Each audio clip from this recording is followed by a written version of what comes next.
Hello and welcome to another Coach-Pupil League Season 8 cast. This is NiteKat, and I will be your host for today's cast, which will be from Week 3. We have the Gloriously Over Sexy Unicorns, or GOSU, versus 2 Fact, 2 Furious.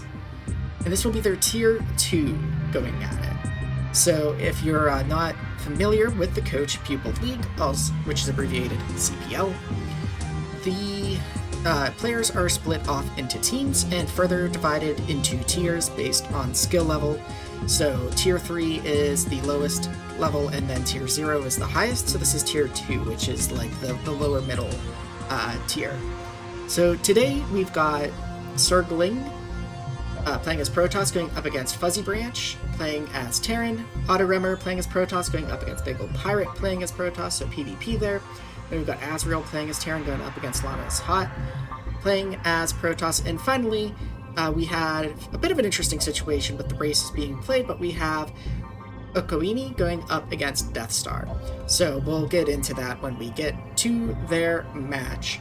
But to start things off, we're going to be checking out SirGlinG going up against FuzzyBranch, and the maps for this week were Eclipse being map 1, Neo-Sylphid being map 2, and then finally Polypoid being map 3. So, without further ado, let's go ahead and get into our first game for this week.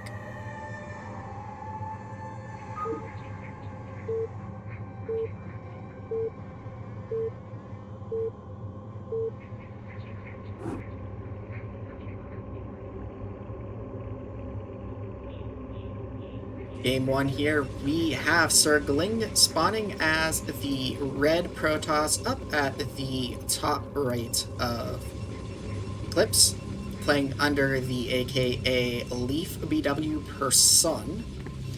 And then down at the bottom left as the blue Terran, we have FuzzyBranch playing under the AKA FuzzyBranch EU.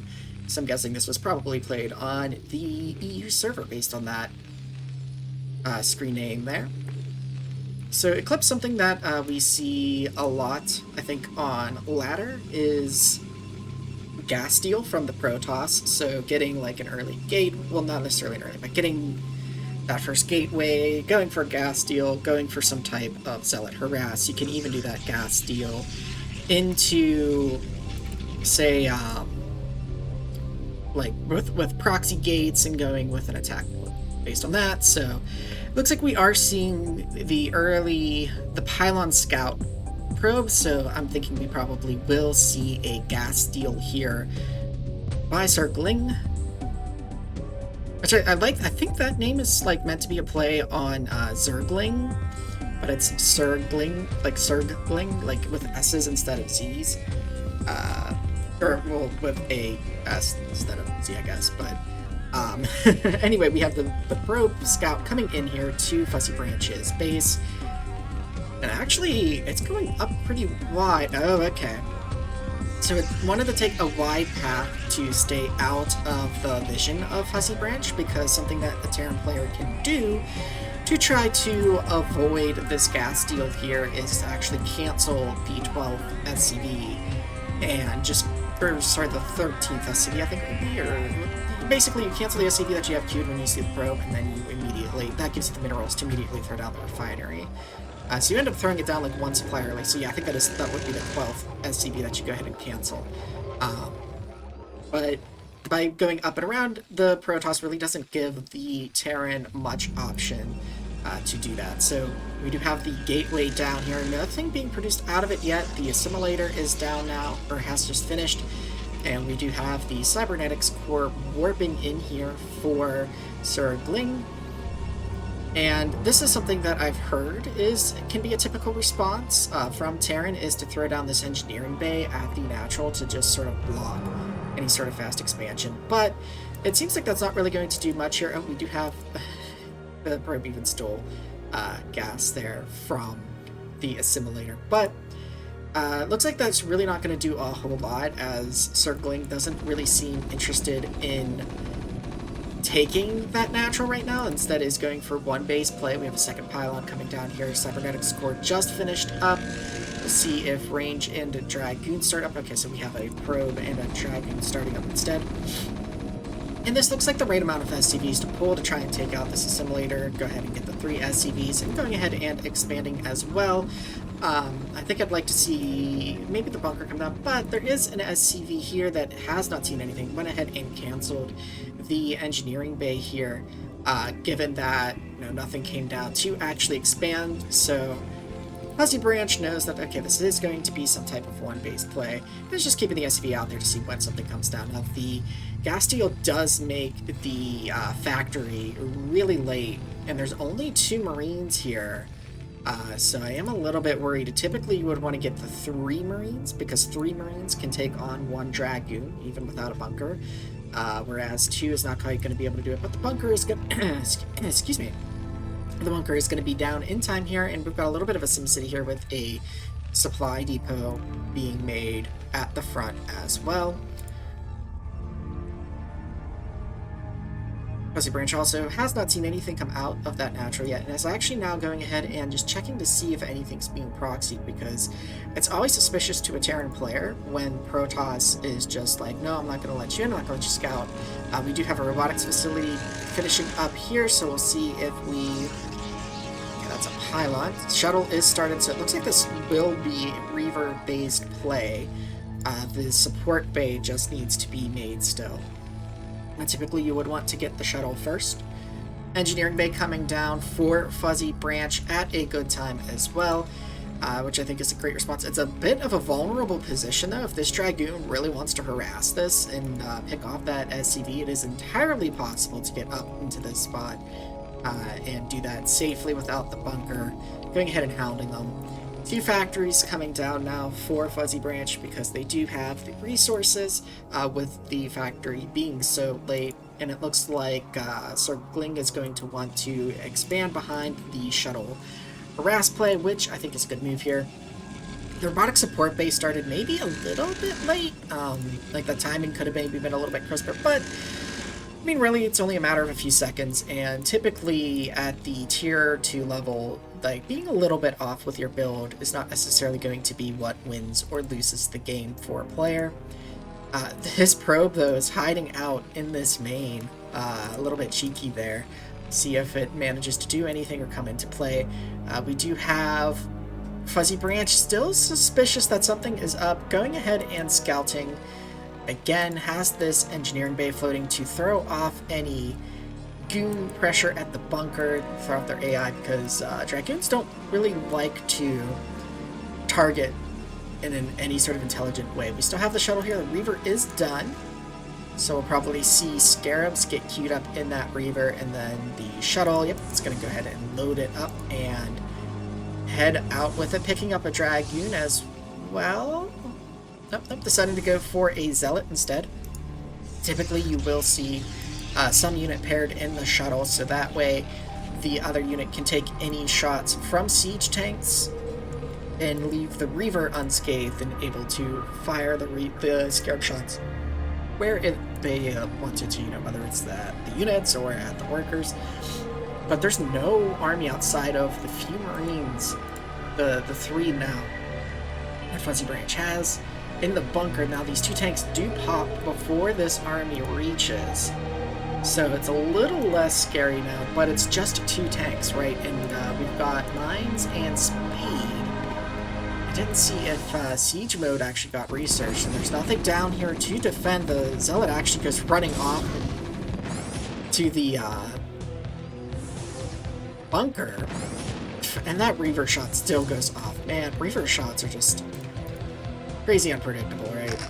Mine being thrown down at the ramp, and mining at the natural is effectively shut down right now. SirGlinG going ahead and gonna go into the main here, and actually trying to get a bit of pressure here on the front as well, which is good. You've just cleared that natural of SCVs. Now you're pressuring in the main. There's not really going to be an opportunity, or it's going to take multitasking to try and deal with the shuttle and Reaver, along with making sure that the repairs happen at the front. The Zealot gets picked off, but And while the Terran is trying to get the repairs going, that depot is going to fall. There is another drop. Some of the SCVs are pulled from the main. This Reaver is getting a lot of value. Just trying to select it there to see the kill count on it. 13 kills. I don't quite think the pickups there dodge the attack, but that's kind of what you're trying to do, right? You're trying to... I don't think it works as well with a unsieged tank. I think it might work better with a sieged tank. But yeah, we've got the shuttle hiding down here now in the bottom left, but we've got more pressure coming on here. The bunker does fall. Typically, you need one SCV per Dragoon, so that way you don't end up full healing the bunker as well. So because then if you do that, they'll stop. Now, the Reaver does get picked off, but a lot of damage has been done. There's the depot burning down. The mines that were laid earlier for the Reaver, actually, these Dragoons, they just were on move command. So they ate the mines that were here, plus the tank was able to just finish off the one goon that made it pretty deep. It's a bit of a misplay there to lose those Dragoons. The shuttle's empty, but staying in the base for now, acting as a visible observer. Meanwhile, behind this, SirGlinG's probe count is pretty low, so despite the 13 or so worker kills that Reaver got, FuzzyBranch is looking pretty good from an economic position and still looking ahead. 33 workers to 24, but SirGlinG is going ahead and trying to take the third, but they're just not going to have probes to populate that third. And now a Goliath is produced to go ahead and push this shuttle back. Air going down on the armory. That depot looks like did burn down.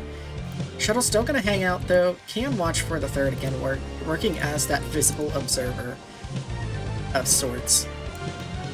So about 8 goons now out on the field for SirGlinG, just outside of the natural here. And going to go ahead and start the pylon wall at the third, but the economy is just rather slow. Or like, we're just low for SirGlinG, right? Because it's just the 29 workers right now. Trying to support expanding, teching the Templar Archives has been made, getting the Stargate.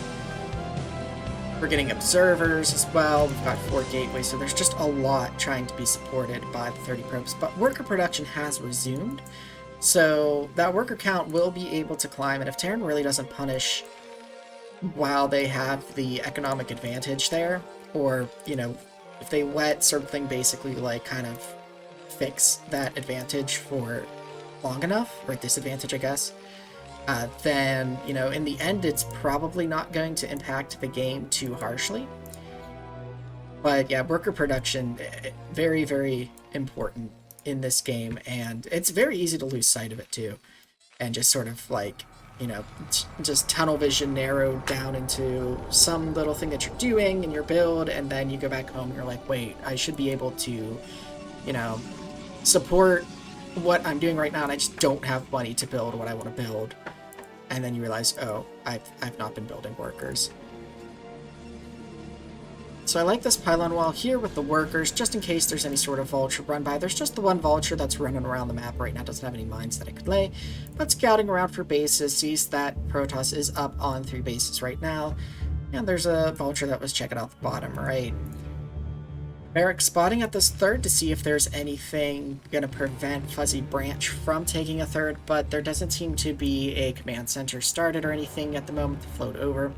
Server's going to find a way in here, but there is a Goliath, just making sure that there's no further shuttle play with drops in the main or anything like that.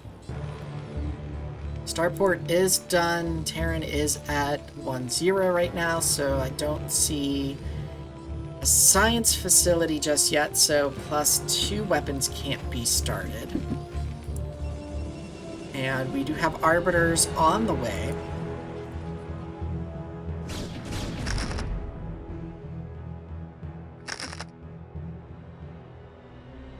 Looks like we have a few mines being laid down here by FuzzyBranch.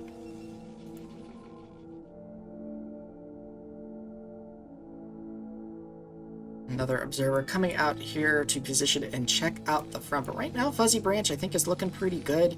Ahead in, or now even in supply, but was ahead for a moment. And now is behind, but that's fine. Typically, Terran should be behind in supply, so when I originally made my comment, it was looking really good because they were ahead there. They're also ahead in workers still, going ahead and taking their third on location, which is fine. The Protoss army is back very far. There are a couple of mines laid out. Could be a bit further. Would love to see some mines on like this high ground, the spot for the Protoss army coming this way. Some mines like here to spot, but I mean the vulture is there, but if you have the mines there instead, you don't have to sacrifice a whole unit to see the army move over there. But yeah, this, I guess this is probably vulture tight. It's a bit of an interesting one to have the forge as part of it there. It does let the probes get in, so that's always a good thing. It's always not a happy fuzzy feeling when you block your own probes or your own workers out of the base. SirGlinG has some good vision, can see where the Terran, keeping an eye on the Terran factories here. Actually, I think that, yeah, that is vision on all of them. Is able to check the rally in the front, and it looks to be moving forward. It's a bit of a small force, though, to be moving forward with. Does have the Arbiter, though. Has a good amount of gateways now, and I think can relatively safely go ahead and max out and then push into the Terran army. And if the Terran's macro is good enough, I think they should be okay. There are a couple of tanks here that could be moved forward as well, but they are going ahead and positioning here at their natural. Observer checking it out. Turret going down, so moving that observer away from that turret as well. The army splitting up a little bit here. Tanks, ooh, okay, I was gonna say, like, tanks could potentially get a shot off there. Zealot does get picked off here. This third is a little bit exposed, but it looks like SirGlinG is going to want to go ahead and attack into this area outside of the natural here. A couple of vultures coming down just to make sure that nothing's been taken over here. And this vulture hasn't seen anything go up and to this fourth base here, so Protoss and Terran on even bases right now, and really that favors the Terran, as typically the Protoss is going to want to be up at least one base on the Terran. So Terran goes to 2 base, Protoss wants to be on 3 base. Terran gets up to 3 base, Protoss is going to want to get up onto 4 base, which is one of the things that can make Eclipse a bit of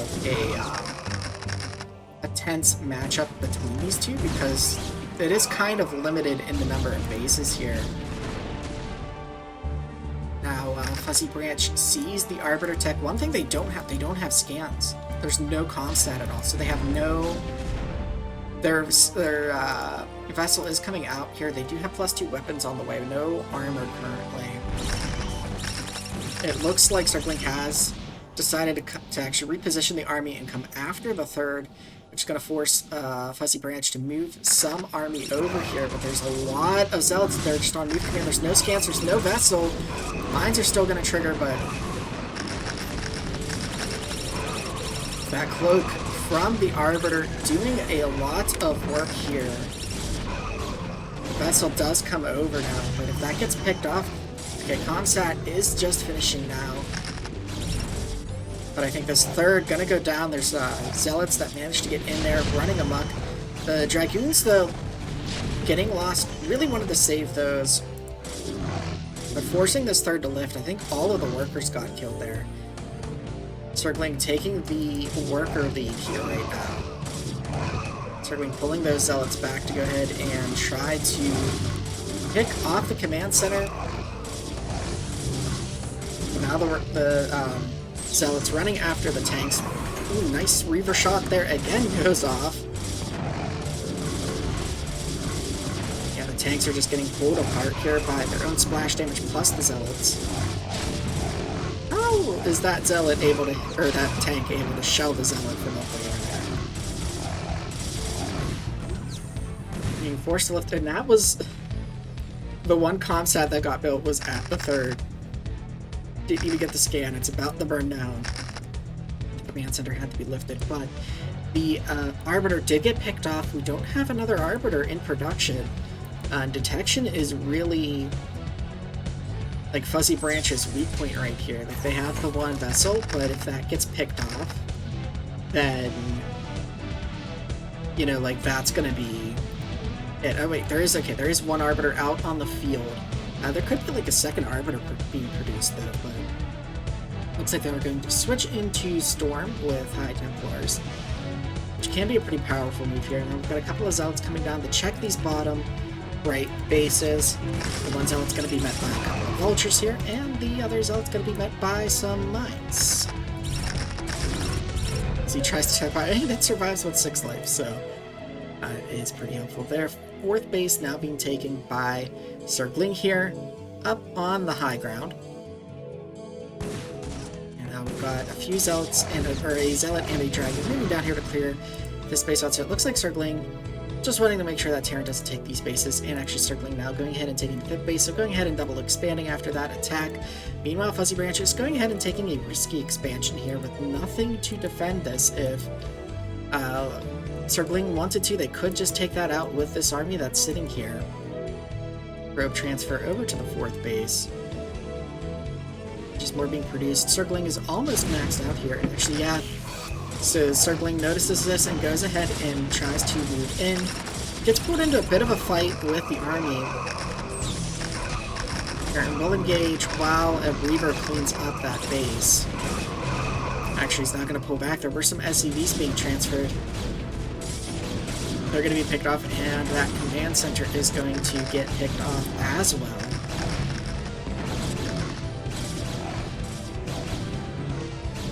So the risky, undefended 4th base for the Terran gets shut down. Now Terran going to position their army over in that direction to try and take it, but the Protoss has the high ground, but doesn't really have the numbers there. So I think this little force could be pushed off. It actually is taking their Vultures. Looks like maybe trying to get some harass here. Does catch a probe transfer, so good. Nice little bit of probe kill there. Now trying to put on some harass here. There's not a lot of probes at this base though. These Vultures are going to get cornered. Arbiter comes up to add that cloak and protect those probes.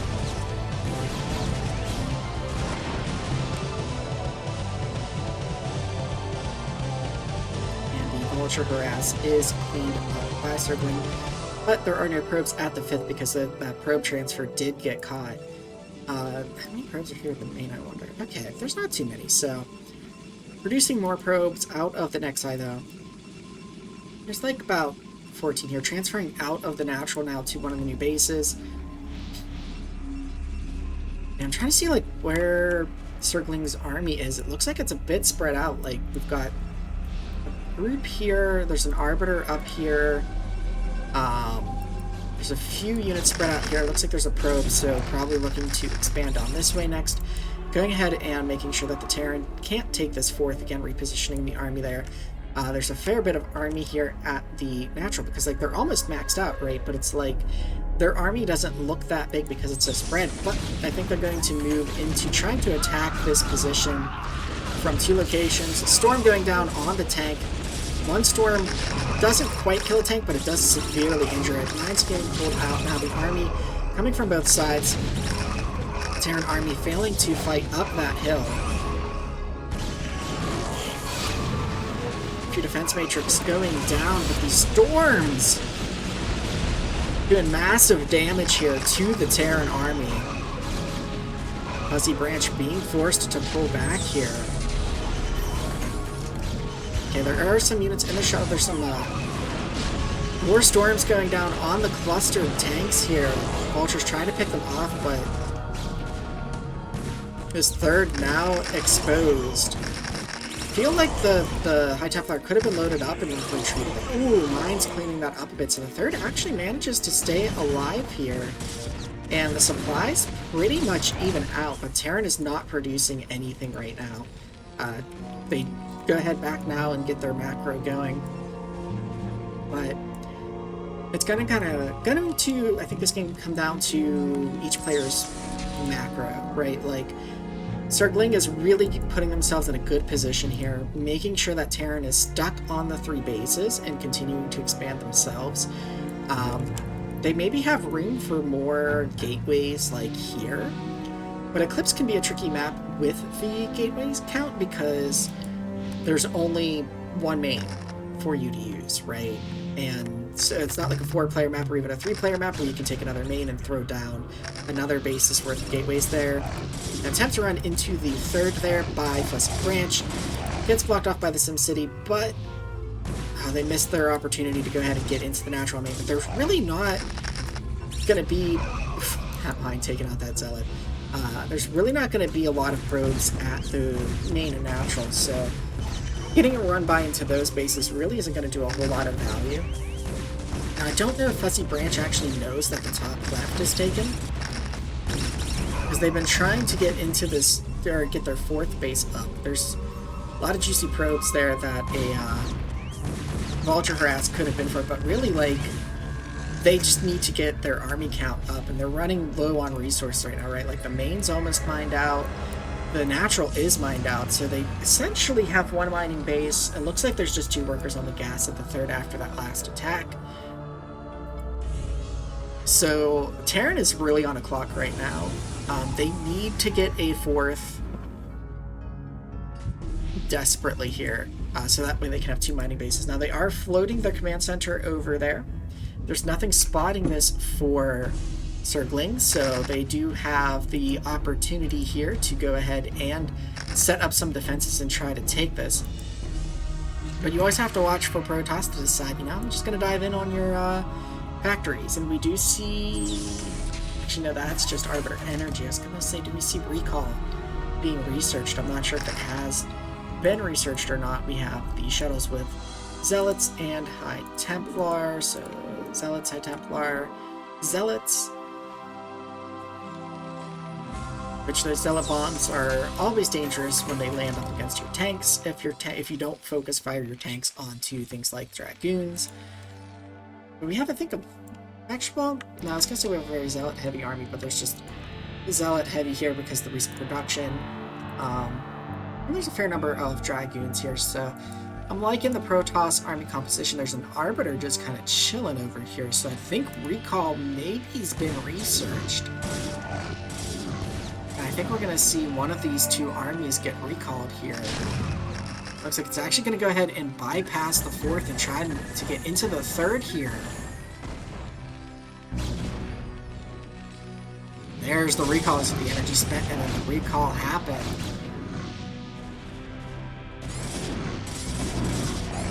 And there's nothing here to defend this 3rd, but Terran did just take this 4th, so it's not like this is knocking them down into 0 bases. But the command center again gets taken out here at this 3rd. Defense Matrix going down, EMP just now being researched, and we also have this push here at the 4th. If this 4th goes down, this might be it.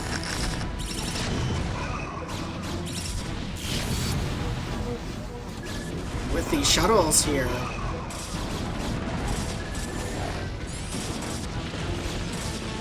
Storm going down, actually hurting the Zealots, I think, more than... Oh, and the Storm's on the workers! All the way down to 15 workers now. And that will cause FuzzyBranch to tap out, given the GG. Wow, what a match there. And so that was a pretty nice game there. Game 1 between SirGlinG and... or SirGlinG G. There's actually an extra T there, I noticed. Now. And FuzzyBranch on Eclipse. Some very nice storms there, especially at the end on those workers, taking that worker count all the way down to, I think it was like 17 or 15.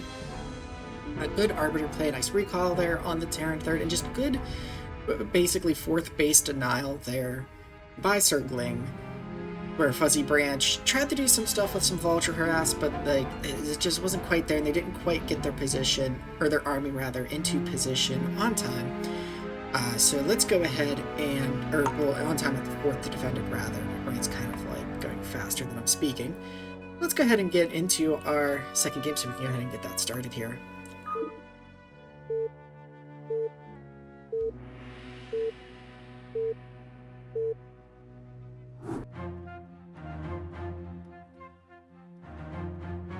Right, and so game 2 with SirGlinG up 1-0 in the series so far. on Neo-Sylphid, we have SirGlinG spawning as the red Protoss over at the left side spawn. And over on the right side spawn, we have FuzzyBranch spawning as the blue Terran. And I should correct myself at the beginning of the cast, I mispronounced GOSU's team name. They are the gloriously overpowered sexy unicorns, so apologies for mispronouncing the team name there. I put it as the abbreviation GOSU on the little screen card there, and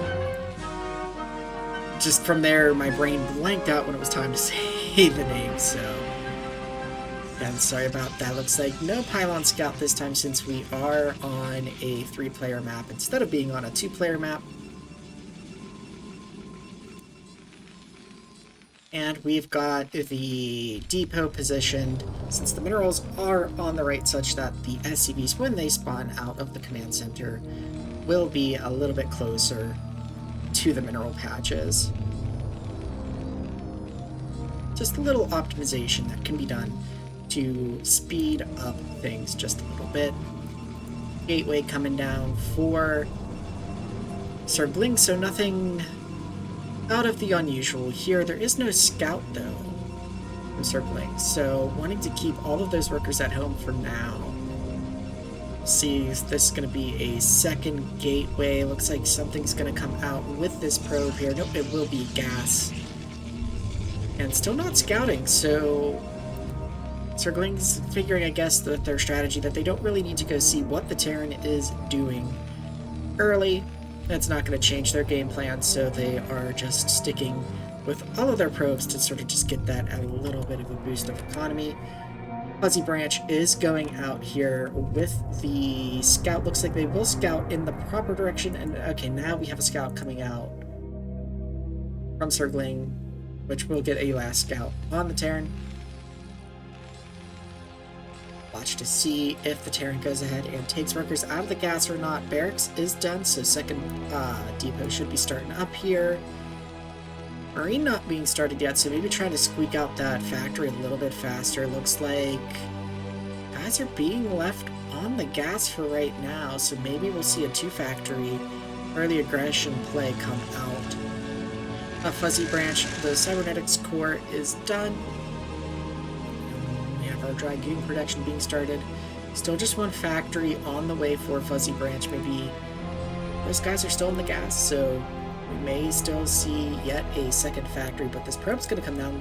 The Marine, there's only going to be 1 Marine here, so this probe, if it wants to, is going to be able to get in here and scout this. And looks like there is an SCV in position here, yep, and it will get that second factory started, so we are going to see a 2-factory play, which may have been what FuzzyBranch wanted to do in Game 1, but with the gas deal, it just wasn't quite able to get that going. The SCV here just checking to see what SirGlinG is doing. SirGlinG getting a really good scout here. That Marine just sitting next to the bunker, or sorry, the barracks. Never really went to the choke to try and keep this out. Sees the add-on, sees the second factory, so SirGlinG knows exactly what is coming here and should be able to deflect this. And we do see a second gateway get thrown down. Robo still being thrown down here, so maybe going to go to try and get a Reaver in time.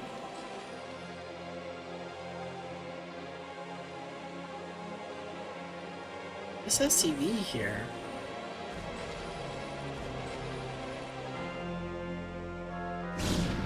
There are already 2 Dragoons out on the map. First tank is on the way for FuzzyBranch here. That SCV is going to get back in, but it did pull both Dragoons all the way back instead of just one of them, so that will be a little bit longer before that army comes back out here now. There are 2 tanks under production here. Mines being researched. See, I believe speed should also get researched here for this 2-factory timing. But these Dragoons are going to get here, and they might be able to, like, harass this front a bit. FuzzyBranch is not hiding... Oh, well, I mean, they didn't really hide the 2-factory anyway, but yeah, there's... They confirm that there's no... expansion. They're going to go ahead and be able to take out these Marines do need to be a little bit careful now, though. There are 2 tanks to the 2 Dragoons. There's 2 more Dragoons at home. Looks like rallies have not been set for those gateways just yet. The 3rd tank is done, so going ahead and producing a few more Marines and Vultures. The thing is, there's not a whole lot to really eat shots for those tanks, and for Dragoons, I think they 2 or 3 shot tanks, so he needs to be really careful here. It's basically just the one. Oh no, the one goon does get taken. What was that movement from that tank? That was like some serious drifting or something. This 2 factory though is getting a bit more damage because they lost that 1 Dragoon. Like, they weren't able to take out those tanks as quickly as they might otherwise be able to. Shield battery coming down now, and we have a 2nd pylon here. Siege mode isn't being researched just yet.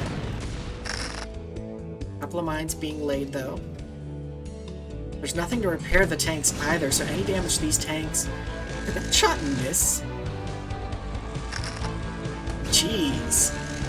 Okay, no, maybe it did hit. It just didn't do a whole lot of damage. I was gonna say, SirGlinG is not getting a lot of luck here, but this shield battery putting in some work, keeping hull damage off those Dragoons. And, it looks like it may be a little bit of a miss rally here, just to the midpoint.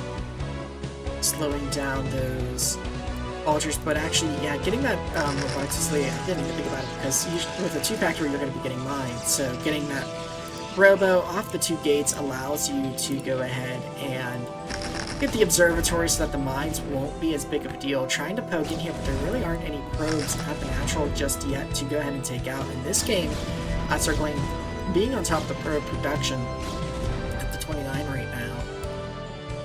Now clearing out some of those mines. Siege mode just about done. Citadel of Aduna on the way. There's an engineering bay coming up. It's being forced back a little bit, but the tanks are sieged such that they can't actually shell the Protoss building, so Protoss is fine to just sit back. I'm wondering if we're going to see... Ooh, we've got a shuttle. We've got a Citadel of a Dune. I'm waiting for that Templar Archives, because I'm willing to bet that Templar Archives is going to come down and we're going to see a Dark Templar drop in the main. And then it's going to come down to the turret placement, if the turrets even get made. Or Protoss could maybe just bust the front here with the shuttle. Okay, there's the Templar Archives now. And there might not be enough time. If that were started sooner, maybe there'd be enough time to get the Dark Templar. This tank trying to inch forward a little bit, but still not able to shell Protoss buildings. And these tanks are a little bit spread out. There's only 2 of them. Dropping the Vulture, or the units. Ooh, that mine track takes out the tank. Now there's just the 2 tanks and not a whole lot. There's no mines here. These tanks are going to be able to be focus fired down. SirGlinG is able to bust out of the contain here. And will take the fight back to the Terran now. FuzzyBranch trying to expand, but doesn't have any tanks. Has to restart that tank production. These Dragoons, they could just march into the Terran, I think, and pretty much end it, but Templar Archives was complete. We didn't see any Dark Templar. The Stargate is being made. I don't think I would say if this is tech up to Arbiters, you could get the Stargate and the Templar Archives at the same time. So that way, well, they'll both finish, and then you can just go ahead and immediately throw down the Arbiter Tribunal and get those Arbiters just a little bit quicker. Might not have had the gas, though, because the second base with that 2 factory pressure was a little late to get up and get populated, but the Arbiter tech should be still at a run. Oh, this tank, oh, must have been a bad rally there. The Terran forces trying to pull back here, but there's just a lot of Protoss here. And it looks like them the shuttle here. It looks like 2 Dragoons they're going to go ahead and drop. Oh, Terran is pulling back because this could be a Reaver, but it, or Storm Drops or something, but it is just 2 Dragoons here. Go ahead and drop the 2 Dragoons.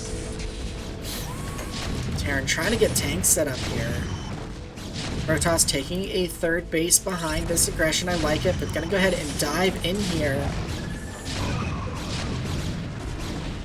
Tanks firing on the Zealots, which is not what you want to see. This mine. Oh, that mine drag takes out somehow both of the tanks, and the goon lives. I think this natural is going to have to be abandoned here, and Terran's going to have to pull back.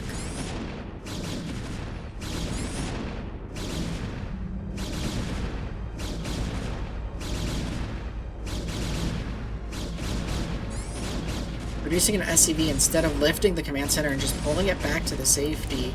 Oh, now there are Dark Templar out on the field. There's no scanner. There is like one turret in the main, but nothing around the tanks. Dark Templar are going to be able to just walk in here trying to lay mines, but then the mines are going to drag on the tanks. Or on the Vulture there. And yeah, I think this is going to be the game here.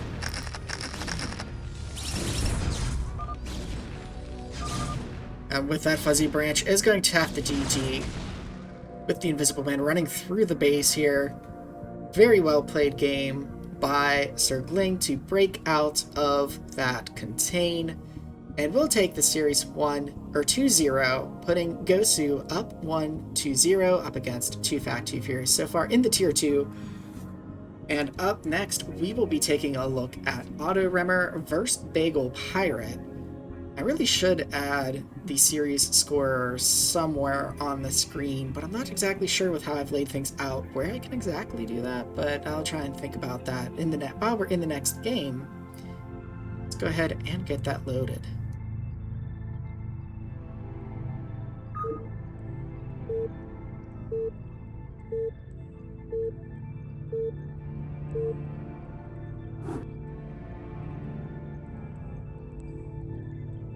Alright, so we have game 1 of OttoRemmer versus Bagelpirate. Bagelpirate spawning as the red Protoss up at the top right of Eclipse.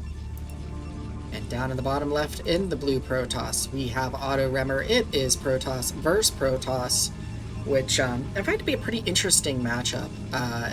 There's definitely there's similar dynamics to Zerg versus Zerg, I think, in terms of, like, you know, when you expand and how the power difference can be if one player expands and the other doesn't, and how that sort of whole situation is just navigated. But one of the differences is that, you know, Protoss has better splash damage, I guess, than Zerg, so like Reaver play with the shuttles can be really cool to see, so I'm excited to see how this will play out. We have the first pylons going down at about the same time for both players.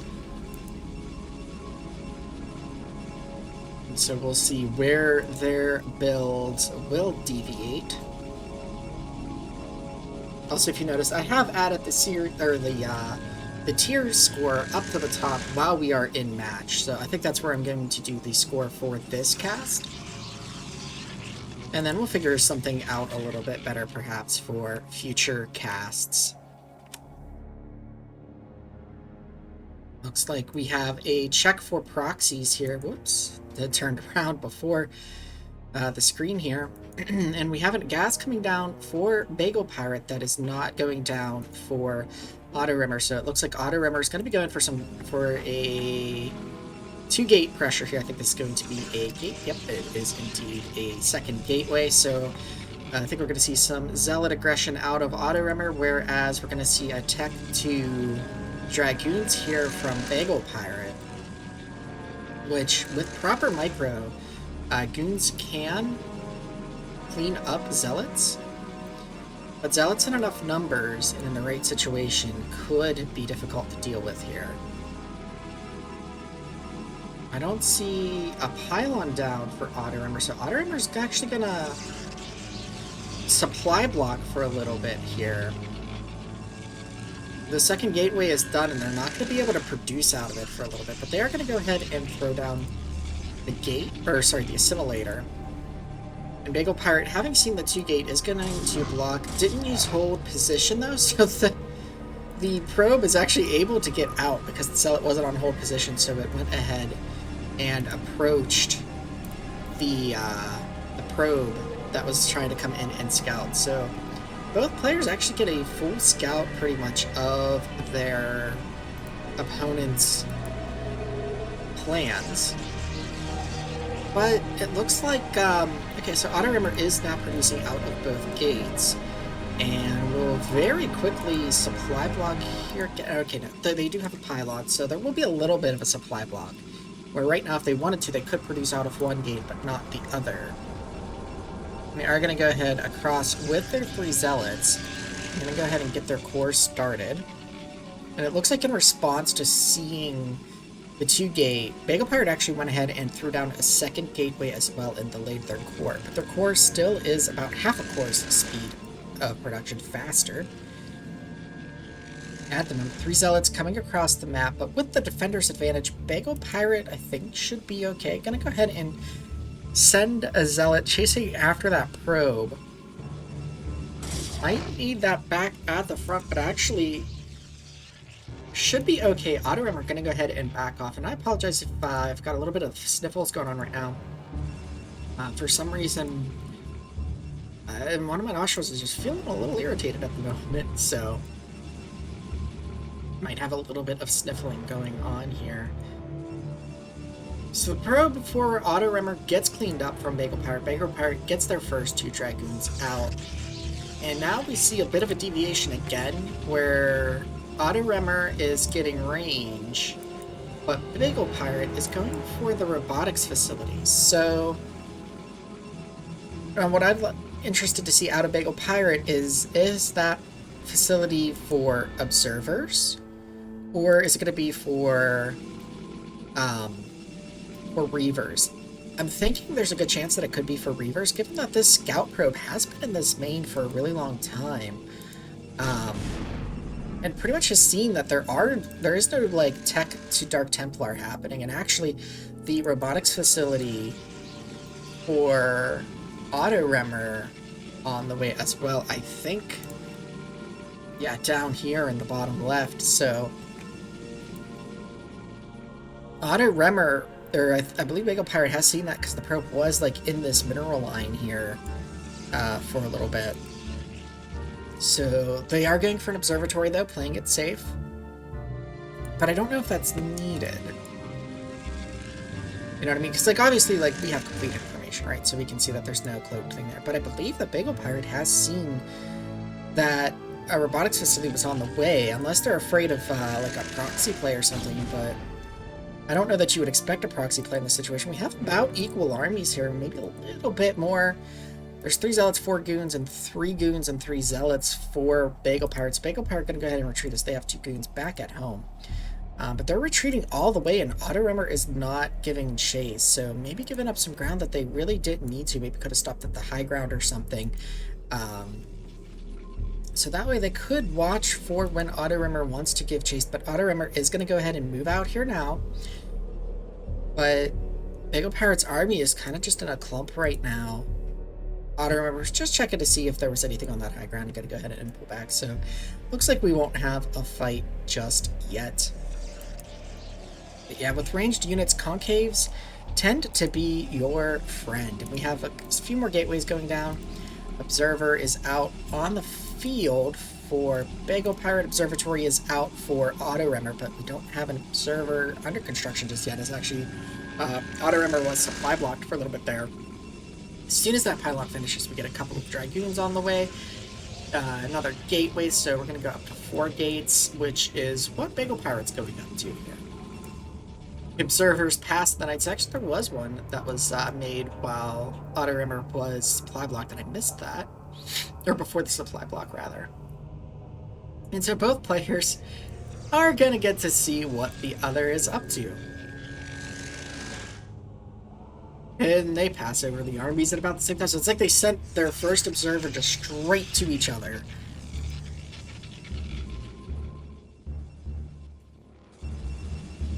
But OttoRemmer gets a count on the gateways and actually now is going to follow and try to kill this observer, I think.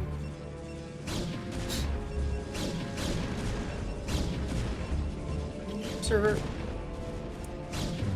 just gets caught, and OttoRemmer catches Bagelpirate's Observer as well. So both players kind of mirroring each other pretty well. Bagelpirate's expansion at the natural is up before Otto's, though.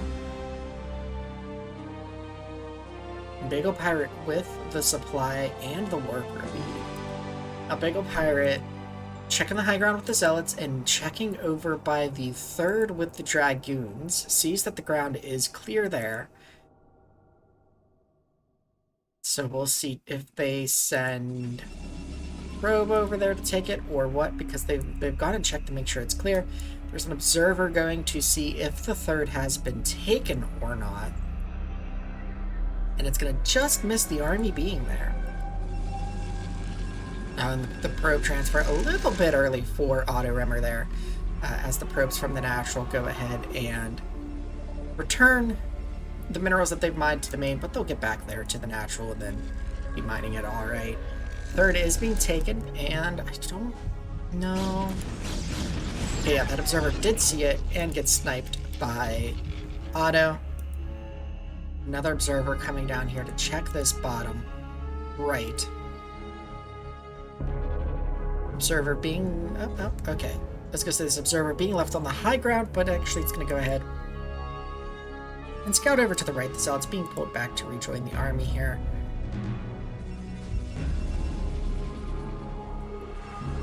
So what can this observer actually see here?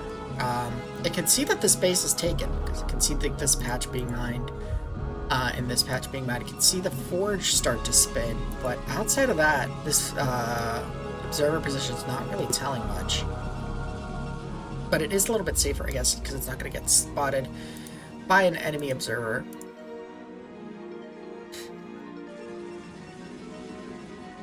So both of these players playing like a James Bond style game. If you've watched the ASL, you'll catch the reference there. Their observers just sort of poking around, trying to catch observers. Now Bagelpirate going in and taking their third in response to Bagelpirate having taken their third. So both players just kind of content right now to sit on their own side of the map and just sort of play these dancing observer games, just sort of trying to watch what the other is doing, trying to catch the other's observers. Bagelpirate going in to check for a fourth base, but both players have a pretty low worker count right now. Bagelpirate resuming after having cut workers for a bit, up to 41 now, and Bagelpirate is moving across the map, but unfortunately the army has sort of split. Although it looks like it's intentional, as half the army parks up on the high ground, but that's not going to work out in their favor, as half their army, well, I mean, half their army is engaging with half the army of OttoRemmer, but now the full army of OttoRemmer is there, and it's going to push back this half army of Bagelpirate. Bagelpirate really needs to, like, if they're going to move forward like that, they've got to go in with their full army. They do have an observer. They checked and saw no fourth, and so they go ahead and park above the third. A few more pylons being thrown down as OttoRemmer hits that 115 supply limit. Observer checking that top left, so OttoRemmer also confirming no fourth yet. The bottom left bases have not really been checked out by either player, and neither of them have really been interested in taking them, so...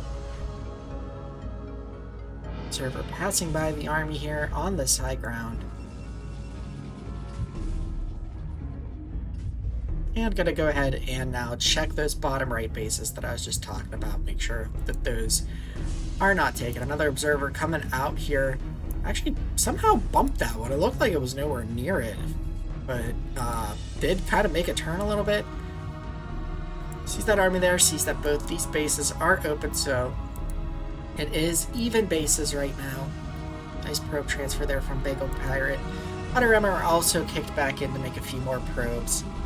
Both players in the 40s, could be a bit higher at this time of the game, but overall they're about where, at like the same level of worker production, so it's not really giving one player an edge over the other. And now OttoRemmer feeling a bit confident here, moving forward to the first low ground dip here. They really could get their army up on this high ground. to make sure that their army is going to fight. Oh, no, okay, they're just going to back off, and I think... Yeah, this observer does catch some of the movement. Now, does the player see that or not is another question. As an observer here, watching this natural as well for Bagelpirate. So we can just kind of see the vision coverage there on the mini-map for Bagelpirate. And if we go ahead and flip it, you can see the vision coverage. And this observer did get adjusted here. It is a little bit better, able to see some of that army rally there. I like this observer positioning as well, because Bagelpirate's going to be able to watch for if this becomes the 4th base, right? And now Bagelpirate actually going for this bottom right, and OttoRemmer has an observer on patrol between these two bases, so OttoRemmer will see that, and looks like Bagelpirate will see OttoRemmer want to take this base on the left side. The observer gets picked off, and we have a small arm here. There's a shuttle out now for Bagelpirate. We'll see what they want to put in. It looks like they're going for High Templar, so they're probably going to try and shelter High Templar in there until they're ready for use. Now Bagelpirate moving their army over here, but actually OttoRemmer, their army's going to be out of position. OttoRemmer moving over to the right to shut down this base.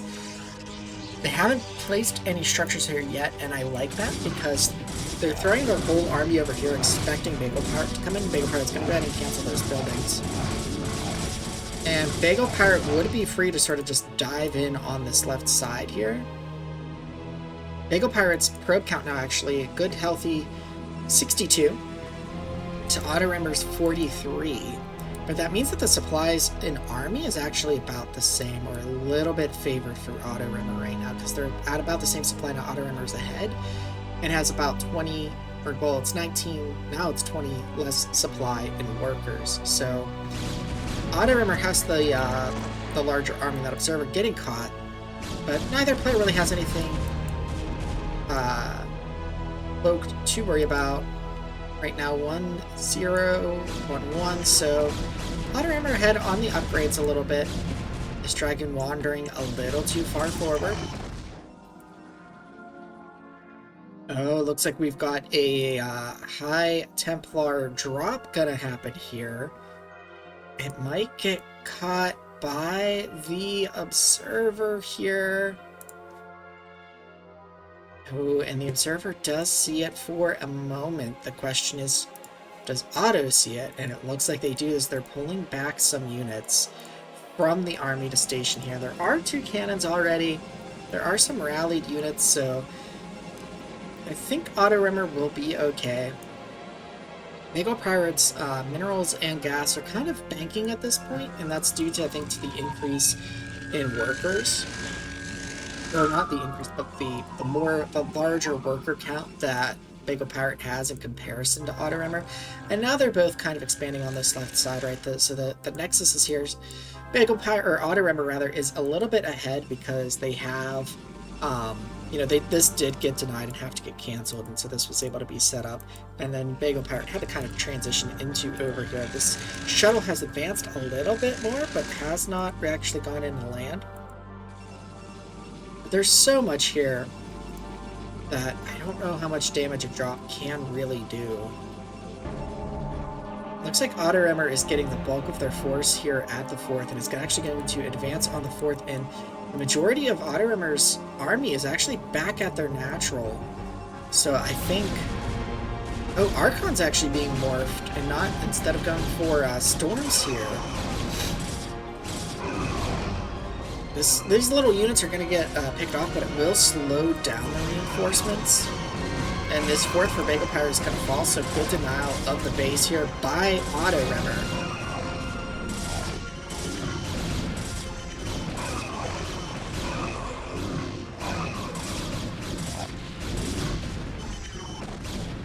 Bagelpirate's going to go ahead and try for a counter push, but there's a lot of units here already. And we have Templar energy being researched, but a lot of the Templars have been morphed into Archons. Oh, I wonder if that was meant to be Storm, because the hotkey for researching the Templar... Okay, no, Storm is researched. Never mind. I was going to say, the hotkey for the plus energy is... Oh, this army is trapped. They're going to try and retreat, but OttoRemmer, very nice surround here, and that army is just going to fall. And Bagelpirate's in a lot of trouble here. They are equal supply, but like the main is mined out. They've got just 2 mining bases now. That natural is going to mine out eventually.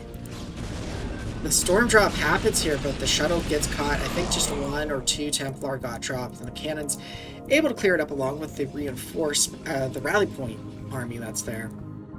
Bagelpirate gonna try and take this bottom right again, but there is the observer of OttoRemmer bouncing between these two, so OttoRemmer sees it all. Observer left stationary over around close to the rally point for OttoRemmer, so gonna be able to see that army coming out, but OttoRemmer smells blood. I thought was actually going to go for the natural, but they're getting more army over here, so they could still go that way, but the positioning now looks a little bit more like they're going for that 4th. Bagelpirate sensing they have to defend that 4th, moving forward and able to get up on the high ground, so it's a low ground or even ground fight, but OttoRemmer with a very nice arc. More of their Dragoons are able to fire on Bagelpirate's Dragoons, and just the positioning for OttoRemmer, making a lot of blue goop out of the red goons here. And now OttoRemmer advancing forward here. Again, getting a bit more of a better arc. Zealots coming in.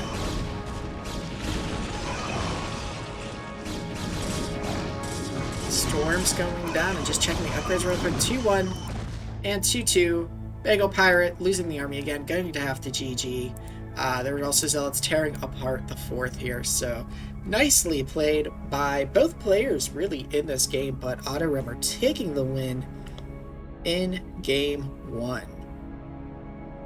So it was pretty cool to see in that game. Both players were really going for like the same idea in terms of the mid and late game, but in the early game they had different ways of getting there, with OttoRemmer choosing to go for that 2-gate, while Bagelpirate was trying to go for the 1-gate core, but had to go 2-gate because they saw their opponent going 2-gate. So that's, well, I mean, they didn't necessarily have to, but that's what they decided to do in response to seeing that from their opponent. So excited to see what they'll do here on a 3-player map. Neo-Sylphid is the map for game 2. OttoRemmer up 1-0. Let's go ahead and get into it.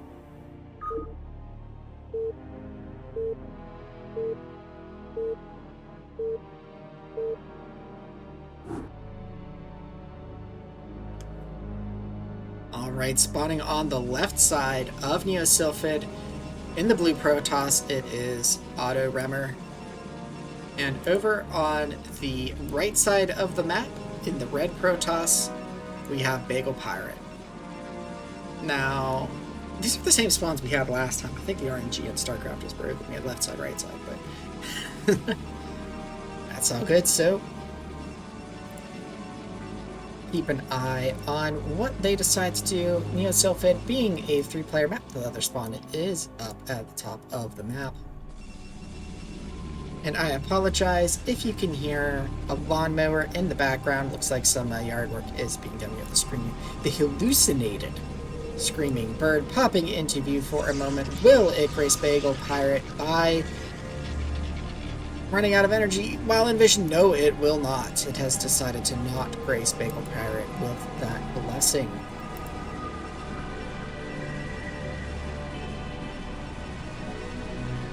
So both of them getting their pylons at the same time now.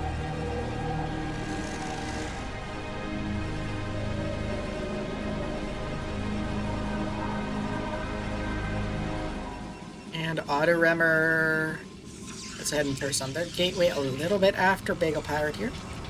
Bagelpirate going ahead and going out with the scout. Actually, they're both doing a gateway scout this time, being a 3-player map. Check it for proxies as well, just like they did in the first game. Looks like they will both scout each other first here. As the probes bump into each other and have issues passing. Yeah, one of the interesting features of Neo-Sylphid is this sort of third base here. The minerals... Go ahead and go the entire map for a moment. The minerals here, like this gas, only has 1,500 compared to other expansions where the gas will have 5,000, and the minerals only have 1,000 each. So this base dries out faster. In addition to that, while this kind of looks like a cliff here, this is not high ground compared to this. So this is still low ground, so it's kind of like, some players will call it fake high ground. So the only advantage that you get for this defense is that this is almost kind of more like a wall, right? A really thin wall where you can't be attacked from, say, this angle, but shots from outside of this little space don't have increased chance to miss, right? So both players getting good scouts off on each other. It looks like we're getting a 2-gate again. Not sure why that zealot was all the way down at the bottom of the base, perhaps lost sight of the scout probe from Bagelpirate. Just wanted to make sure that there wasn't anything like a proxy building being built. So Bagelpirate getting a hit there second. This time they got the core first, though. But they should be okay, because the core should finish. They should be able to get a goon out before they're in any real kind of trouble. OttoRemmer is coming out with their zealots, keeping that scout alive while the probe goes ahead and chases it, so good job. We'll see if these zealots are actually on hold position if OttoRemmer decides to engage, but like I said, the Dragoon's going to finish time. There's a second one queued up as well. So Bagelpirate should be well and safe here. Dragoon does indeed pop out, and we'll clean up that, or try to clean up that probe. Goes ahead and pulls the zealots back, and actually now has to fall back because the zealots for OttoRemmer get there just as those two zealots were pulled back. A lot of damage being laid on by these two zealots here on the left side, but nicely pulling back the damaged one, trying to dive in on the probes with these two zealots. Nice drill there with the probes, not able to get any kills, so both players equal on 20 probes, but OttoRemmer resuming that probe production a little faster. However, Bagelpirate now on the move out, has 3 Dragoons. No Dragoons out yet for OttoRemmer, so OttoRemmer's got to be careful here, but should have one or two out before this army reaches. And OttoRemmer's going to try and expand after losing those 3 zealots. This could work out in Bagelpirate's favor, range being researched by both players here. I mean, it is just a pylon and not a nexus, so... But OttoRemmer trying to save up that money. Better target firing there by OttoRemmer, but Bagelpirate is going to pull back this pylon, messing with the Dragoon's AI and actually forcing those Dragoons back into the main. Going to be able to take out this probe. And deciding to press the issue, tries to move through the narrow choker and actually is able to do so. Good target firing here on this Dragoon, manages to knock one down. We'll chase these back, but OttoRemmer does have the defender's advantage here while these units are in there. Zealot getting distracted by the pylon there. Zealot's on the way about to pop, so gonna have to micro against these Zealots. These goons should be able to do it, but needs to pull the goons back. Probes being pulled to help in the fight as well. So the probe count is falling. Bagelpirate macroing back home. These 3 zealots, or these 3 Dragoons doing what they can here. 2 kills, 3 kills, 4 kills. The Dragoons are going to fall, but we can see the worker difference now 23 to 17. And the natural was denied, so a lot of damage there done by Bagelpirate. And now we have even more Dragoons coming in from Bagelpirate, sensing blood here. In the waters of Neo-Sylphid, this Dragoon doing what it can, microing its heart out. It wants to live. It's like 4 ire. I have 4 hit points, but I'm gonna do what I can do. Pulls it back, and now instead of 4 Dragoons, there's 5 Dragoons who are gonna go ahead and take that pylon out, which actually creates a supply block for OttoRemmer. OttoRemmer does not have any additional pylons warping in, Dragoon gets picked off, and Bagelpirate is free to walk back in here. Another couple of Dragoons coming in. The Zealots are going to get picked off here. Nice target firing here by Bagelpirate. OttoRemmer targeting the damaged Dragoon there, but I don't know, a little bit of a miss micro here. These two Dragoons just walking forward instead of helping out with the fight there. But yeah, OttoRemmer's going to go ahead and GG, give the win to Bagelpirate. So nice deflection of the 2-gate there by Bagelpirate, and then able to really just like punch it home, right? Went up to 4 gateways actually of production, stayed on 1 base while OttoRemmer tried to get set up to take that natural while going up to 3 gateways, and just because of that did not have the production after losing those initial 3 Zealots to hold off the aggression of Bagelpirate. So that puts the series tied at 1-1, and we will get ready to jump into game 3 here.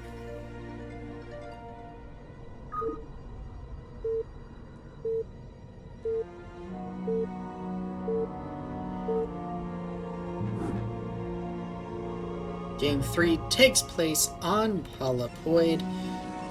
We have OttoRemmer spawning as the blue Protoss down in the bottom left of the map.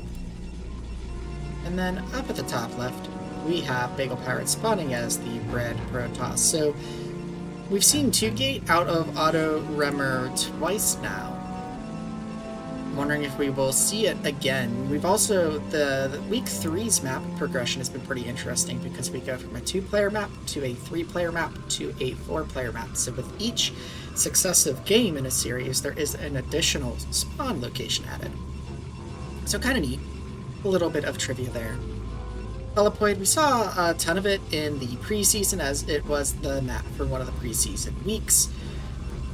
It's a pretty standard 4-player map.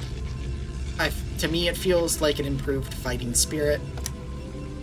Though, if you get it confused for fighting spirit when you don't pay attention on ladder to what map you're playing on, it can be bad when you confuse where the ramps are, as the ramps are at different locations for this map versus the other. I think fighting spirit has like counterclockwise facing ramps, whereas Bagelpirate has clockwise facing ones.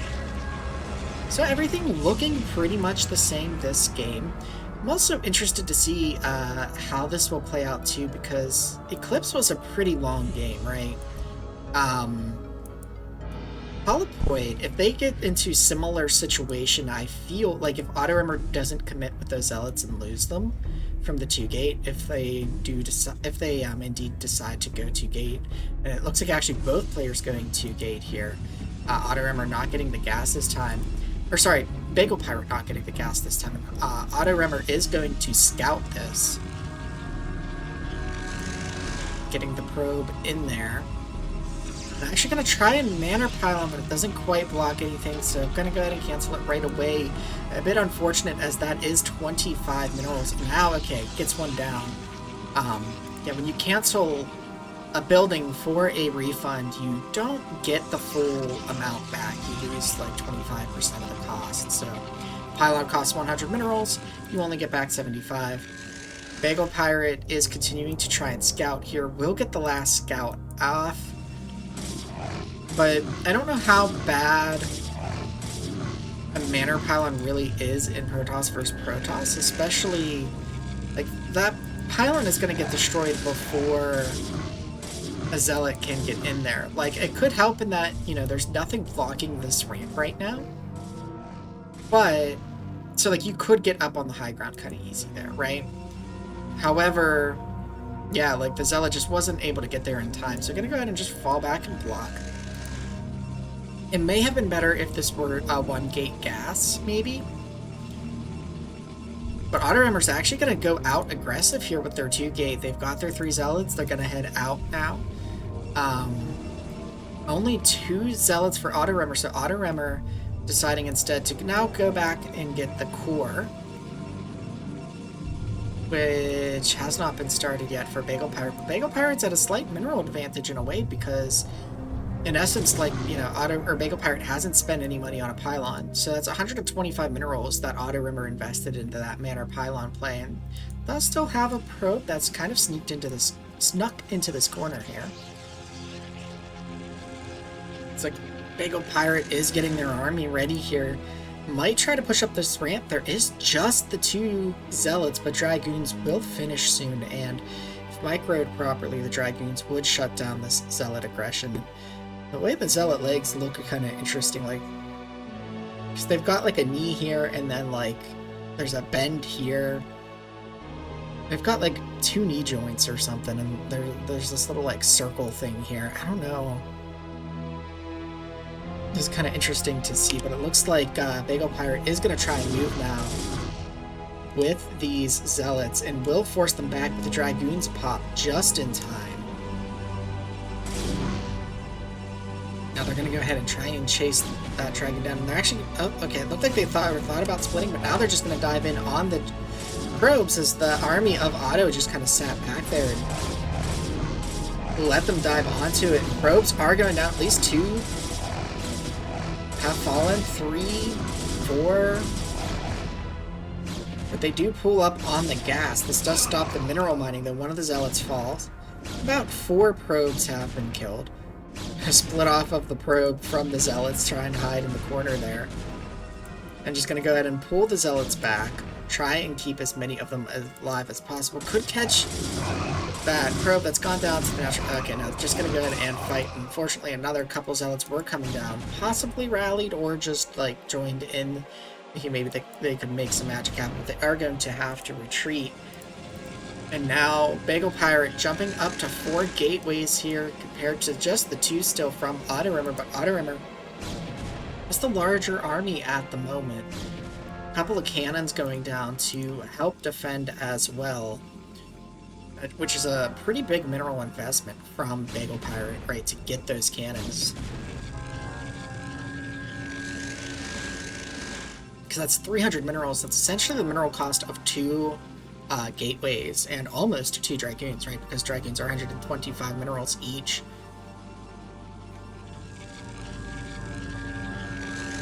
And actually, damage-wise, I think they do the same, right? 20 and 20, and I think they're the same damage type. I could be wrong. And OttoRemmer's going to make those cannons for naught as well, because they're just going to go ahead and back up here and return home. They're going to go ahead and take their natural. They've basically beaten back the army of Bagelpirate, and Bagelpirate... I mean, the cannons also do give detection, too, in case... Oh, wait. There was a little bit of a cheeky play here trying to build the cannons, but it did get spotted by OttoRemmer and will get cleaned up here, so... I don't think those cannons ever really would have had the chance to, like, swing the game since OttoRemmer already has their army, but... a little bit funny to see that, and losing that pylon actually creates a supply block for Bagelpirate, so I need to replace that pylon here. Looks like OttoRemmer is going to go ahead and get ready to take their natural, throwing another pylon down here. Perhaps to get a cannon or 2 before throwing down the Nexus. It really needs to get that Nexus going, because OttoRemmer rather is ahead with this natural already established.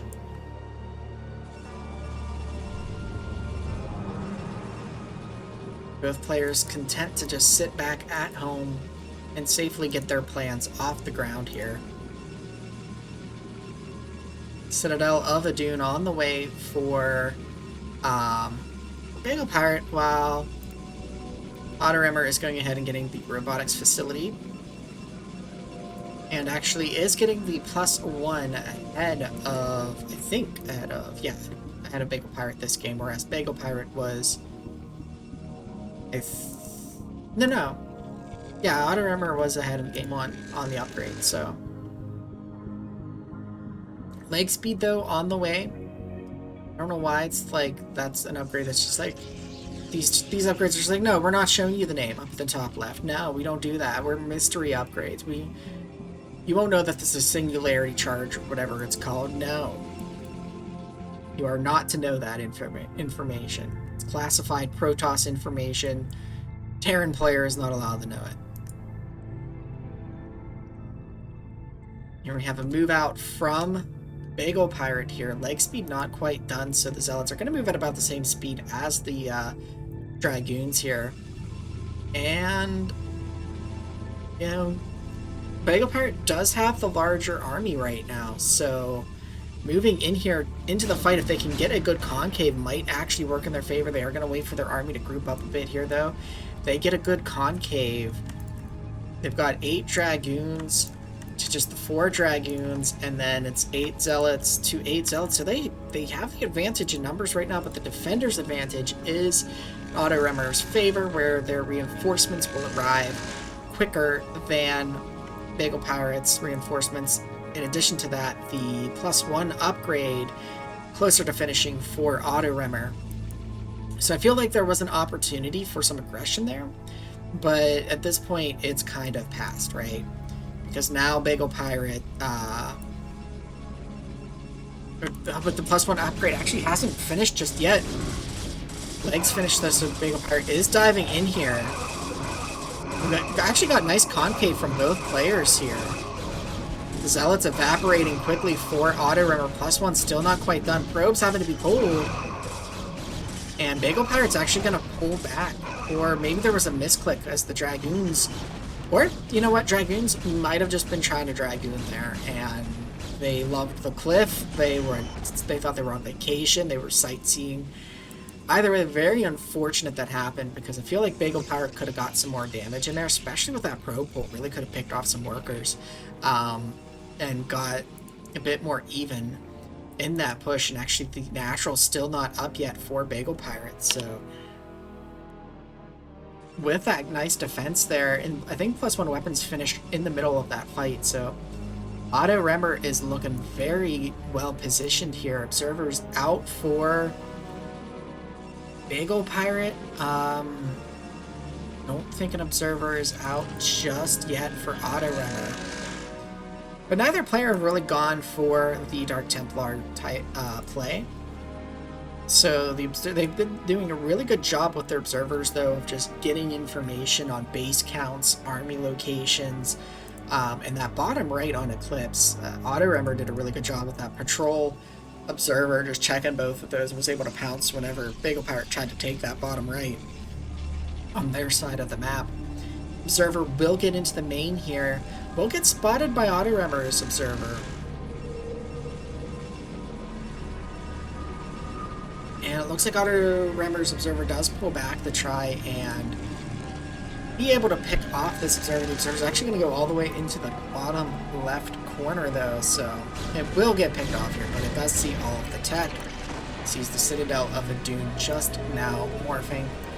But OttoRemmer going to go for a more goon-heavy army right now, since they don't have the leg upgrade.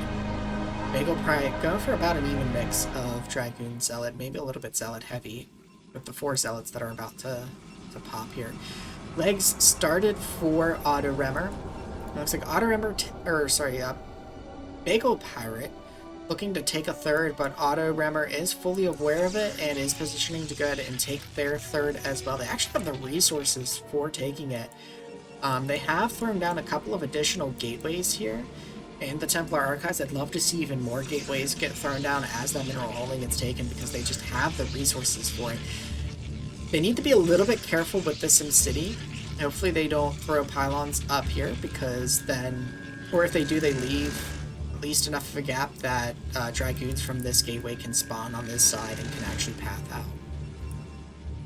So that can be something that's very easy to do with your gateways Obsidian. Bagelpirate's actually going to go up to 6 gateways now, whereas we've got 5, 6, 7, 8 gateways on the way for OttoRemmer. OttoRemmer actually going to double expand with all of those excess resources. I really like this move. Getting supply block, but that should resolve once the pylons here finish and the Nexi finish. Yeah, I like this response to just double expand, right? The supplies are about even.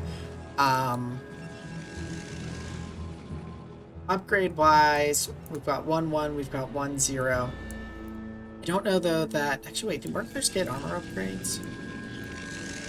I'm not actually sure. Okay, they do get armor upgrades. So you can see the armor upgrade by checking an enemy worker, at least. But a couple cannons going down, so this observer's going to have to move out of the way. Stay alive, observer. Good observer positioning here from Bagelpirate. Should be able to see any army getting produced and coming out to the rally point here. Templars are out on the field for Bagelpirate. Storm just about to finish. But Otto's Storm not far behind with a round of High Templar for themselves. And uh-oh. We've got the Dancing Probe here. Don't throw a gateway here. Oh no. I think this will block Dragoons out of this gateway if they try to produce them, so hopefully they do not produce gateways from that. OttoRemmer checking to see if any other bases have been taken. Not finding any where they're going, and there aren't any to find, but it is good to check that, so that way you confirm the base count of your opponent. Just the Screaming Bird, I'm not clicking it. And it looks like OttoRemmer is going ahead and getting the Archons instead of keeping some Templar. Well, I mean, they are keeping some Templar, but instead of keeping all Templar, they're going ahead and just preemptively morphing the Archons, whereas Bagelpirate is keeping Templar out for the energy and 4 storms. Nice observer coverage here for Bagelpirate. Gonna see... the observer actually stops there. I was gonna say, could check and see that this 4th base is active and recognize that they are down a base. Looks like the observer that was there does get chased away by that cannon with an observer that moved over to the rally point. Supplies are steadily going. Worker count, very good for both players this game. 59 and 57 at this point in the game, so that's great to see. They're about equal there. And their army sizes are about equal as well, so very cool, even game so far between these two. The army composition is a lot more goons for OttoRemmer and a lot more zealots for Bagelpirate. So the Archons might actually work here for OttoRemmer, although there is just the one Archon, right? But that splash damage against the Zealots would be useful. Looks like there's a shuttle to load up the Templar, keep them safe, and unload them as needed, or maybe even to do a drop. I don't think I've seen anything get produced out of this gateway. I've had it selected this whole time, and while I've had it selected, this gateway has not been used to produce a single thing from what I've noticed, so it's kind of funny. Looks like the shuttle will be a drop. As it moves over to the left here, I'm going to grab a drink of water real quick. And that is a speed shuttle, I think. Feels like that shuttle's moving quick. It is in position to do a drop on this natural here. So we hear an Archon, another Archon morph. Meanwhile, Bagelpirate's army is moving up, and just as I get off the shuttle here, it's going to fly over the cannons. That Zealot's going to land, decides not to drop at the natural. Going to go ahead into the main, which hasn't mined out yet, so there's still a good number of workers. Drops off the Templar. One Storm gets a few kills, gets the gas probes, and this High Templar here getting trapped by the probes, gets saved by the shuttle. Oh, huge damage there. 12 kills on that High Templar, and something to get produced out of this gateway, but I wanted to check that kill count. A lot of probes lost there, but really the worker count for OttoRemmer, still 52, so still pretty healthy. And it looks like the army was positioning here to attack this third. It's going to ignore OttoRemmer's army for the moment, try to get some up on that high ground and some to slow the army down. So hit the workers of the natural and main, and now trying to take out this third base here.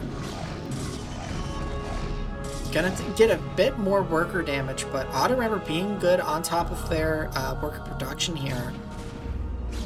Isn't really taking too much damage, and OttoRemmer really gets ahead here in the supply count, right? Almost maxed out.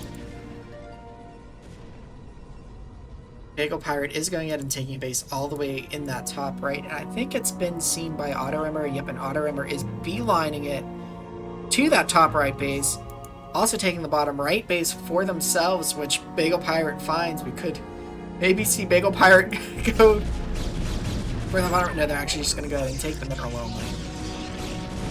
We're transferring probes there, and there's nothing here to defend this. There's a lot of probes there, and OttoRemmer sees, okay, I don't actually need to vote the entire army, so I'm just going to have a small little group here clean this up. Pull the rest of my army back to make sure that you don't counter. A couple of Dragoons getting caught here. What are the upgrades right now? We've got 2-1 to 2-1, so equal upgrades. And trying to save these probes, but I think some of them might get out. And meanwhile, there's a big battle over here. Storm's going down. The Dragoons of OttoRemmer falling. Beautiful storms. I'm glad I cut over to this fight. A few storms going down for OttoRemmer as well, but I think Bagelpirate's gonna clean this up. And now Bagelpirate's going to push on the natural here, but they need some reinforcements. There's a lot of army up in the main for OttoRemmer, and I'm not sure why that army is there. But OttoRemmer not even bothering to try and... Well, okay, now they're moving. Okay, I thought they were just going to, like, basically try and walk past. Got some storms coming down here for OttoRemmer, so OttoRemmer, I think, is going to clean this up. Good storm dodging there from Bagelpirate, but those storms do put on a lot of damage to those Dragoons. And those Dragoons will be pushed back. That being said, you know, OttoRemmer is up 10 supply. Looks like Bagelpirate's going to try and get this base working again. Recognize, oh wait, there's only 2 Dragoons chasing me. I can go ahead and kill that. This Dragoon running for its life from that Zealot. But now, a bit of a flip here of the army. Oh, and a Dark Templar is out on the field this game. So Bagelpirate's going to have to be careful with their observers. Keep those with the army. So this Dragoon goes ahead and, or rather, this Dark Templar goes ahead and chases this Dragoon. The Dark Templar, or this observer's going to see this push coming for the 4th. But there's no observer here. It's still chase. He gets the kill on that Dragoon finally. Trying to hold this ramp here. We need some storms. There is the energy for it. Storms more on top of their own unit. But there we go. There's some juicy storms putting on a lot of damage to these Dragoons here. Good morph an Archon with these. There we go. And now the reinforcements coming up from the rear. But where is the observer? There's an observer sitting out here. This Dark Templar just slaughtering Dragoons.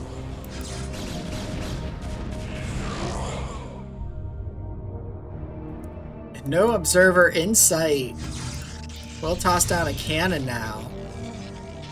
I'm gonna go ahead and move out with the army. Looks like Bagelpirate wants to pressure this bottom right base here for Bagelpirate. I think all the probes here got cleaned up. Actually, how many minerals are on these? 1,500. Now it looks like Bagelpirate will, I think, clear this base. I don't think the reinforcements are going to be able to get up here in time. There's a lot of zealots just ripping everything to shreds, you say, to shreds. No energy on the High Templar for storms. I'm not sure if they already cast them or not. Ooh, these High Templar are vulnerable. They could get picked off. OttoRemmer's going to try and get up here, but now Bagelpirate can sort of hold this ramp if they choose to. Storm going down on the Dragoons moves them out of range, but there's still no observer, so the 6-kill Dark Templar going to continue to try and rack up that kill count, but the bottom right base does fall. Oh wait, there's an observer. Get it in there. See that Dark Templar. And the Dark Templar's reign of terror has been ended. So it's going to do the damage that they can do. Actually getting a few kills. Trying to dive in more on the Dragoons. I think in the end, yeah, this is going to get cleaned up, but now that OttoRemmer's, the bulk of OttoRemmer's army is in that bottom right, we've got a push coming to the bottom left from Bagelpirate, but Bagelpirate is slowly running out of resources. Needs to get this top right going. Did start to produce some probes up there. But it has 64 probes. We'll have to try and see where those probes are at. They could really be transferred, but now OttoRemmer has to run all the way from that bottom right to the left here, so great job of Bagelpirate hitting one front, getting the army to move over there, and then going ahead and hitting the other side of the map. Getting on top of the Dragoons here, getting into the natural now. OttoRemmer actually just has one mining base. They have a large amount of probes at like 51, but they have like one base mining. More reinforcements streaming in from Bagelpirate. Recognizing, okay, I think the aggression here has to... And oh no, the observers! The observers just rushing in there without a care. The Bagelpirate pulling back now, I think, did the damage that they needed to do, but they really need to transfer some workers around. They've got a fair number of workers from here that could be moved, as that's about to dry up. The natural has some workers that could be moved to that right side. Yeah, I think they could maybe relocate some of those instead of making more, because they're up to 72 workers right now. That's going to eat into the army count that they can really muster, and might give OttoRemmer a chance to come back here, especially with the bank that OttoRemmer has. Now there's a probe over here that can see that this base is building. OttoRemmer can see that probe as well, just sightseeing, checking out that Vespene geyser, like, man, I wish I could get a canister of Vespene gas from that, but there's no assimilator there right now. I'm gonna go skulk in the corner here. Looks like we might see another attempt at a pylon in a corner with some cannon creep, which would be kind of interesting to see, but OttoRemmer's army, again, larger than Bagelpirate's right now due to that worker count. And so OttoRemmer has a chance to stabilize here, is going for the double expand, is actually a triple expand right now, with that banked resources. And with that larger army, sitting about the middle so they can really respond effectively pretty much anywhere right now. Working on the way to that max army. Looks like we've got a Stargate coming out for OttoRemmer, so maybe we'll see Arbiter play here. It's just a single one, so I don't think it's going to be something like a carrier switch. But OttoRemmer actually might get on more bases than Bagelpirate after all of this is said and done. Let's look at the upgrades really quick here. We have 2-1 still for Bagelpirate, and still just 2-1 for OttoRemmer. Bagelpirate does have the +3 attack on the way. Looks like Bagelpirate is positioning their army over on the high ground here. Neither player is taken. Okay, I was gonna say neither player is actually taken the natural. Here we have a transfer so that natural had run out of minerals. 81 probes for Bagelpirate here. So Bagelpirate, I don't know if they are actually aware, and they haven't even scouted this. So yeah, they don't know that that base is there. They are positioned perfectly to just go ahead and charge in and take it up. They have to be careful because Otto's army is roaming. They do have a little bit stationed here just in case, but that will not stop this. It will only slow it down. Observer getting caught there. Absolutely destroyed by the 3 Archons. So Bagelpirate sees those probes and uses that as a tip-off that, hey, maybe there's a base up here. Moves a few units, but the army is a bit spread right now. Otto's army is splitting as well a bit because of the terrain.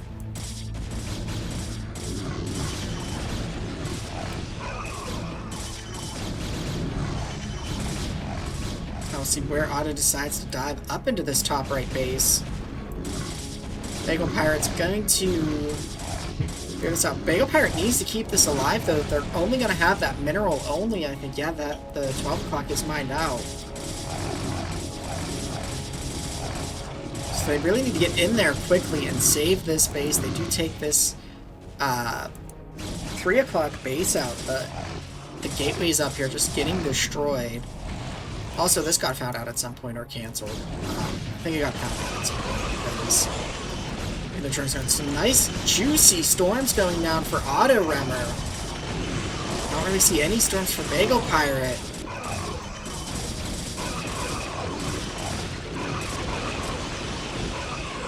And it looks like Bagelpirate is ahead in supply, but again, we have a 20 worker difference, so storms going down now both sides of the field.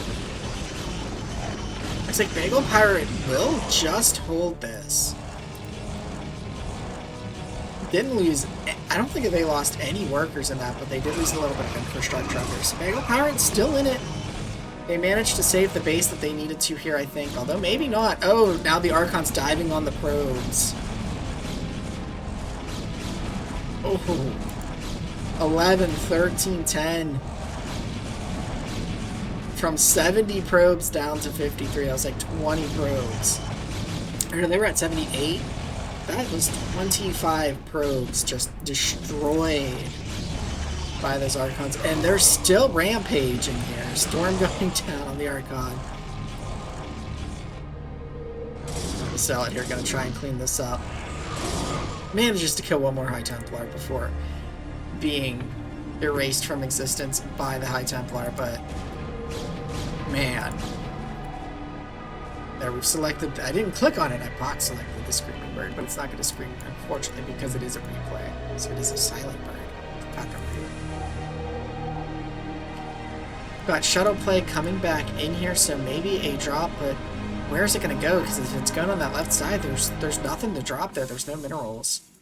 There's also a Zealot spotting here, and there's an observer watching it, so they know that that's there. I'm not sure what exactly they're hoping to do with this. Looks like they're repopulating that top right. They're back to producing probes, which I feel like they don't necessarily need to. Yeah, there's really not going to be much here. I guess they're just tossing some Zealots down here at the gateways to maybe try and do some damage, but there's a round of Zealots that pop out for OttoRemmer. A round of goons. They just have to be told to attack. But yeah, it gets cleaned up pretty quick, so not much happening there. Looks like Bagelpirate is going to go ahead and try and take this 9 o'clock base. OttoRemmer with the big scary looking army again. Bagelpirate getting this top right going again, but Bagelpirate with the bank building up here again. Could maybe get some gateways over on this right side too, in order to just remax out again faster, but I like that Bagelpirate has that idea. Hasn't replaced the gateways that got lost in that push, though. Arbiter's out on the field. We've got Arbiter energy, so Stasis most likely has been researched. Oh, we do. We have a fleet beacon. So we could, and we've got a third Stargate, so we could see a carrier switch from Bagelpirate. Now, I don't know if that's really the move that's going to get Bagelpirate the win here. We've seen a lot of Storm. Storm is very powerful. But carriers in high numbers with like a couple of Arbiters can be a scary force to deal with. There's an Arbiter moving all the way over here on its own, so we might see a recall if that has been researched. So OttoRemmer moving over to the right here. There's something shooting. Oh. You actually popped out on the side somehow and got stuck. Poor Dragoon. So OttoRemmer just kind of roaming the map with their army, trying to keep their army into a good position. But here we have the Arbiter coming down now. Where's it going to recall? Oh no, don't recall. You're going to need your army at this mineral only.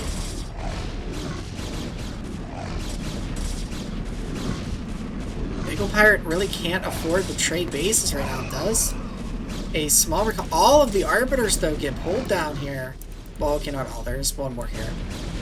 But the mineral only is going to fall here. And the base they were trying to take here at the 9 o'clock is going to fall. They are going to do some damage here, and it looks like they're launching another counteroffensive here on this right side, so there may be a bit of a base trade here. OttoRemmer taking out 2 bases. Bagelpirate actually kind of disabling 3 bases, so... But it kind of feels like OttoRemmer could just charge in and kill Bagelpirate right now. Like, if they just took this large army and pushed into the main, like, they've got this 4K bank, right, where they're really stressed is gas. So they could just charge into the main of Bagelpirate while Bagelpirate's army has been recalled and moved into other places. Another recall going off, though, so Bagelpirate using recall very effectively, hitting multiple locations and stressing where OttoRemmer wants to move their army, right? So maybe pulling the army back is the better play here to try and deal with this, but OttoRemmer is going to get knocked down to 1 base. It's a mineral-only base, and they need gas, right? Both players now, where they had healthy worker counts before, now just down to 30. Bagelpirate, though, is on 1 base as well. Has a glut of gas and needs minerals, so both players are kind of in opposite positions here, right? Where Bagelpirate has a glut of gas, Otto has a glut of resources. Stasis now being researched. So I guess the fleet beacon was grabbed just as like an opportunistic sort of thing. Oh, they might have a recall into the main here. Could save this force that's kind of perched on the high ground. Clump that together, recall it into the main. Oh no, just grabs a pack of zealots from and a High Templar from the rally point. And now begins to tear apart the gateways of OttoRemmer. OttoRemmer trying to pull back here. It has the resources to replace the infrastructure. Meanwhile, it looks like there might be another recall here. I think it was this force that was up on that high ground that got recalled here. This mineral only is going to fall. So Bagelpirate doing a great job of just some nice storms there too, using the choke point created by those gateways to their advantage, just really stressing OttoRemmer here. I'd love to see Bagelpirate take this natural, as they really need to get another base up and running. OttoRemmer now actually going to try and take that 3 o'clock. They still have a large army, right? And that's kind of the problem now. So Bagelpirate did all of these hits, all these little attacks, and is really pulling the army around to different places. But like, look at the supply right now. OttoRemmer is still ahead in supply. Has the mineral advantage here right now. But OttoRemmer really needs to get a gas base going. I think if they're going to try and win this. The mineral only now about to be under pressure from the force on the right as well. A couple of probes chilling out. I think being used to scouting, maybe going to try and take those. But those would be pretty hard to defend. Actually having to pull back here.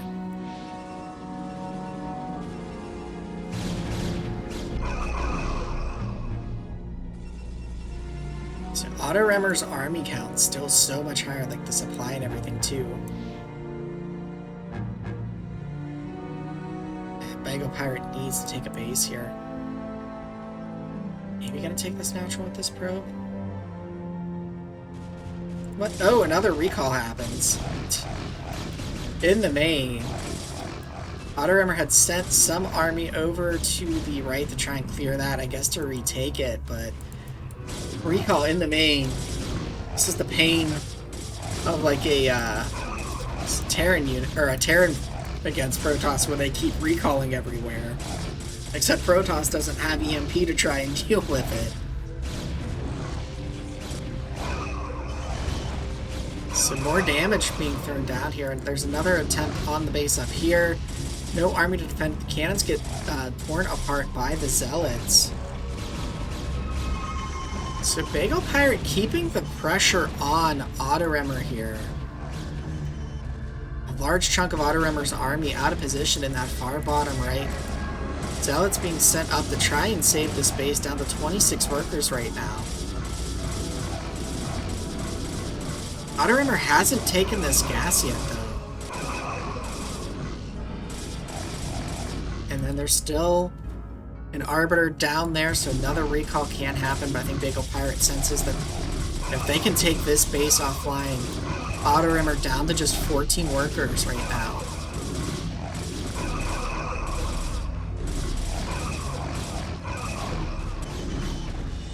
The thing is, Bagelpirate doesn't have a lot of resources. If OttoRemmer were to just go across the map, I feel like OttoRemmer could just win this. They've got the army, and they might sense that here with these Zealots chasing these 3 Dragoons. They might see, wait, there's nothing there. Bagelpirate is trying to take this natural, but yeah, they're down to just like 40 resource minerals right now. OttoRemmer, if you just gather your army and go march across the map, you can win. Yeah, unfortunately, I don't quite think they're going to do that. They're trying to just posture defensively, but that's going to let Bagelpirate potentially come back in this. They are going to catch that Arbiter now, so that way... Okay, that's a good catch. Now you don't have to worry about that Arbiter doing a recall. You can go ahead and try and get your army gathered up here. Could hit this top right, too. You take out the mining bases for Bagelpirate, and they're going to have nothing left, right? But you could get a counter, so if, with the larger army, if OttoRemmer were to just engage and take that army out directly, and Bagelpirate's not going to be able to do much of anything, right? There is a small force here going to this top right. Bagelpirate's going to have to defend it, I think. Not really going to be able to counter. Actually, no, they're just trying to take this base, okay? So they're clearing this. They're repopulating this. OttoRemmer's resources are starting to run low, so they do need to get... They have a lot of workers made here and not mining from this base, unfortunately. Nothing being made at this mineral only, and they're long-distance mining from this base here. Bagelpirate may be looking to position to take this mineral only.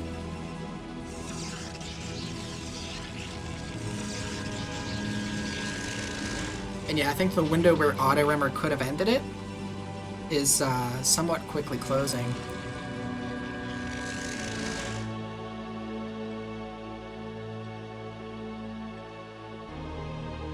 OttoRemmer's repositioning around this bottom right, but like... Bagelpirate's observer coming down here, checking this 6 o'clock base. Some army is moving over here on the left.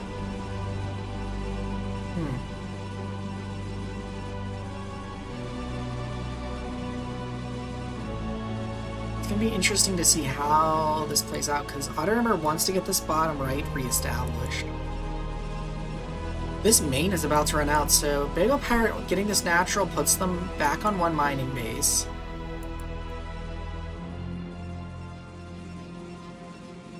Bagelpirate seems to just kind of be checking, spotting, trying to watch for any more recalls. I don't think this observer can really... That observer can't tell. There's a base down in the bottom right now. OttoRemmer still not taking the assimilator there. Only get 2 probes on the gas here.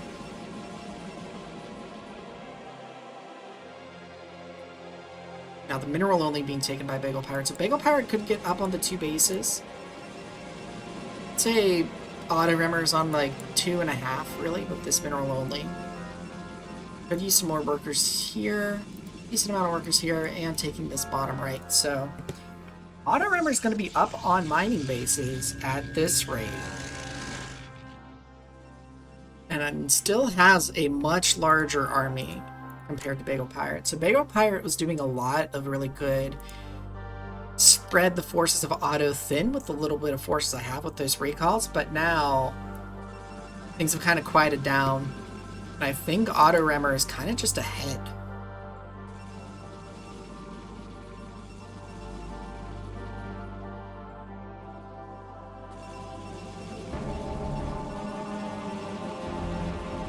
This is a doozy of a game, though. Ooh, the observer spots that Arbiter. Where is it gonna hit? Is it gonna get caught? It is gonna get caught, but I think it's gonna be able to get away. There's no base here. Actually, there's no minerals here. There is just a depleted geyser. Looks like there's gonna be a recall attempt here, but... No, there's no... Okay, the energy actually got spent for the recall. The thing is, though, OttoRemmer's army wasn't out of position for this. So this gets caught pretty easily by OttoRemmer and cleaned up. And Bagelpirate just doesn't have much of an army right now. Only 104 supply to 178 from OttoRemmer. If OttoRemmer just went across the map... Again, I feel like OttoRemmer has an opportunity here where they could just go across the map and win. But they've really been just defensive with their observers, not really sacrificing an observer to check the army count or anything. And I actually don't see, I was looking up and down, there's no observer with the army. So... Yeah, but OttoRemmer just doesn't want to lose their mining bases right now, right? I think that's what they're kind of most worried about right now. But that's kind of costing them their opportunity to just go kill Bagelpirate.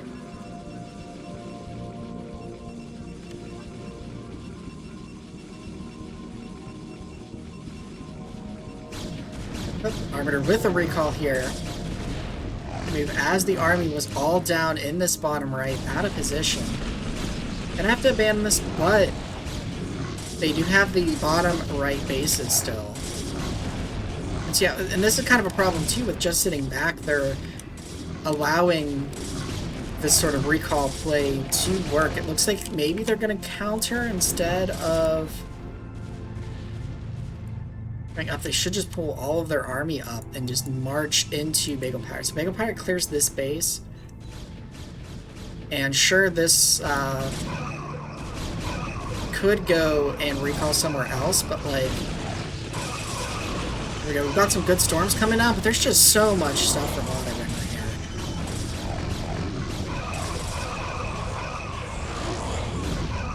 here. There's so many Dragoons. We've got 332, 331. And so Bagelpirate will go ahead and get the GG there. Yeah, so I liked the play with the Arbiters, but because they kept spending their army like they were, it just left them with that, you know, smaller army. And Otto, while the army was out of position sometimes taking some damage from the recalls, they were still able to just keep that larger sized army. But very cool late game PvP, seeing that Arbiter tech being used in PvP, just very exciting. But OttoRemmer takes the series 2-1, putting GOSU up 2-0 so far in the Tier 2. It's going to be up to lanaishot to try and start the swing back for 2Fact 2 Furious in Tier 2. Let's go ahead and get into Game 1, which again will be on Eclipse.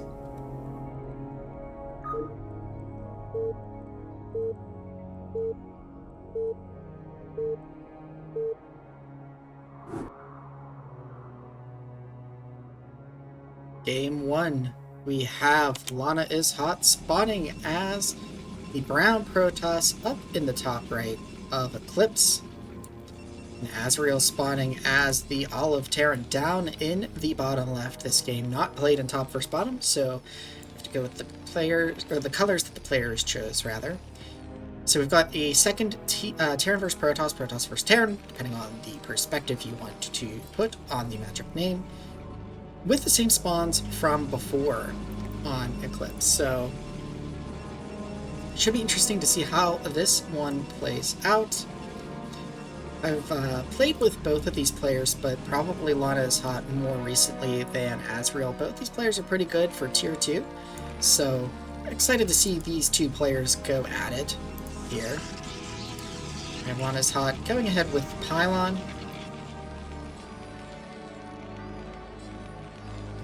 And the depot coming down here. So no Pylon Scout from Lana. We'll see if lanaishot decides to go ahead and Gateway Scout into a gas steal. Gateway gets thrown down. The probe will go scout. It's that got like green little like goggle looking eyes, the probe, right? Like, I guess they actually aren't quite goggle looking. They're like more like binoculars because they kind of protrude a little. Kind of interesting. And looks like Aszriel is just making sure that there's no proxies in the base. The gas actually does get down, so the Gateway Scout not going to get there in time. Perhaps a little bit worried, having not seen the probe come in, you know, for that gas steal. Like, there's something sneaky going on, but no. It is just pretty standard normal play here. We've got, something that you usually want to do as Terran. When the probe gets into your base, just assign an SCV to go ahead and chase that probe down to make sure that the probe can't do anything like build banner pylons or just generally be annoying. Meanwhile, the scout from Aszriel gonna go ahead and get up into lanaishot's base here, and we'll get a full scout that this is a 1-gate core play with the 2 pylons here. SCV going ahead and attacking a little bit that core, which will go ahead and finish. The Marine is out though, so the probe will be chased out. And we'll see if the probe decides to fully return home. It looks like this is Goon first, no Zealot, so no early pressure coming for Aszriel. The factory is down. Guys pulled off gas, so it looks like this will either be a fake double or an early expansion.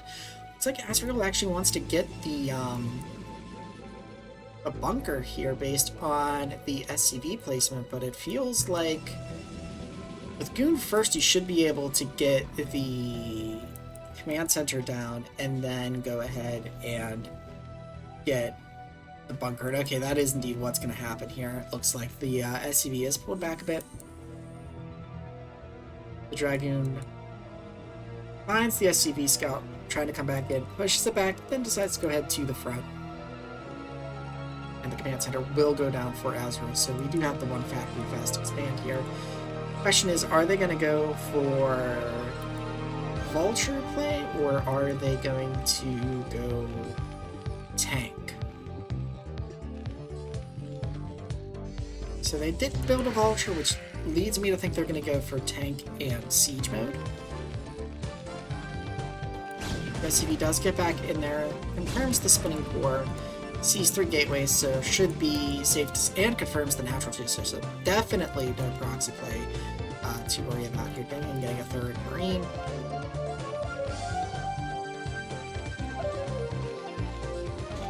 And going ahead and getting that tank. The machine shot done.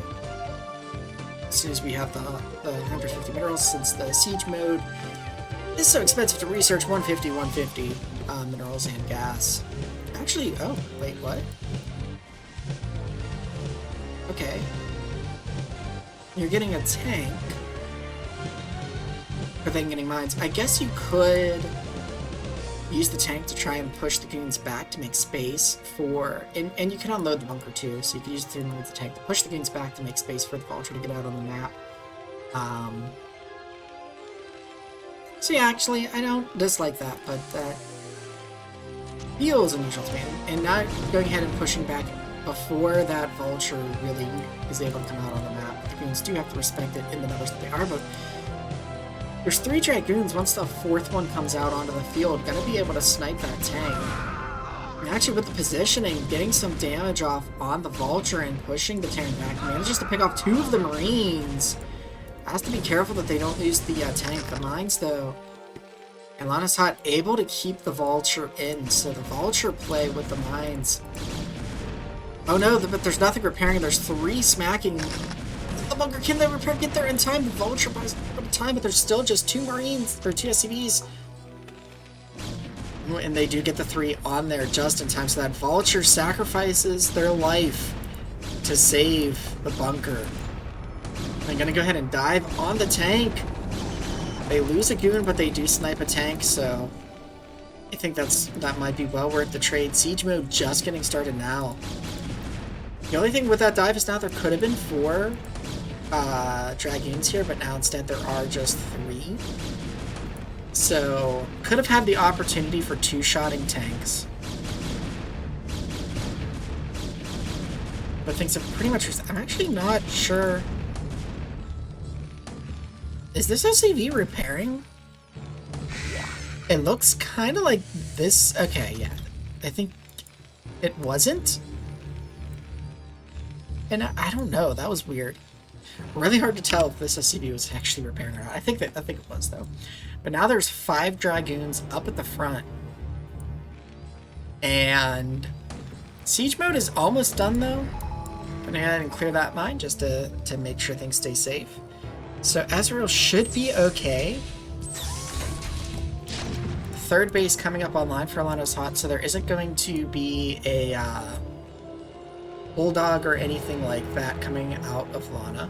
Well, I mean, actually, I guess you could tell that once the second was there. I don't know what I'm saying. Word salad, word vomit. Aszriel going up to 3 factories, getting the engineering bay. And they did do a scan, probably in the main. Checking the tech, yeah, now checking by the ramp here just to see what might be being built down there. But a nice job so far of lanaishot. Managed to keep the Vultures contained. Checking just to make sure that there's nothing going on over here. The 3rd, probably gonna throw down a pylon, I would imagine, when they have the opportunity to watch that. +1 weapons on the way. Starport started for Aszriel. Another scan going down, checking that gateway and tech.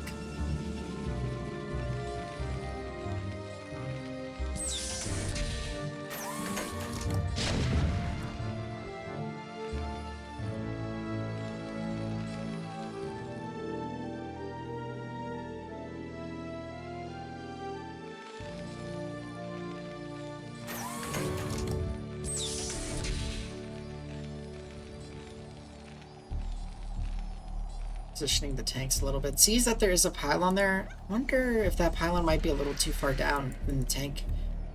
Tank might be able to actually shell it from here. Not entirely sure. I think that is what... Yeah, okay, that tank is able to shell it from there, so that pylon down a little bit too far. Another scan coming down from Aszriel. Checking the natural here. So 2nd gas on the way at a good time here. lanaishot, though, actually does have a lot of gas banked up. Not really spending... Actually getting a lot of zealots here. Some Vultures get out on the map. So gonna have to start to be careful here. I don't think there's a... Okay, robotics facility coming down now. So that's maybe a little bit late.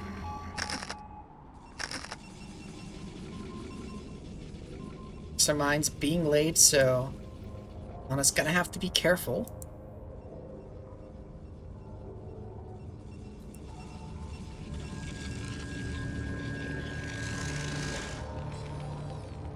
But Aszriel's gonna have to make a decision. I mean,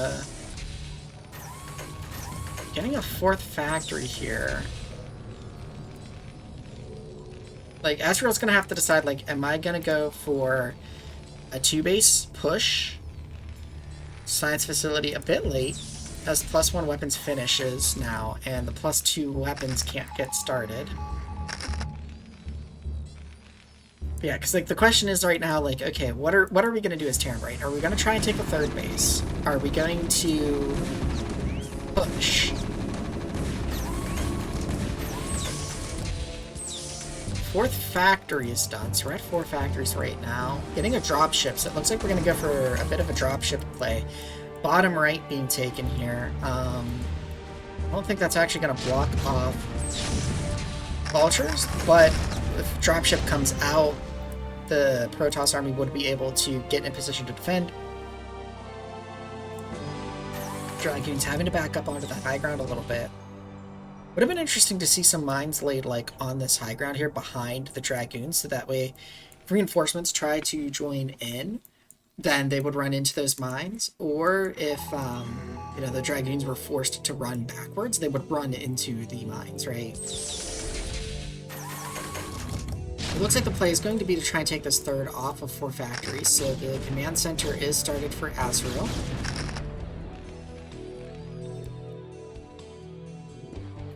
Shuttle, I believe that was seen by the pylon. But, you know, the question is always, you know, was that seen by the player, right? So we've got 2 tanks here. Actually, with the dropping, they are able to fire on that forge, so... Tanks being sieged. A wave of zealots coming out here. Actually, there's a dive-in on the Terran here. Missile turrets doing a good job of distracting the zealots, but the zealots now running on top of the tanks. There's no vultures really here to clean up the zealots, and I mean, I think that dive went a little bit better for Terran. There's a few zealots here that didn't quite get into the fight. That cannon got cleaned up, and then dropship moved the vultures up here, so a fair number of probes, or the probes just are being run over to this bottom right base here, so nothing too bad. Protoss up on 4 bases still, no 3 bases temporarily. While Terran is still on 2. Terran trying to add factories here, go up to 6 factories, adding a 7th factory. So yeah, because they've got a lot of minerals right now, but not a lot of... That's right, oh, when that depot burns down. So trying to position here to defend this 3rd. We've got an observer now positioning on the high ground there to see if any Terran units move through. And it looks like Protoss actually is going to want to move through here, which it's going to be mined up. But Protoss doesn't know this 3rd is about to be taken, right? So it feels like the attack for Protoss would be a bit better to hit through here and sort of force this 3rd to lift.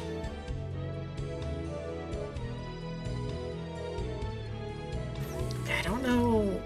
There's a probe with this army too. So the observer's scouting it out and seeing what's here. The army's gathering. It's just a 140 Protoss army, though. Like,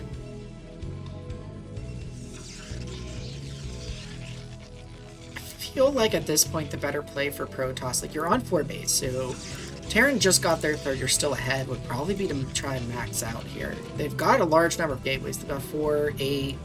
Actually, they could even more. They're going up to 10.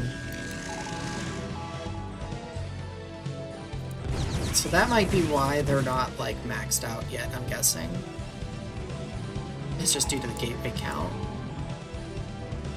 They have their Stargate, they have the Temple Archives, but I don't see an Arbiter Tribunal yet, so... Looks like actually we have another attempted dive that does get deflected. Yeah, I think pushing on this front is not going to be particularly strong, but there are other fronts that are a bit weaker. This army, I feel like, could run into that 3rd relatively easily. There is a pretty decent minefield, but the Terran army, well, now there's some reinforcements that are a bit mobile and maybe moving into position. I was going to say, most of the Terran army is sieged.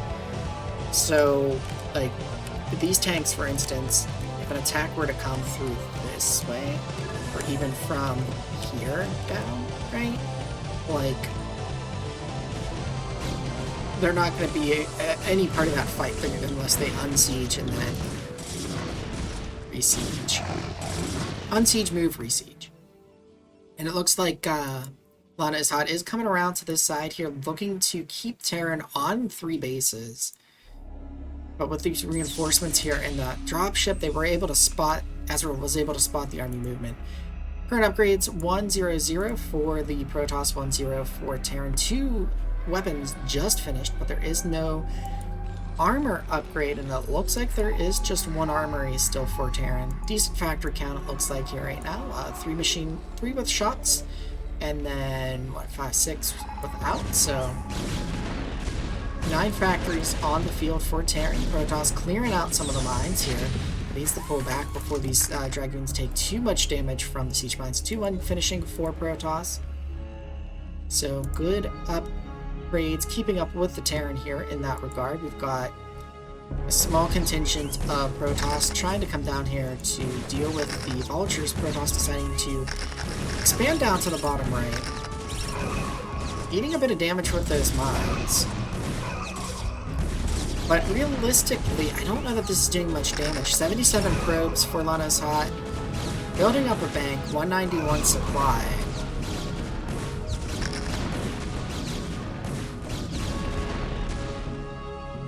So like at this point, I don't know the damage that that's doing. And now we have the Protoss charging it after cleaning that up. Trying to get in on top of the tanks. Storm's going down here. Vulture's coming in though. And they are going to push this back. It was a bit of a smaller Protoss army there pushing into that entrenched position, as there's some of the Protoss army is over here at the bottom left or bottom right that was dealing with that, and there's a good chunk of units that were made that weren't together with the army. So not exactly a clean push in there by lanaishot. And now, deflecting that, Terran is able to kind of just come up onto this high ground and can go ahead and take this 4th, get this sieged up, and defend it as well. It's gonna try and charge into this, but I think it's a little bit too late and too small of an army here. Yeah, and these Dragoons are just gonna get shredded by the tanks. All the High Templar get cleaned up.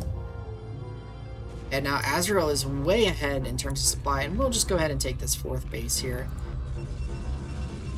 81 probes, maybe a little bit of an overproduction of probes by lanaishot here, which is going to cut into that army supply. 3 arbiters queued up here.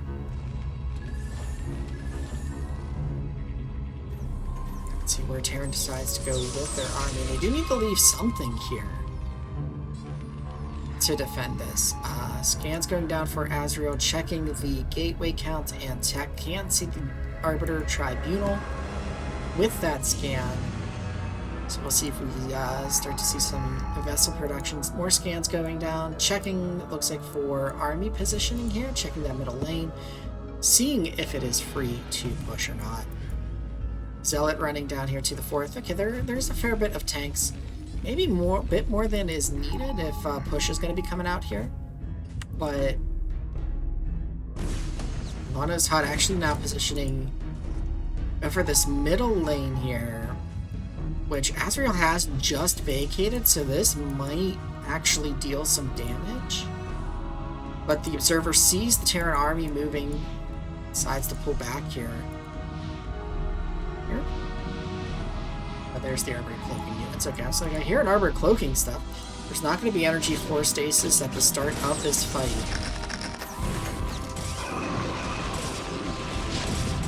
The tanks siege up, and the Zealots just get on top of the tanks here. Actually, there were vessels earlier defense matrixing, so I don't know why I was like, I wonder if we'll see vessel production now. Because now I think about it, so wait, there was at least 1 vessel and some defense matrix that were going down, but very good clear of the Terran army there by lanaishot. A lot of tanks were just left not protected by vultures there, and so the Zealots were able to dive in and clean up. There's also a lot of tanks that were left at the 4th here that just were not part of the fight, so the Terran supply was up pretty high. You know, that's just a less supply that was actually a part of the fight, right? But now we have some vulture rounds going on here up at this new base that Lana is trying to establish, but Realistically, again, I don't know that the Vulture Harass is really going to do much.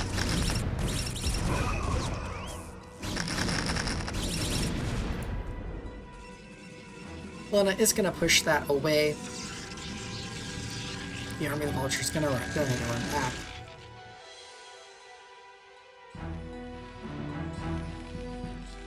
Rejoin with the army here. Lana making sure that this top left isn't taken by just stay moving the army up there.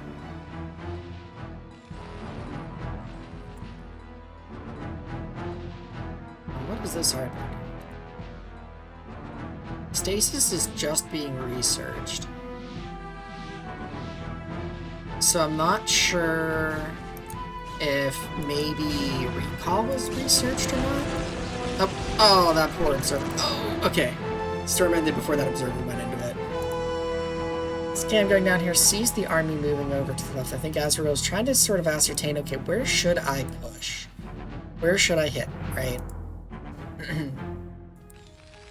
The natural is going to mine out pretty soon. Third and fourth, though, are going to stay saturated for a bit. Looks like Aszriel is planning on trying to take that top left pretty soon, getting a command center ready to float over to it. lanaishot's not really leaving anything there to watch for this base to get taken. Stasis just now finishing 3-2, I think, on the way for Protoss. 3 weapons on the way for the Terran.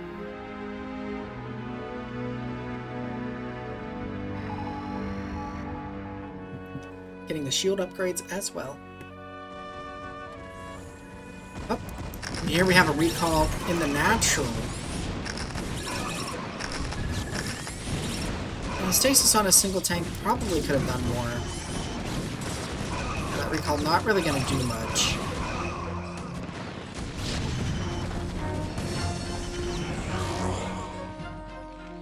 It may have been better to try and see if that Arbiter could have made it over the factories, but I guess it probably wasn't going to be able to do that, right?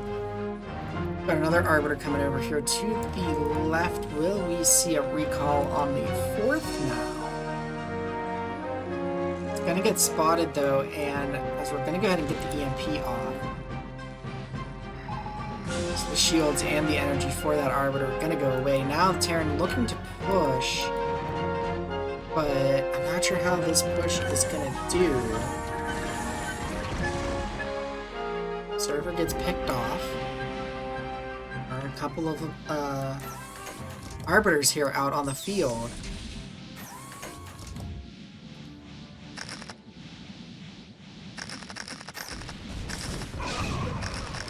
EMP going down, taking some of the energy of the High Templars out, but the oh, they get EMP'd by the other science vessel, so there's not going to be any stasis, and actually this Protoss army.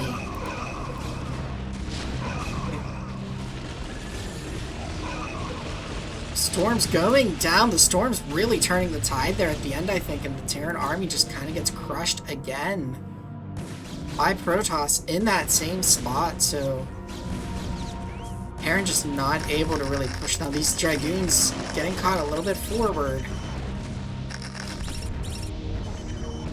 But yeah, I think Terran's going to have to retreat here.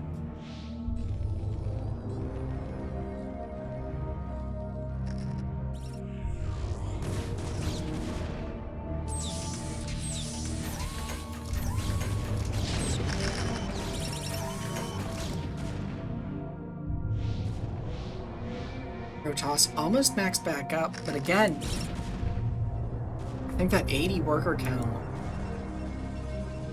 If that were like 20 less, that would be like 10 more army units. And actually, Protoss looking to take this top left, which is really the base that Terran needs to take. And I think Terran knows that now and is kind of going, okay, well, I tried to push into you. That didn't work. I need to take this base, right? And Lana recognizes that as well. And is moving up here to defend, gets their units down the ramp before Terran can really set up to stop that, but I don't think there's enough Protoss units here really just yet. There's more Zealots streaming in.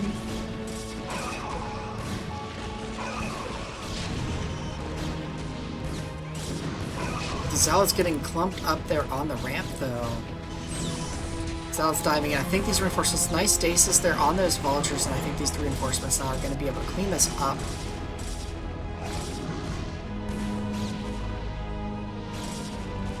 Don't think Protoss should really push forward though here.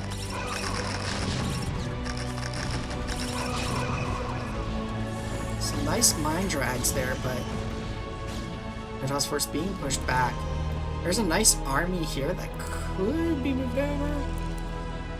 Protoss has lost vision of this lane, which could be dangerous. There also hasn't been vision down here, but Terran hasn't really tried to push these bases, right? Looks like lanaishot throwing more units into the 4th here.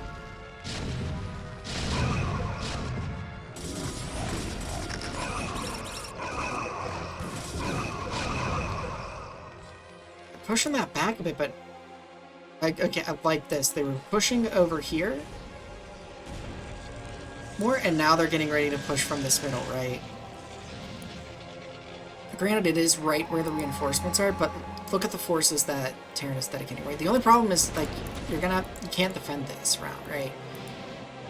So if you push in with this, they're kind of giving Terran that top left, if that's where they choose to go, but they actually are going to pull back here.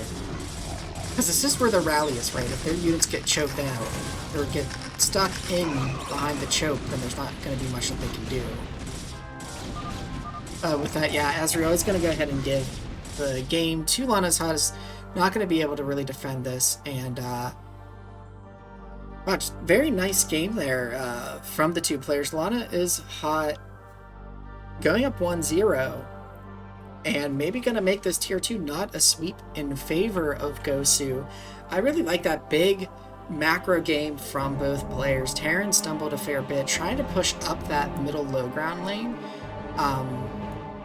One of the things I like about Eclipse as a Terran player is that there's, and I talked about this a bit earlier in the cast, there's only one main for Protoss, right? So there's only one main where they can really slam down gateways. If you can get on top of that and choke them out there, like, they can't get their army out on the field.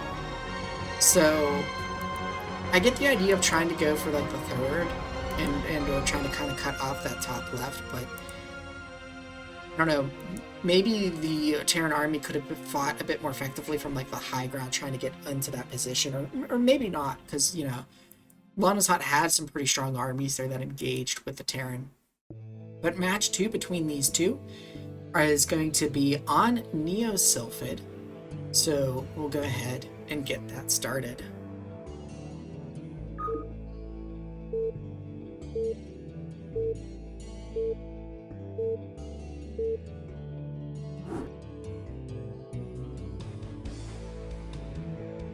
Game 2 in this Terran vs. Protoss, we have Aszriel spawning as the pink Terran up at the top of Neo-Sylphid. So we finally have a different spawn here on the map. Down on the bottom right in the brown Protoss, we have lanaishot. It's not played in top versus bottom, so we could have yellow versus yellow. Which would only get confusing.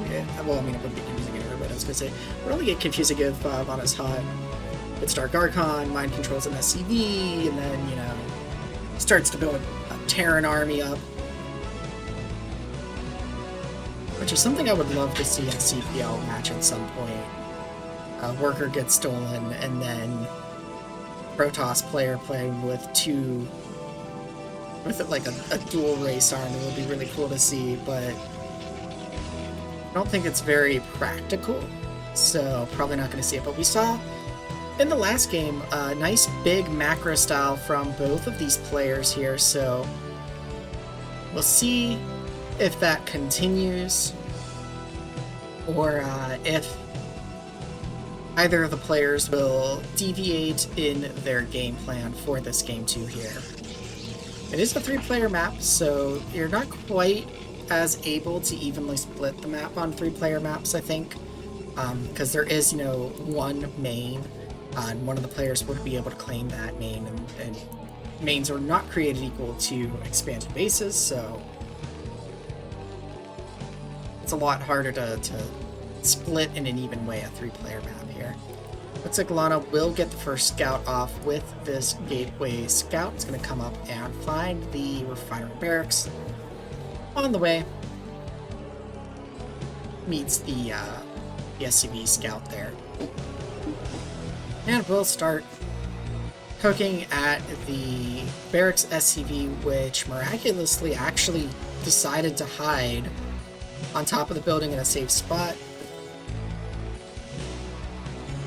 Confirms the gas, goes ahead and goes at SCV, and it may be chance, or it could have been the angle at which Aszriel saw that probe, but they will get a first scout as well and confirm that it is, again, a one-gate core play. Almost getting in the way of that second pylon there.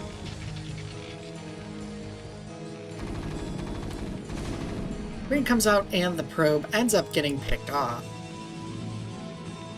which is a little unfortunate there because you'd like to keep that probe alive, I think, to just try and make sure what the Terran is doing. I don't know if they saw the workers get pulled off of the gas or not. The SCV in the main just keeping tabs to see what the first unit that comes out is. Looks like it's going to be a Dragoon, so Aszriel should be safe to go ahead and throw the command center down first,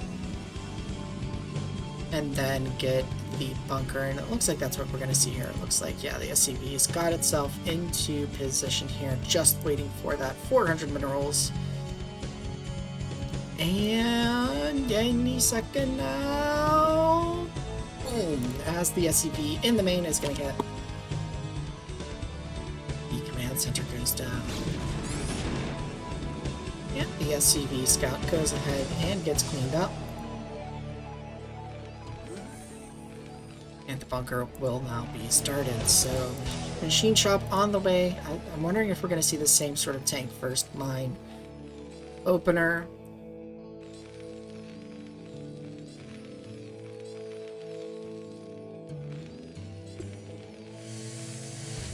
I kind of like the way that the bunkers look like right before they complete, because of these little things these little like color spots. The way they're there, but like the rest of that circle isn't there. There's something kind of neat about that. Dragoon now sitting out front. Aszriel can see it. lanaishot can see the bunker. Can't quite see the command center, but probably has a feeling for what is up. A SCV scout coming in now, wrapping around the long way. Managed to get out before the Dragoons come in. Dragoon pokes in to verify that the command center is there. SCV will go ahead and squeak in. There'll be a Dragoon cleaning up soon, but Aszriel can see, you know, the pylon count. You can see a second before our gateway. Nice block there by Lana to catch that SCV. The one thing I noticed is that range isn't quite spinning. So mine's just finishing up here, but oh, that SCV is kind of blocking that vulture. So the Dragoons get pushed back, but oh no, the vulture still runs into range of the goons, but manages to still get out. Goes ahead and lays a mine.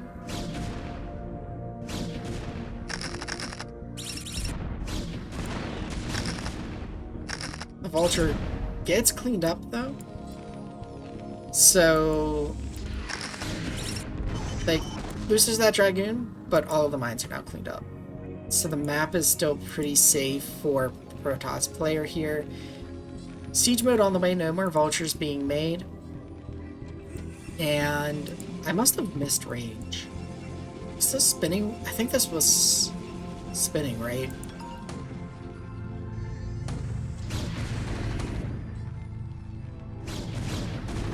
I apologize, one moment.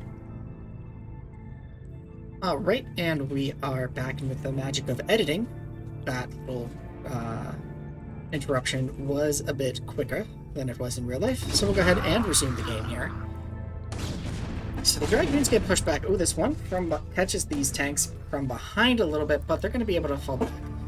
And really, I'm not sure what the point of that pushback was, because there were no vultures to get out on the map from that. I mean, I guess it could have potentially, like, been a fake out, right? But sure. We've got a couple more factories going down, so as we're going up to the 3 factories, getting +1 started, getting their comsats, so there's a vulture. Attempts to get out, but gets repelled again.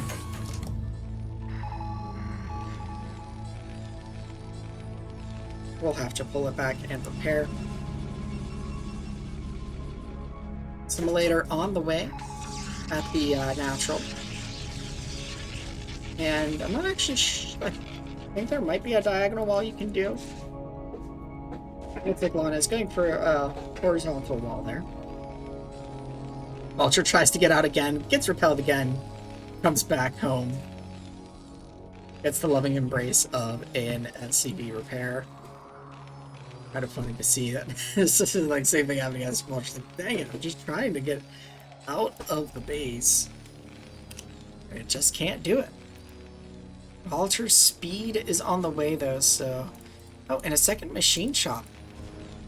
It's going to be producing tanks out of 2 factories here. Maybe looking to go a bit more tank heavy early this game. Okay. It's like, what is firing? They're just taking out that Lurker egg, making that a little bit easier for the mech units to get out of there and not clump up. Transfer of probes to the 3rd on the way for lanaishot.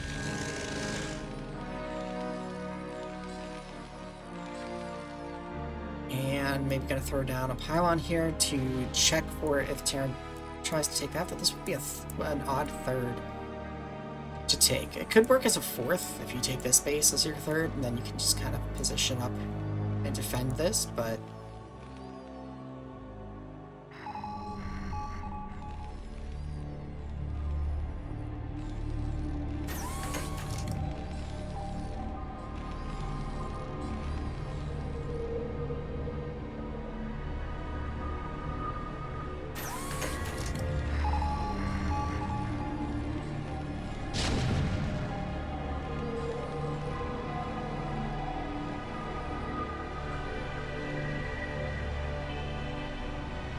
Dragoons holding strong here. Let's see. We do have the command center starting to float to take the 3rd. Needs to be a bit careful though, because the units can't actually defend that just yet. Okay, it does stop it before the Dragoons would be able to hit it. Moving forward with the tanks. There's only 4 tanks though.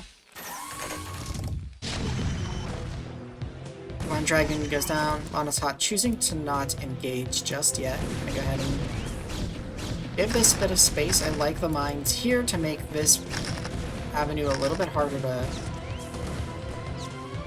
push into. Okay, going ahead and taking out the bunker there. Another Dragoon getting lost to, I think, siege tank fire there. So +1, yeah, +1 weapons on the way for Protoss. Some scans going down from Aszriel, checking on the gateway and the tech. Robotics facility being started up now for lanaishot. And now diving in here, mine's doing a fair bit of work now. There's a decent amount of tanks here. Yeah, this is going to be repelled by Aszriel. With I think with the lack of observers at this stage in the game, the attempt to move the units through the minefield didn't go so well, and has allowed Aszriel to sort of move forward a bit here. But they still have not taken the 3rd, so lanaishot doing a great job of slowing down this 3rd take here. Observatory now on the way along with the Templar Archives and the gateway. We don't see a Stargate starting with the Templar Archives, so I'm thinking we are going to see some High Templar play before we see Arbiter tech come out. Vessel is on the way and the armory is not spinning, so +2 weapons could be researched right now, but is not. The 3rd is landed, worker transfer on its way. Have the science vessel being made. lanaishot taking a 4th base in response to the Terran taking 3rd. And again, this 3rd does have less resources than the other bases on the map, so it will mine out faster than it might on other bases. Now lanaishot getting him, throwing down a spotter pylon over here at the mineral only. Just to check for if Terran decides to take that, because that is kind of off to the side there, so gonna be hard to keep an eye on that with army, and kind of a free base for Terran with these spawns. Scam go down, checking for army.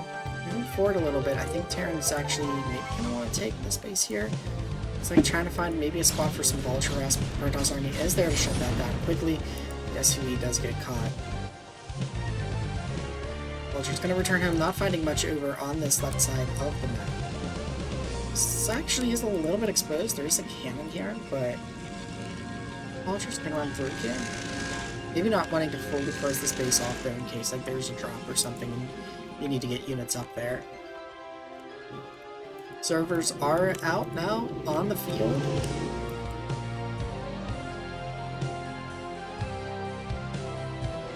have +1 armor. But where's the +2 weapons? We only have one armor, or no, we do have 2 armors, but it's this one isn't. My guess, looking at the resources, probably didn't have the gas to start it and hasn't gone back to start it once the gas was obtained, so... Oh, there's only 1 worker on the 3rd gas, so that's hurting Aszriel a little bit here. A little visitor, y'all can't see, but one of my cats just decided they wanted to watch the match here. They have hopped into my lap for a moment. Bit of vulture harass here down at the bottom right. lanaishot looking to take 5th base. Getting some mines laid down. The zealots are going to run here. Nice splash damage on them from that mine, but trying to get this cleaned up, and really the worker count doesn't get hurt as this was getting hit prior to it being populated. Another vulture run by attempt here. Gets the High Templar. Storm goes, some units come out to block the access to the main.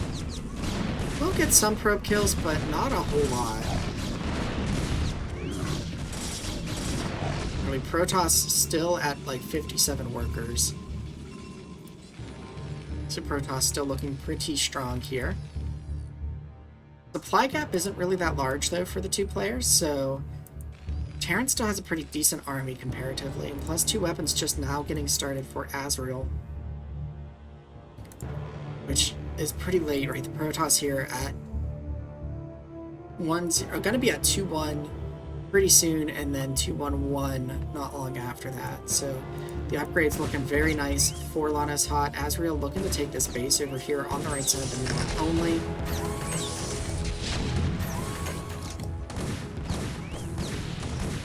We'll clear the spotter pylon, but this lets lanaishot know, okay, Terran is moving to take that side of the map. There may be a bit less defenses over here on the left. It looks like they're positioning more over here on the left. They do have spotter observers here to watch for any army move out on this right side. So they could quickly respond. They have some cannons here to deal with any vultures that attempt to run over to that location. Looks like we are going to see a push in here. There are a fair bit of mines though. There's some buildings in the way. Dragoons are kind of getting in the way of the zealots. And as we're able to pull their army up here, a lot of workers go down.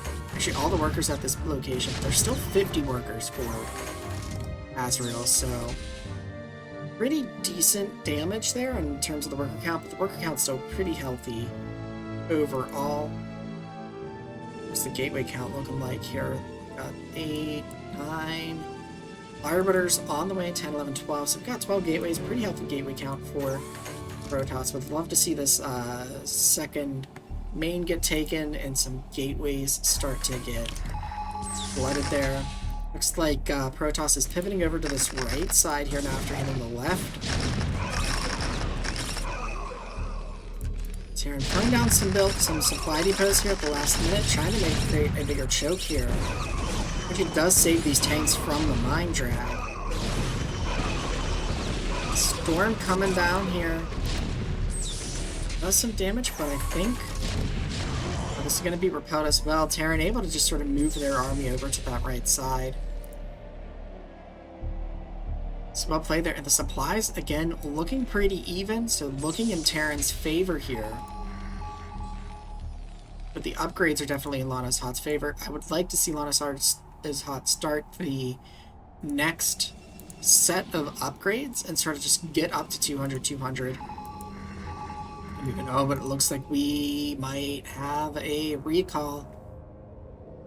I think Neo Sylphid is a map that can be a bit prone for recalls on Terrans, and there is some defense here, but that's not a lot of turrets. And there's no mines in the main, so a recall could do a lot of damage with all of this army at the front here. There's a few zealots running in here. Maybe try to get a mine drag or two. And actually, there's the move in here. Got Templar energy being researched. Another Archon out. Ooh, good EMP on the Archons. Or sorry, not the Archons, the Templar. We might see a storm or two. Oh no, another EMP catches that one, so no storms from this army. Those army just kind of running into the meat grinder there, being forced to back off. There's this Arbiter though. It is gathering the energy needed for a recall. And so we might see that employed against the Terran, but that little run-in, like, and it's not a maxed out run-in, and so it's allowing the Terran to stay at like parity with supply, but now Terran moving out with 2-1, +2 plating on the way, +3 weapons not on the way. This force looks kind of small, right? Like there's a couple tanks here, which actually isn't too bad. Okay, there's tanks here. And lanaishot repel this. They do have quite the army. There aren't mines set up or a Sim City. There's no vultures really with the tanks. Good EMP. One thing I will say is Aszriel has been very good with getting his EMPs off on the Arbiters, preventing them from getting any sort of stasis off.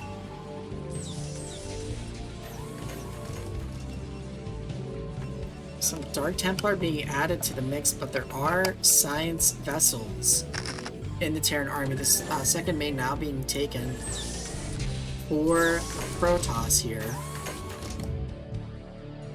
Looks like they're trying to position up here and take this mineral only out.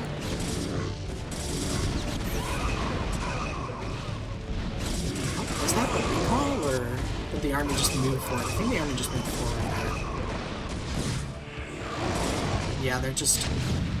Maybe that was a recall and I missed it.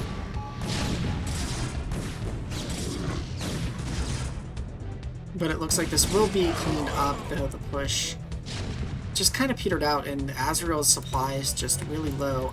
They may not have been macroing during a bit of that, which can really be really easy to have happen, and when that happens, man, it's just...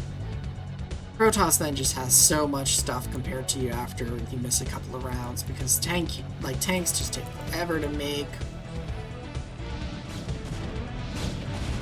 Vultures are like paper bikes. A little EMP goes off there. As we're making sure that this base doesn't get taken. Or sorry, lanaishot's making sure that base doesn't get taken over here. Dragoon watching the over here. Terran retreating back to the safety of the false high ground here, but there's a lot of Protoss just running in here. Terran was not set up. An EMP goes off on the army, which will soften it up a little bit, but there's just so much here for the Protoss army. I think this base is going to get overrun. There are some reinforcements, but it's a lot of Vulture. And Aszriel's going to go ahead and tap out and get the GG. lanaishot taking a series for 2 Fact 2 Furious. GOSU up 2-1 though right now in the tier 2 matches, and it's going to be up to Ocoini and Deathstar to decide it. So this last series of today's cast, well, of this cast, there might be another one later in the day, I'm not sure, but is an interesting one. So if you notice, I have 4 of the races have RP versus RP. Both players are classified as race pickers for their match. So From what I remember, I believe Deathstar does ZVP. So Zerg for if their opponent is Protoss, and Zerg if their opponent is Terran, and then plays Terran if their opponent is Zerg. Okoini is, or Osoini? I apologize, I'm not exactly sure how to pronounce that name. I'll probably go with Osoini because it's just a little easier. But, so, like, with that soft C sound as opposed to, like, a hard K sound, because also that's just a C by itself, so I'm thinking it's supposed to be a soft C sound. Or maybe there's certain letters. I don't know. English is hard. Anyway.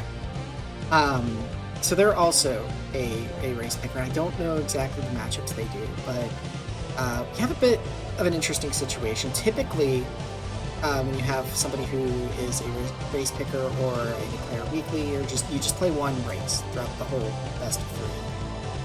That gives your opponent, your opponent knows what you're playing against them. They have time to practice and everything. These two agreed ahead of time that Osoini would, or Ocoini maybe it's supposed to, I'm like still trying to figure that out, but they are going to play a different race each game in this best of 3. So it's going to be a little bit of a surprise to us what they're going to be playing in each matchup. Let's go ahead and get the first one loaded up here.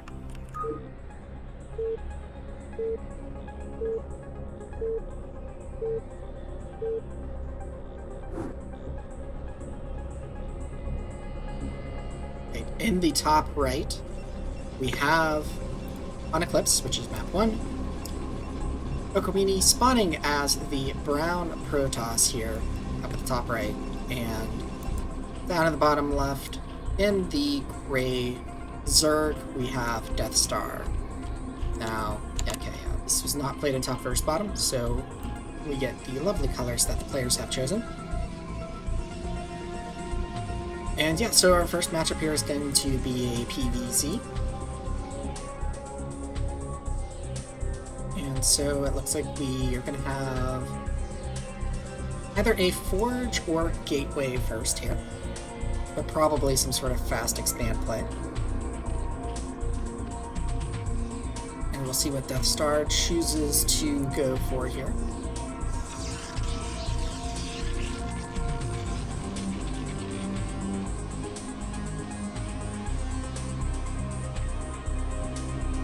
We'll scout with the off the pylon, probably to check for like if it's going to be a 9-pull or something, I imagine. But I think a lot of the times in this matchup you actually scout off the first building that you make, so this probe will get here in time though. Although it does end up focusing on it, like goes for the Forge first. Sees that a hatchery hasn't quite started yet, but there is a probe trying, or sorry, a drone trying to get down there. So this probe going to be in time to delay this hatchery. I suppose this is what you, like the advantage that you sort of get for,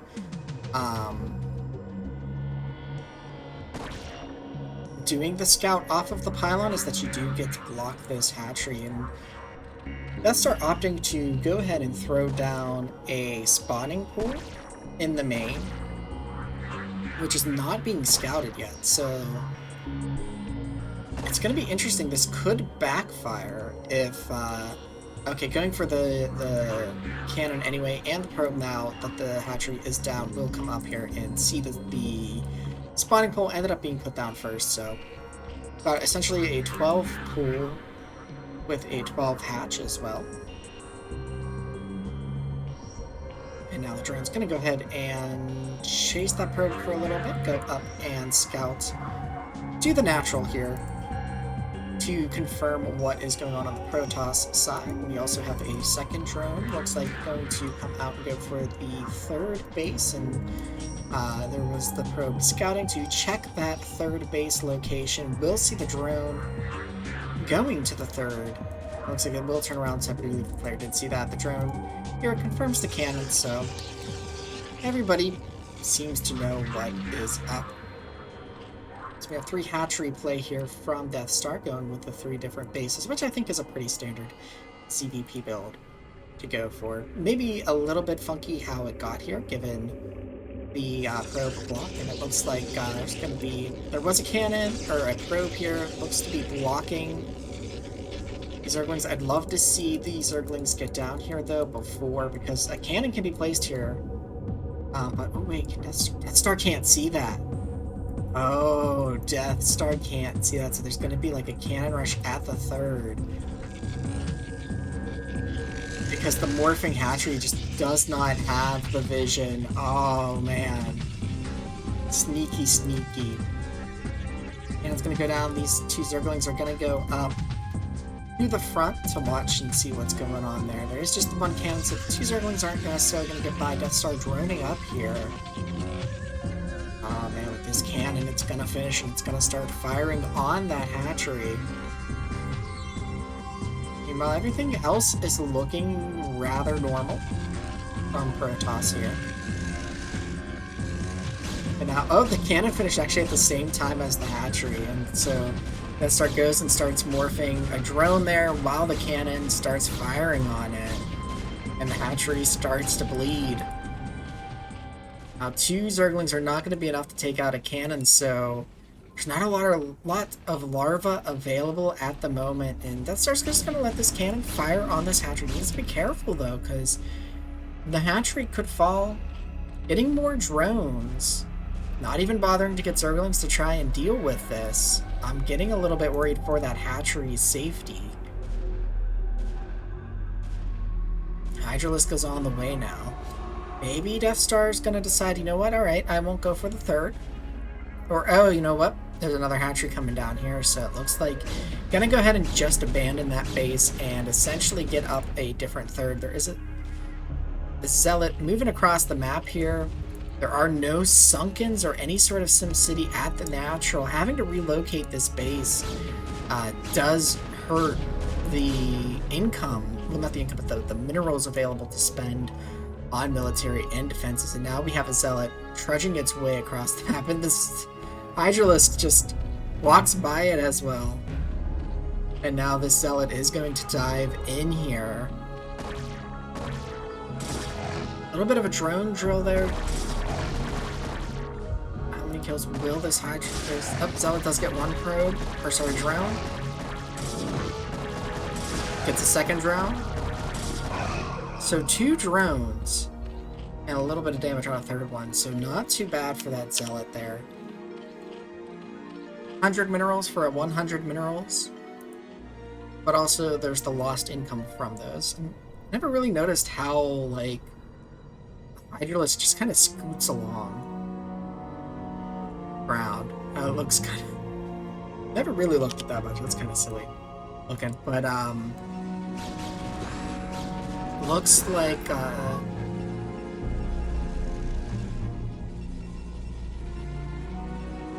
sorry, there was a emergency vehicle going by, so I figured I'd try and stay quiet to try and get it to not get picked up by the microphone there.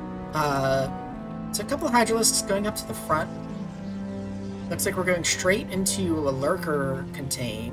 This Lurker aspect is researching. We're not getting Hydra range. Hydralisk's not on hold position, though. Get lured into the cannons. Ooh, that's a lot of damage there. When you've only got 2 Hydralisks out there, and you lose one of them, or were there 3? We lost 2. That's pretty bad, especially when you're going to be morphing those into Lurkers. Sorry. Got a little something in my throat here. That just hurts a lot.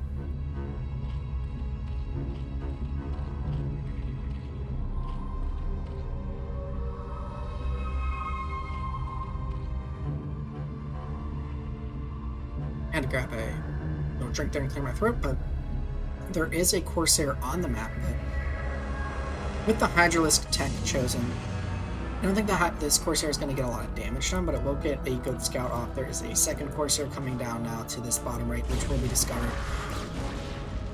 Going to go ahead and clear the cannon there. Clear the pylons so that base can be usable, but now this base is discovered. Going to go ahead and morph both these.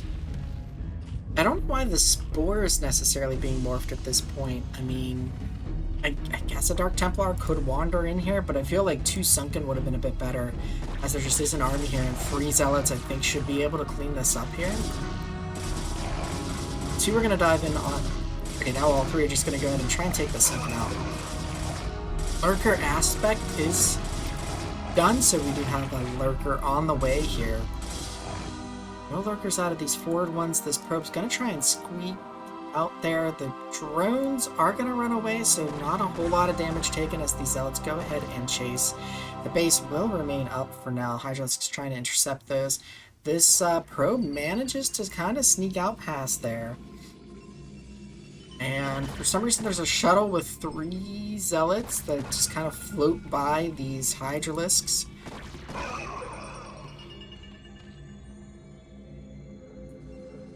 The Lurkers are done, but the shuttle, 3 Zealots, going to be moving across the map, but there's a lot of Hydralisks coming. There's observers on the maps, or on the map rather, for Deathstar. It doesn't look like, I don't know if Overlord speed has been researched just yet.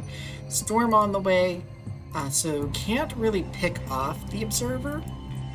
These 2 are a little close together too, because those could just be nicely stormed. We have this shuttle as well coming down here. The probe hasn't started the base yet and actually gets found by Hydralisk, so that will be cleared up. But where are these going to drop? I think, again, that may have just been missed. I think their Protoss was clearing up there, and now these 3 Zealots are going to go off into the main here. Nice reaction, not even a single attack from the Zealots on the drone so far. But these Hydralisks were all just on move command. They let the Zealots go by. And I get one drone kill. So pretty well defended there. Protoss is attempting to move out here, but doesn't quite have the energy for a storm. Loses a Dragoon. And I think the observers weren't quite forward enough. Now again, there is no detection, so the observers would be safe to just be out there. And I don't see any Overlords moving out there just yet. Of course, there's looking for something to dive on, but I guess the Spore is paying off now a little bit. I mean, the Overlord's still going to fall, but putting some nice damage on this Corsair. Actually gets a Corsair. I don't know that this is really a good use of the Corsairs. Trading 3 Corsairs for 2 Overlords. Because now Protoss has no... Ooh, and that's the pumped up Lurkers there. Both getting stormed, but there's no more Corsairs out, so Zerg could be free to just tech switch into Mutalisks, and then the Protoss really wouldn't have much of an answer for it. Looks like this attack force is sneaking by here over to the right, and actually now the Zerg army engaging. But the Protoss has kind of a nice concave there with those Dragoons. Templar gets picked off, but had already spent its energy on a storm. And it looks like Protoss is trying to go ahead and rush down to that bottom right.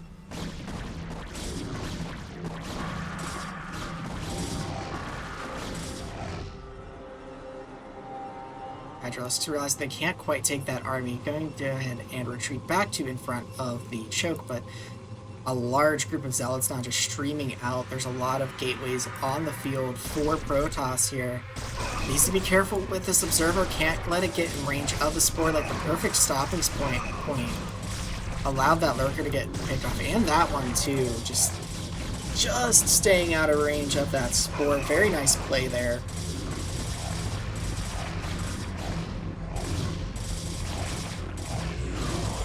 High Templar gets picked off, but this base, all the drones going down, the drones not being pulled. Drones are so important to the Zerg army. More Hydralisks coming in here, but these Zealots sacrificing their lives to just hold position on the ramp. Keep the Hydralisks on the low ground for as long as possible. Deathstar backing off, recognizing, okay, that base is a lost cause, but trying to morph the 2 Lurkers in time to maybe catch that army. Granted, there are still some observers there. We have some drones morphing, more Hydralisks on the way, and Protoss actually not going for the third base a little bit ways away where the Protoss might not be watching. You know, it's a bit of a gamble, but it might pay off as Zerg didn't position anything there. They're watching this top left, they're watching this, the normal third base here. They're not watching the normal fourth base, and so that's where Protoss is going to take that third. Protoss trying to get down here. Again, there's still no overlords with the army at all, so gonna be able to really use this observers without worrying about them getting picked off. Some observers some lurkers rather, trying to get up on this high ground and watch this space here to make sure that nothing comes through that high ground middle. We have a shuttle coming in here with a probe. Is Protoss gonna try and take this space? The shuttle gets picked off, the probe gets picked off.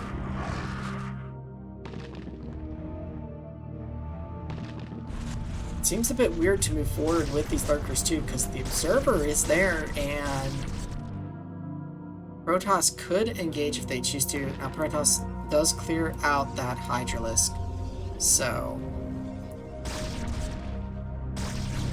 they can be free to take that base. Now Deathstar trying to clear the Protoss units from here, but we've got an even base game now. This third base has been established. Looks like they're transferring some probes over to the not established base just yet. Oh, okay, each probe has its own order to build something, maybe? I've got a nice storm going down. A lot of damage on those Hydralisks from that storm.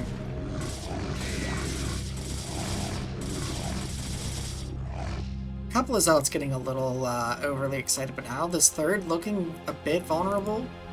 There is a spore colony there with a couple lurkers. Looks like trying to just check, make sure there isn't a fourth here. So Protoss maybe not necessarily looking to try and deal a killing blow or take off that third base, but more so just trying to make sure that Zerg doesn't get up onto four bases. So now Zerg trying to make sure that Protoss doesn't get up onto four bases with the army out of position. A couple of lurkers and a small group of Hydras here, able to get up on that base before it can really get established.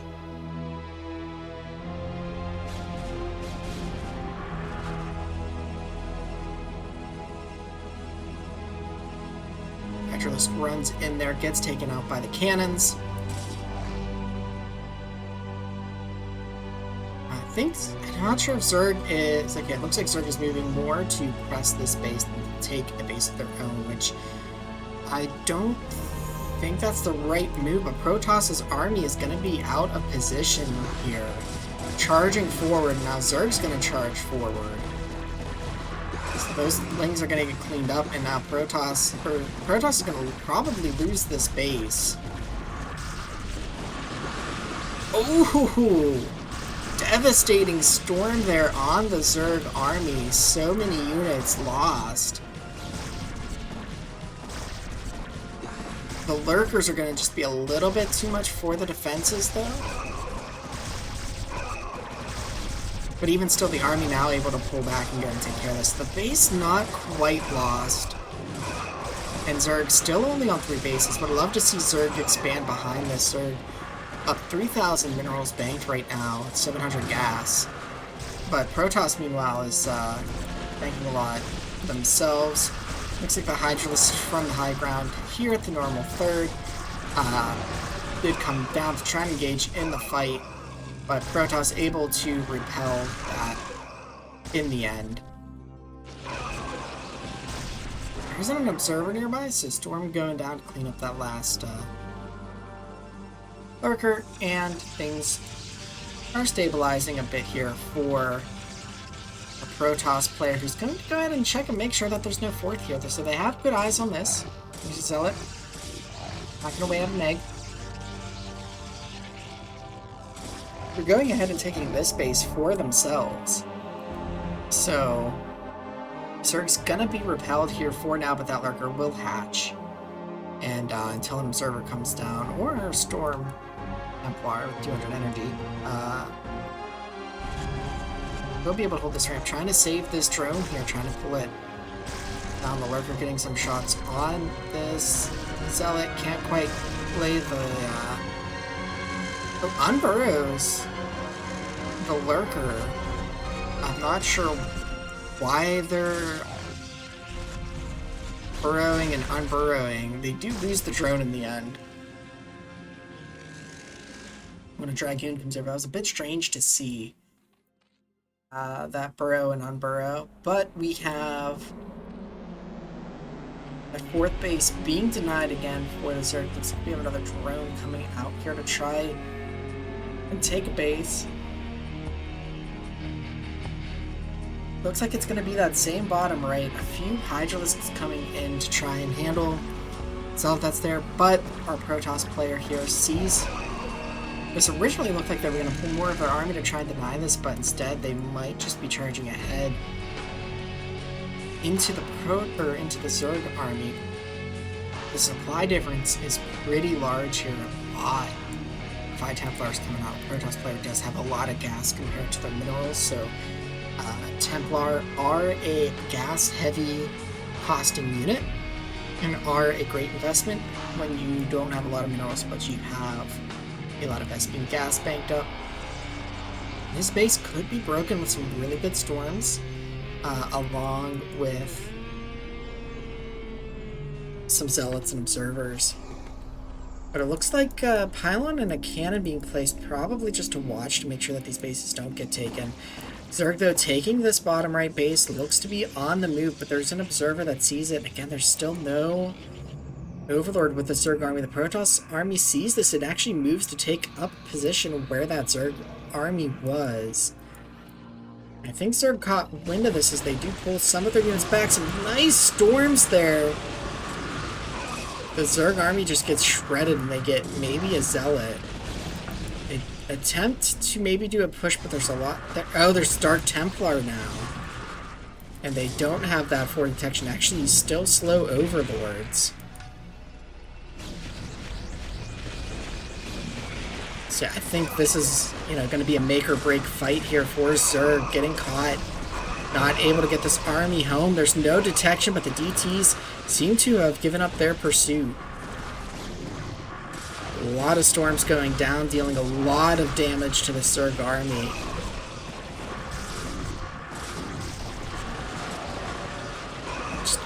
Oh man.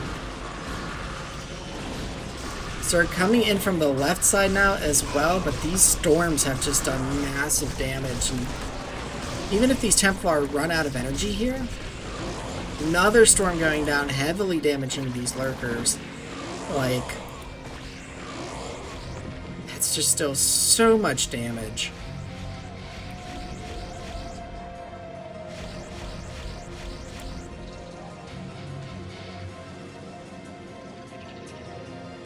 One thing is, though, Protoss, with their 57 workers, they really don't have a lot of minerals.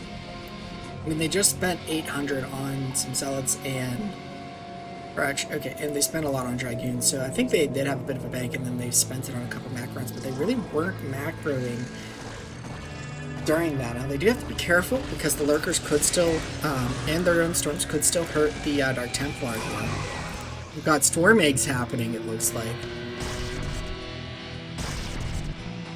But High Templar trying to get up on the high ground here to use this ramp to their advantage. Storms going down on the Hydras. And actually, you could just block this ramp with the Dark Templar and there'd be next to nothing that the Zerg could do. We have Zerg Overlord speed being researched here, so they will be able to come out on the battlefield soon. But as of right now, they're not really able to do so. It looks like there was a drop or something. I apologize, I missed. Over here on the right, as it looks like the hatchery here was lost.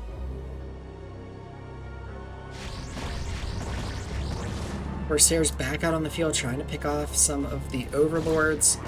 Looks like a push into this high ground base, but again, the Dark Templar assisted with the cannons, gonna clean this up pretty quickly.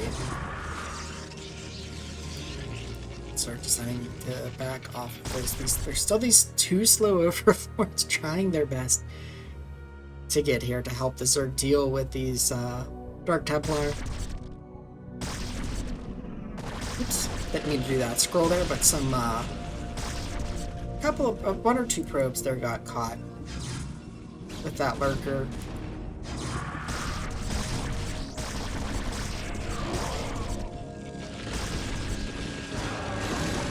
Good storm going, another good storm going down for Protoss.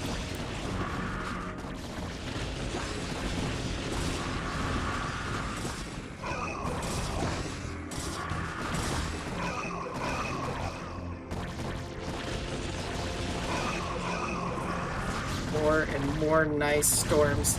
I like this vision coverage that Protoss has too. Like, all of the lanes are covered with observers. Picking off the last remains of that Zerg forward army and Zerg forced to retreat. Let's take a look at the upgrades here real quick, because we haven't really been watching this. We're at 2-1 for Zerg. Protoss is at 2-1 as well, so equal upgrades here.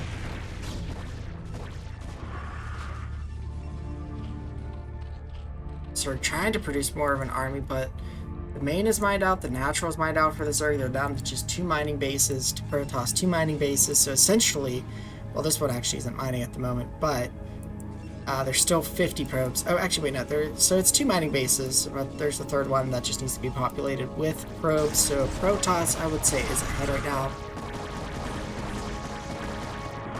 Our Templar getting some kills here, but there's an Overlord nearby, and with Overlord speed, able to clean that up pretty quickly. Protoss coming down here for this bottom mining base at Zerg. Waiting for the rest of the army to gather in.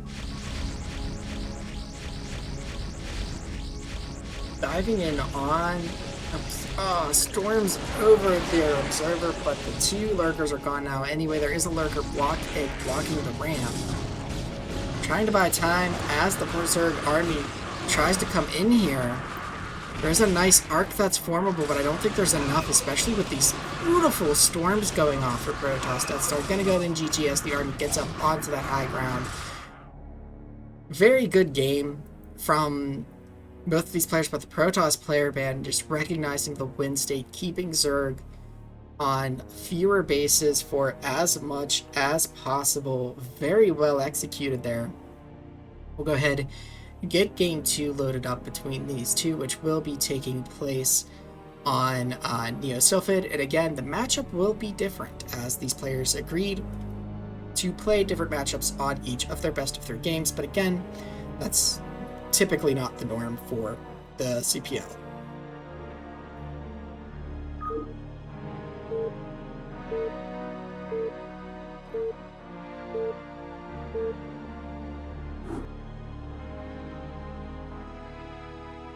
And game 2. Oh, hello. I did not update the score here. Let me go ahead and get that updated really quickly here.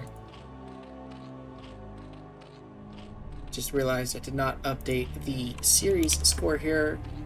lanaishot taking that series 4-2 to Furious. So, with the current the current score between the 2 teams, 2 series to 1 series in favor of GOSU. We have, this time, Ocoini playing as Zerg, spawning as the Pale Zerg, over on the left side of Neo Sylphid, and then Deathstar spawning as the Blue Terran over on the right side.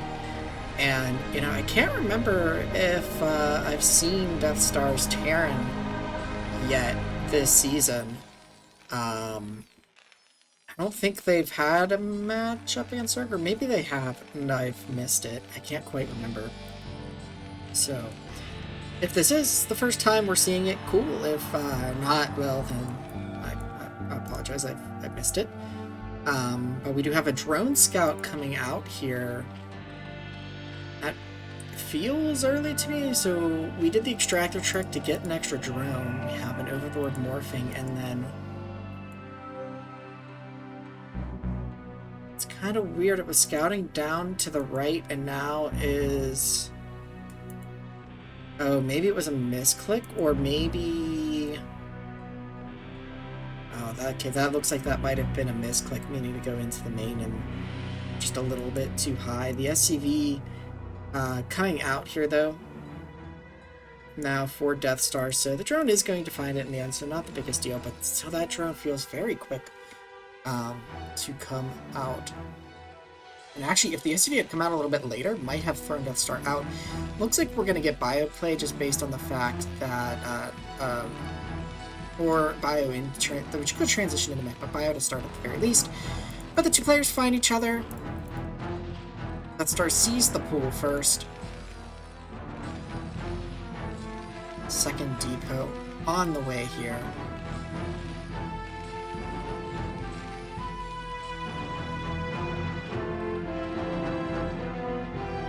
Hatchery going down.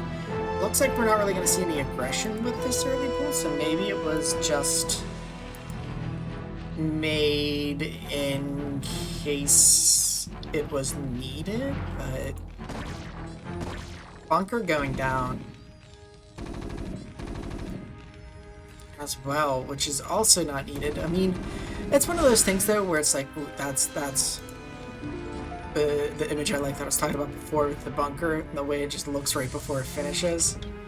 But anyway, yeah, like that's a corner that could have been cut. This command center could have been started sooner just because, you know, it's just the two ZerGlings that have been made, and like there weren't any ZerGlings made even prior to the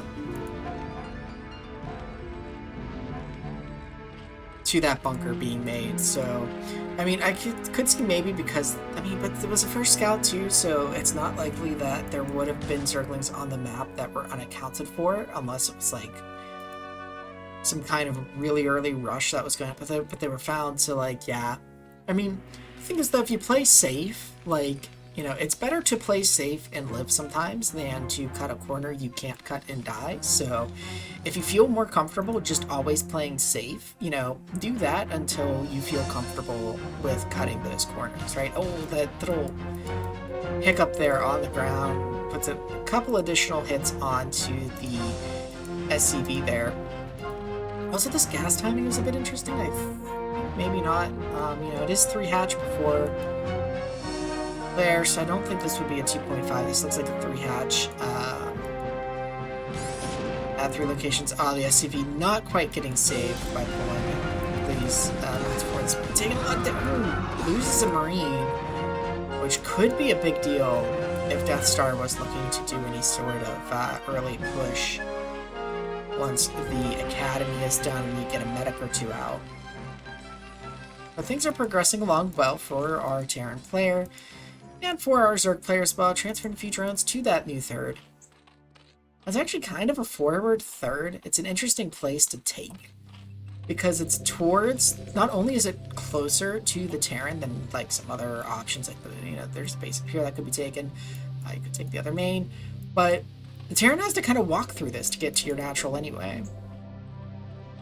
I mean, they can walk around it if they so choose, but it's like, this base is in the way, right? So, some additional ZerGlings being pumped out. It looks like ZerGling speed was researched.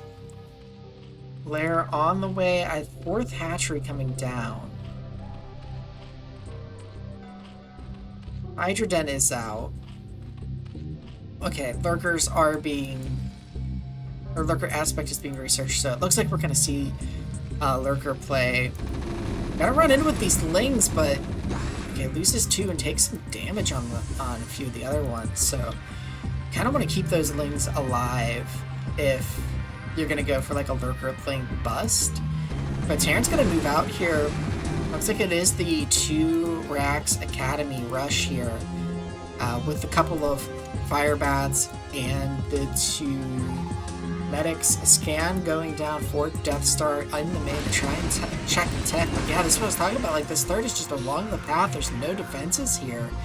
Terran's going to be able to just take this out.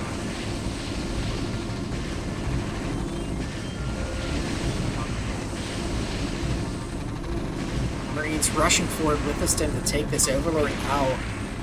That is going to potentially supply block, and now, I mean, I guess that third is buying time. I kind of like the formation here, but it's not very effective. Scan going down, seeing that there's only 2 sunken colonies there right now. Lurker Aspect is just about to finish. So if Terran rushed right in, they could have possibly broken this, but they're going to go ahead and back out. I mean, except for the medics. The medics are going to move forward because medics just do whatever they want. But yeah, that's a pretty nice victory there for the Terran to knock the Zerg back down to 2 bases. But needs to be careful because lurkers could become a factor very soon here as they indeed start to morph. Behind us, the engineering bay is coming up online. We have our second scanner coming up. And a relatively healthy worker count for this moment in the game at 36. Could resume worker production, but overall looking to be in a really strong position, and I think this medic agrees as she is just breakdancing for the group of bio there to keep morale up. Oh no, but a lurker sneaks up north, gets him at the last second, and they will go ahead and retreat a little bit. But now Zerg could sneak out a drone to try and take a third at another location.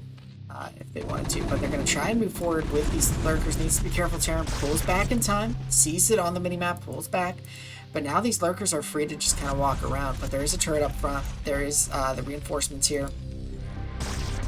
Oh, they need to be careful. Oh, setting up a trap for this bio. It's interesting. I feel that like with scan, yeah, ooh, that was actually because of the stim. Few more Marines were lost than expected.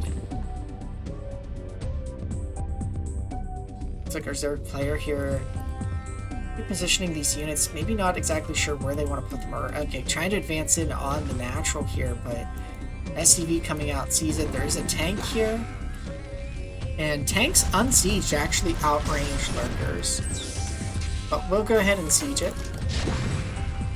Ooh, that lurker taking a lot of splash damage. Is that SirGlinG and this other lurker now very bruised. The bio repositioning back in front of the natural here. A little bit of a sandwich from the lurkers. This bio maybe going to get cleaned up. It's out of the way. Very nice decision to move up. Sees these drones coming out. They're going to catch them. Fireback goes and steals that Marine's kills. Very rude of it. But now the lurkers come up and everybody just says hi. They share a beer or something. The lurkers burrow and that bio is like, oh crap, run! Well, the very rude firebat I think got killed, so... There is more coming out though for our Terran player here. Could maybe even bring out more bio. This force is actually pretty small and fragile. That is moving out, but... Zerg keeps moving out with these smaller forces too. I think trying to do a backstab here, but I mean with the Terran player leaving behind continuing to leave behind what they are. That medic didn't quite get out of range in time. It's interesting how the corpse loses the player color too. I never really noticed that before. I don't know if that's really noticeable on other units, but trying to just creep forward. Oh, this tank getting a little too far. It's going to get hit by the sunken, which is going to lure the Marines in. And yeah, like, around a ZerGlings would clean this group up here pretty easily. Reinforcements getting cut off here. And we're just gonna run up just a little bit on the tank here to get back into range and clean that up. Still a small group of bio up here. Now, this is a mineral only, so, I mean, it will help the Zerg, but not as much as a gas base would. Scourge out on the field now trying, but there's only 2 Marines, so that vessel is going to go down. Terran really needs... Oh, there must be a rally or something that's causing that tank to get caught by the Zergers. But Terran really needs to get more bio, like, out on the map. I'm a bit surprised, too, that they're able to put as much damage on Zerg as they are right now.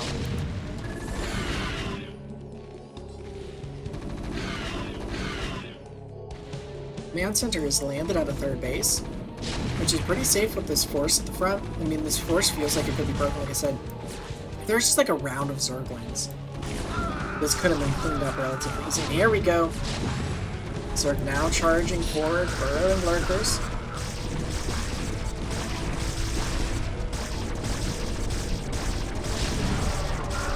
But I mean, like, not quite able to break this. This tank is not in range of any of the lurkers. Maybe gonna break it, but it feels like they lost a lot of units there. Like, both players just kind of fighting with these really small armies.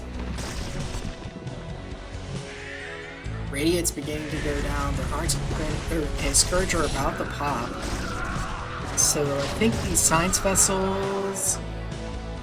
They're pretty vulnerable right now, but there is some bio coming to meet up. This third, though, is going to get attacked. There's just this lurker chilling there. Just watching. It's just like, hey, there's a command center there. Oh, I'm going to try and run away now because I got shot. Lurker's going to burrow now. Vessel is going to come up here. Terran is going to reposition here. They may not have caught wind of this third base, but it's not really helping the Zerg just yet. Now, there are, I think, maybe enough Marines here, if there's nothing on the ground for them to fire at to sort of defend these vessels. But yeah, the tanks now, again, pushing in here, having to bring a siege tank over here to siege.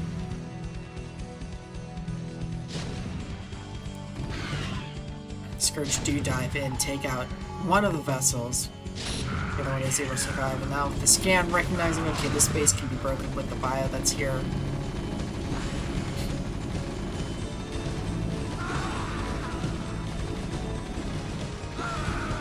Gonna go ahead and charge in. This natural will get broken. It's just gonna take the Zerg down to just a single gas. Now they do have quite a bit of a bank. Oh, these Zerglings getting up on this tank. A little bit of damage, but the tank will survive. Yeah, with this gas bank, like losing that gas for a short time may not be too bad. But Terran's still just kind of a small force, but it is getting the job done. Like I said, both players keep using these sort of small forces here, and the Zerg is still just on lair tech, right? So no threat of the Filers anytime soon. Yeah, I think if Terran can get in here, there's CV gonna fight back. Add some extra DPS onto the Sunken Colony. Terran's gonna try and charge forward here. Good scan going down. Irradiate on the lurker that was trying to get behind the tanks. It's gonna do some damage though. It does, not too much. Did get a few Marines. But there's another pack of reinforcements coming in here. Now these second group of lurker, only one burrows though, the other one not burrowed.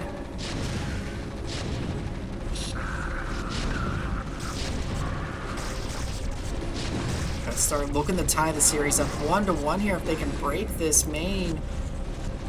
Reinforcements coming in. Should try to keep these medics alive.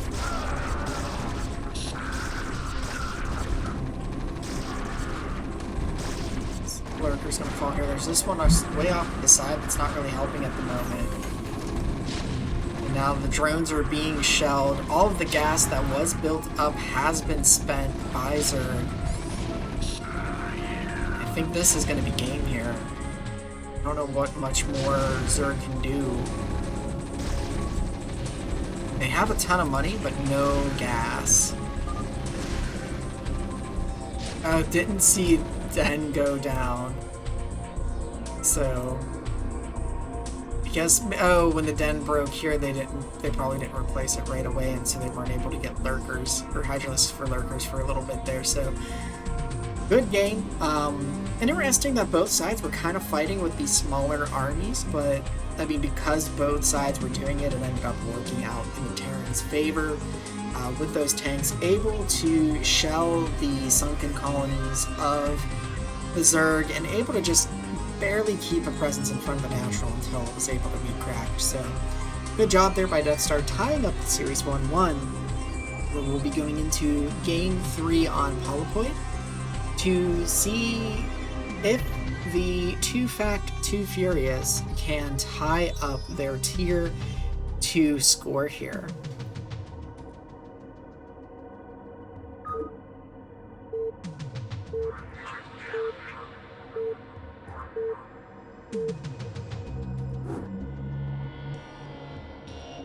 For our third game in this series and final game for the cast, we are on Polypoid, and the roles are reversing here.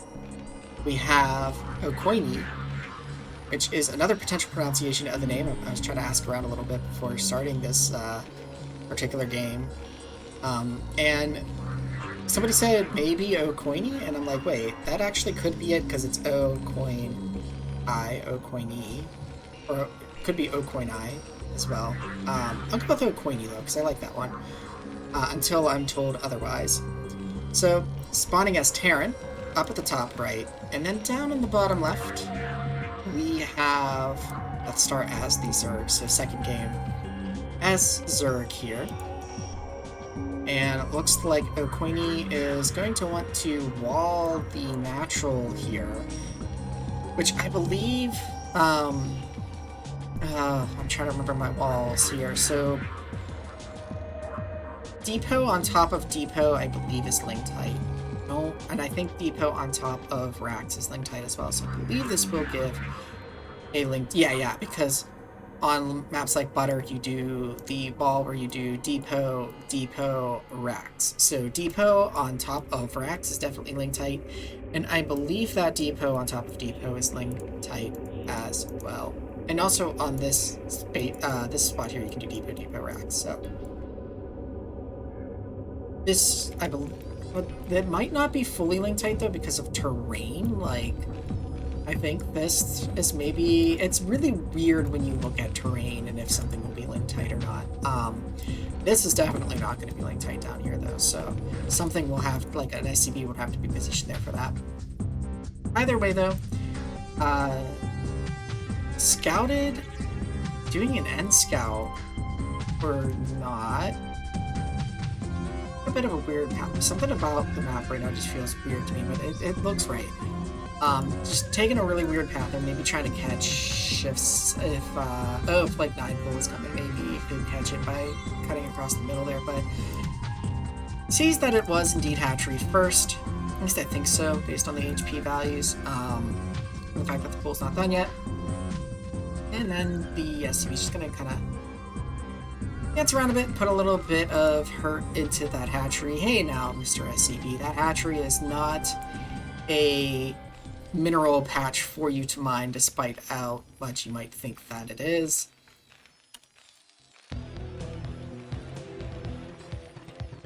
So we'll poke that a bit. Wall is mostly complete, and yeah, this is a bit of an opening here, but it can be plugged up. Gonna go ahead and expand behind this, so it's a 1 racks fast expand. Gas is now being taken, so I don't think we're gonna see mech play either from this. We didn't see SK tearing out a Deathstar, but Ocoini, not sure what they would like to go for here, so even though they've played a game as each race here, they're not quite able to get in, sees the wall, gonna try and return home with 8, and manages to live. Just barely. A couple Zerglings coming out though on the map, so they'll be able to kind of watch this wall and try to see what might come out of it, if it will be bio or if it will be mech.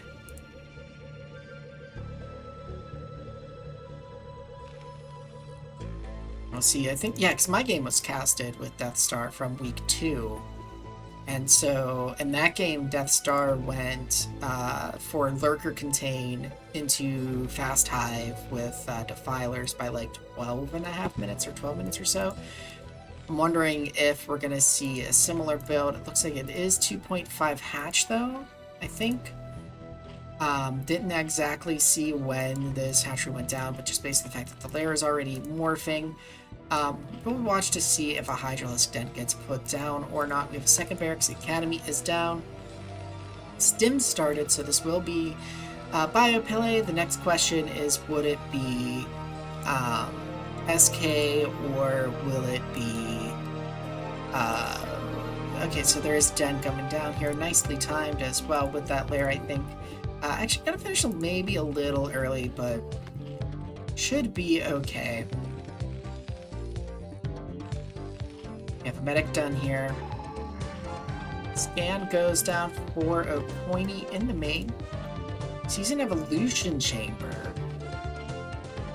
And the second hash off. I saw an evolution chamber. Another scan going down, which does see the den, so sees the lack of a Mutalisk Spire. I guess it's just a Spire. It's not actually. It's not called the Mutalisk Spire. It's just called a Zerg Spire. But yeah, so they know. Okay, this isn't going to be Mutalisk play. It's going to be Lurker play.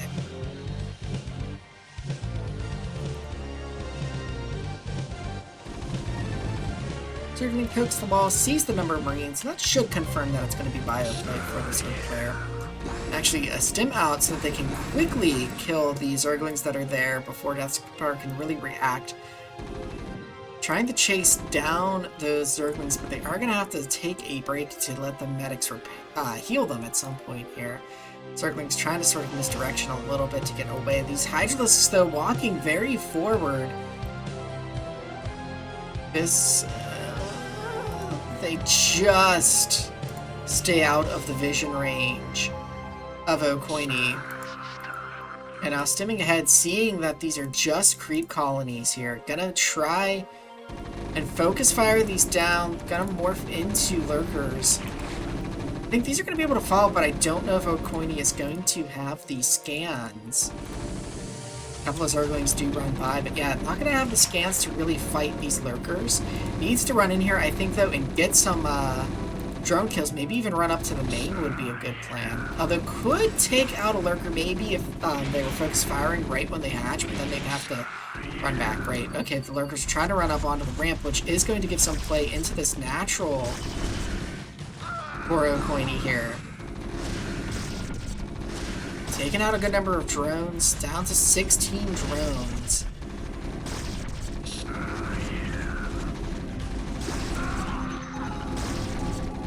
And had enough time to get a scan to take out one of those lurkers.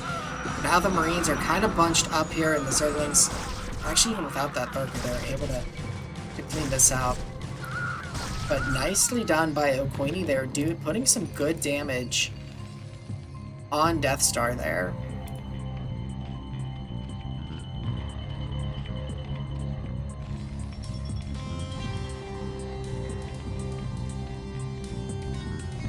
Got an SCV, I think, going out the scout, because yeah, I don't think OttoRemmer has checked that top left base.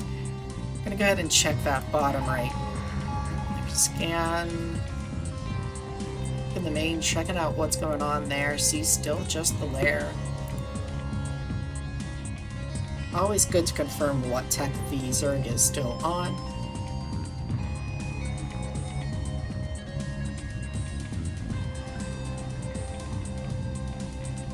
Bottom right base gets scouted. Seeing that it's empty. Perhaps gonna go and scout. Nope, nope. Okay, not scouting top left yet. Okay, Marine is being sent over there to scout. Some forward bunkers. Typically something that you want to do against lurkers. Bit of an interesting setup for it, though, especially because you force the lurkers to be back and be defensive, so maybe not necessarily needed, but again, like I was saying before, sometimes it's better to play safe in the cut corners. The Marine gets absolutely shredded by the lurkers there, so OttoRemmer should know something is up in that corner if those two lurkers are there. But this top left base really hasn't got up and running just yet, as there were a lot of drones lost in that main. Queen's Nest down for Deathstar.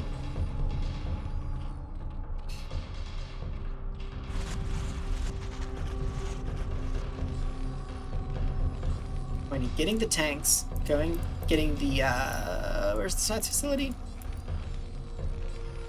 Armor +1 started, but can't use that second engineering bay yet because there is no science facility, which is started now. So that's going to be a little bit late, but will allow vessel production.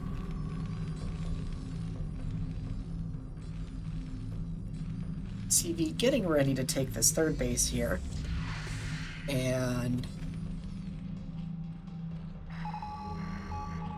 more scans going down for OttoRemmer, checking that tech again, sees that hive, morphing and knows that it's just a matter of time until the Hive Tech is out on the field, needs to get those vessels. Oh, actually getting drop ships. Okay. So I like that move. That will allow bypassing the Zerg defenses. It could easily drop in the main, and maybe even drop up here and hit both bases at once, forcing the Zerg to multitask. That is one of the strong things that Terran can do, but I think they still don't know about this. Like, they sent a Marine over there, it got taken out by the Lurkers, and then, like, that was kind of it. Ooh. Will this Overlord see? Okay, it does sort of see this bio here. Okay, now it definitely sees the bio there, so if Terran was looking to, like, maybe position this army sneakily and then go ahead and move the drop, or, you know, move a dropship down here and pick them up. There's a lot of medics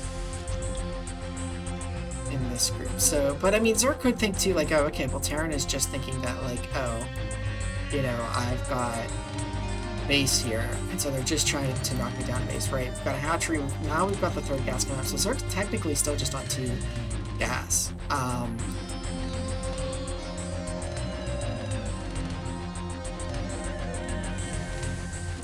They're gonna elevator this whole group, and I don't think Deathstar is gonna. Oh, but wait, no. Okay, Deathstar did pull some army back here, so.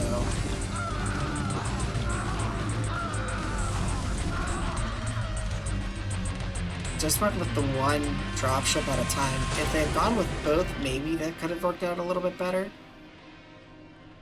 But I think Deathstar might have been thinking, okay, well, I stopped that, but now there's 2 dropships worth a Marine medic in your main.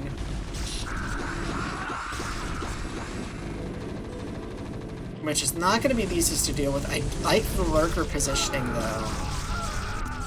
The Filer's just catching out, but Consume is not done yet. One of the dropships gets picked off. Pretty well defended here. And yeah, I think Deathstar was tipped off to this a bit by that bio being spotted by the Overlord. The bio just kind of moving there is a bit of a suspicious play. I mean, some players will sort of just move the army to a spot that sort of might have expanded. And we've seen other games, even in this cast, where, you know, a player just sort of moved their army into an empty base, like their whole army or half their army, to confirm if that base was taken or not. So it's not like an entirely unusual thing. Now that we have another drop coming in here, it's okay. Ocoini did know that this base existed. This gets seen, but now there's no Lurkers at the ramp. Those Lurkers are going to have to unburrow. I think a bit of a change in plan here for where to drop this army. One of the Lurkers moving maybe a little bit too close. Almost killed that Lurker. Maybe a bit of a wasted scan if not going to engage with those Lurkers, but trying to get these gas drones here. The thing is, Deathstar has, like, this huge bank, so... Oh, what? What? Second dropship, I missed this in the main. I was just clicking back in the main to look at it. Nice defensive swarm to try and protect the drones there. Okay. I'm sorry, folks. I, like, didn't see that little drop happening. But yeah, there's, like, 2 dropships here. Now running actually to the natural to lay some damage there. That Marine actually being danced into slightly by position, but still gets killed. Yeah, this then over here with the top left base, the hatchery gets picked off. So Ocoini doing very well with this bio dropship play so far. Tanks now coming in, dropship returns home with a tiny bit of damage. And we have a stim used here to get this army across the map a little bit faster. But even despite that damage, I mean, Zerg did lose a base, or, well, temporarily lost the mining from the base, right? And now Terran is approaching this main, and there's not really a lot here. There is a Defiler, but it needs to consume before it can go ahead and Throw down the swarm. So there, we'll grab up a ZerGling. Throw down a defensive swarm. And it will get irradiated along with this Hydralisk. It does get a swarm down on top of some of the army before, but it's a Hydralisk that was trying to merge forward. Gets taken out by the splash from the tank. There are some lurkers here, though, coming in, I think, through the Nidus. Or actually just from below, they were morphed, so those will be able to deal some damage under the swarm. And will be protected at least from the bio there, forcing this back. There's another drop here at this top base while that is being pushed back. And so Ocoini doing a really, really good job of just forcing Zerg to multitask here.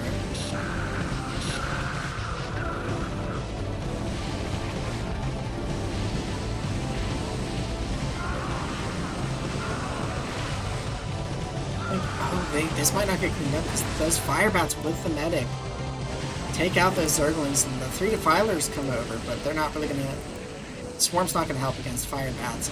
Now we've got more army. There's even a Wraith coming in here now. Terran army pulling back a little bit to try and regroup.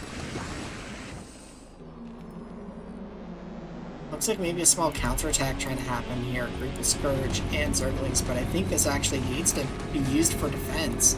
Okay, yeah, it does shift direction here. Got an SCV scouting this bottom right here. Tank sieging up. Fire bats. Oof. The Marines plus that Irradiate just completely destroy the Scourge.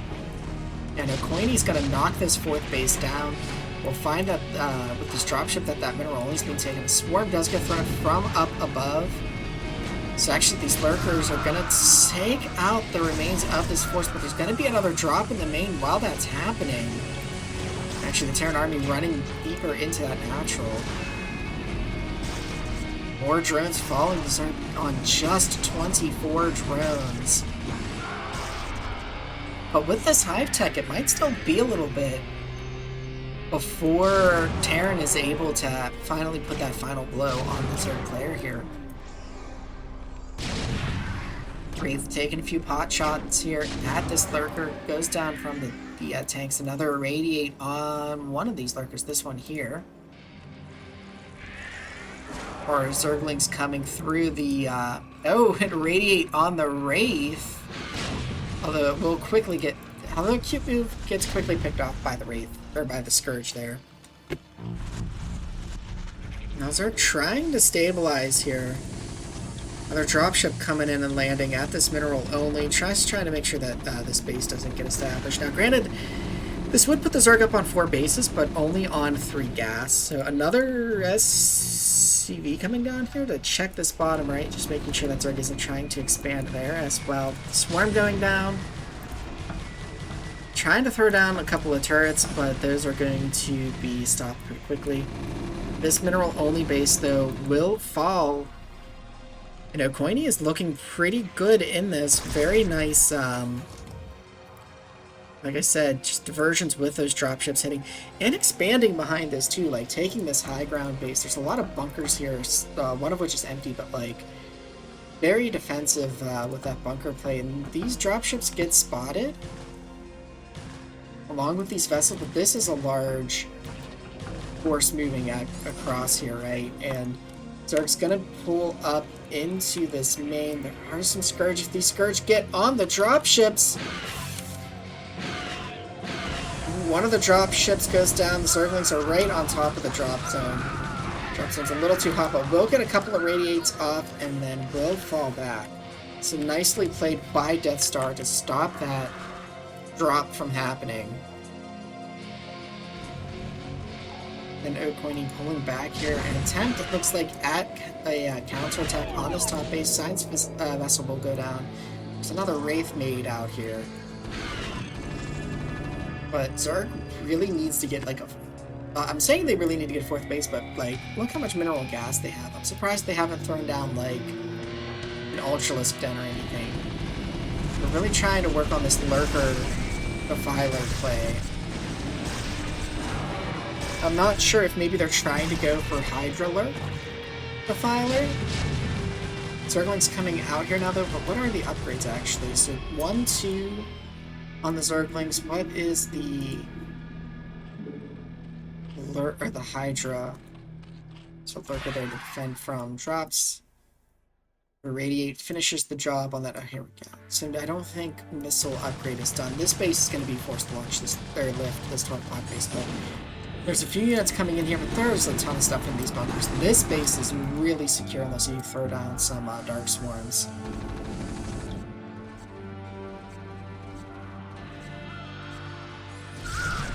It's like a Terran force that's trying to establish itself in this natural going down again.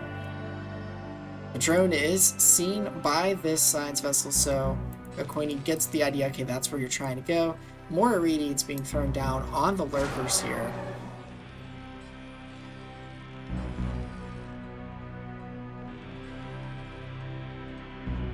There's a drone in with these SirGlinGs too. I'm not sure exactly where those are going. It's like OttoRemmer trying to take this mineral only here. Gonna go ahead and move with their army to defend it, stimming to get there just a little bit faster. And we'll defend it against those SirGlinGs relatively easily. Meanwhile, Deathstar trying to take this natural here up at the top left. We have 2 ports and 2 factories, so OttoRemmer really trying to spend that money here. 8 barracks.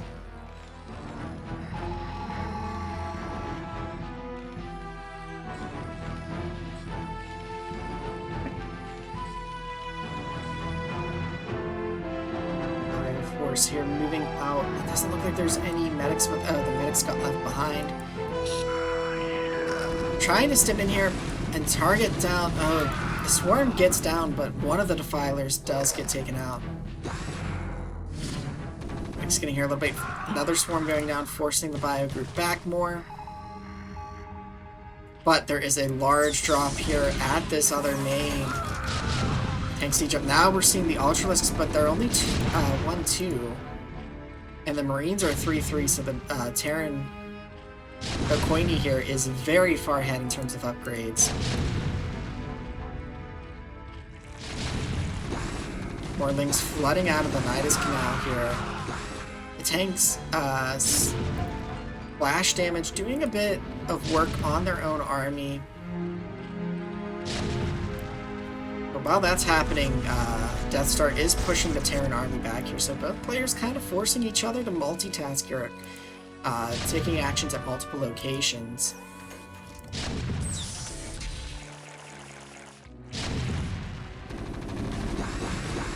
This back tank here being moved forward a bit here. If this Nidus were sniped, I feel like sniping that Nidus would be a really good play by the Terran player. Yeah, there we go, there it goes. But now, this is where I was like, I'm surprised there aren't Ultras yet, because there's such a big bank for Deathstar. 6 Ultralisks just hatch. And I think they'll clean this up, but they're taking a lot of damage because the upgrades just aren't there. The Ultralisk armor just finished now. Ultralisk speed is being made. The anabolic synthesis. I think it's like Chitness armor or something like that for the name for the armor upgrade. This large bioforce here trying to get into the choke of the main natural. We've got a group of SirGlinGs going to come up from behind. Swarm goes down, which is going to force this army back a bit. These SirGlinGs getting some damage to the move commanded army, but you have to do that move commanded back. Now we've got the Ultralisks here barging down, but there's no swarm to protect them. Again, these 3-3 Marines are just going to shred through these Ultralisks without taking too much damage. SirGlinGs try and sandwich in from the other side, but Terran able to hold that off. An Ultralisk attacking this mineral only. So, like, this bunker here was, you know, there's like these full bunkers, and I do this sometimes too, like, these bunkers could probably be unloaded, and those Marines put to use. There's a lot of dropships here. Drop it if you... Alan needs to... Okay, there's the science vessels. They're going to be able to clean that up. Now Terran is diverting like the full army up here to take this base, having to abandon essentially this mineral only. Zerg has an opportunity here. They've spent all their gas on those Ultralisks. There's only one... Oh, that hurts. One drone on the main gas here. 3 on here. Okay, good. 3 on this base. None on this base yet. So they have an opportunity to maybe get up to 4 base, but I think... Or 4 gas, but I think that's going to get smashed here real quickly as this Terran force moves forward into here, and we just have now some bunkers getting made to keep this 12 o'clock base alive. Looks like that command center didn't get lifted and just got destroyed. There's another command center here. Put this... No! This traitor SCV is leading the Ultralisk to that bottom right base. Yeah, all 3 of those lurkers are irradiated now. Swarm going down, but Terran able to just sort of step forward. Another swarm goes down though, so this Bioforce in a bit of a predicament here. Really needs to, like, I think, run up this ramp. But instead gonna cower in the minerals here.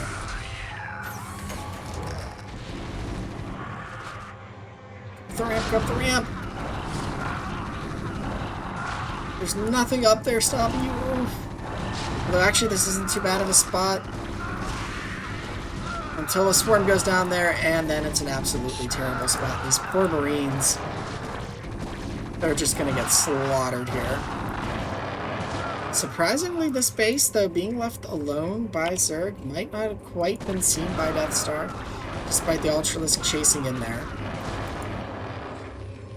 Ocoini just has so much money, though, and just continue to produce, and it looks like one of the Raxes may not be rallied, and so there's just, like, Marines piling up there. Got a long chain of Zerglings. The thing is, like, Zerg is so gas-starved right now. Zerg needs another gas base. Could really stand to fix the gas mining on this, although that is depleted. So really, and this is depleted too, so they're, like, on one good extractor right now. And oh, the eraser on the drones. Ooh, nice move there by Ocoini, and Zerg is just barely hanging on here. But I don't think Zerg can win this. I think Terran is just too far ahead. This 12 o'clock base, Zerg should not be hitting it. Oof, the Defiler doesn't even get to cast. Also, the Defiler loses its team color when it dies too. But yeah, there's just, like, not enough, it's not enough Zerg army to really hit anywhere, and so we've got dropship with some army to defend this. Scan going down by Ocoini, checking something, not quite sure where that was. But we have a group of Marines, 8 Marines in this dropship here. I'm not sure what this is going to hit, especially if it's going to drop right over this sunken colony here.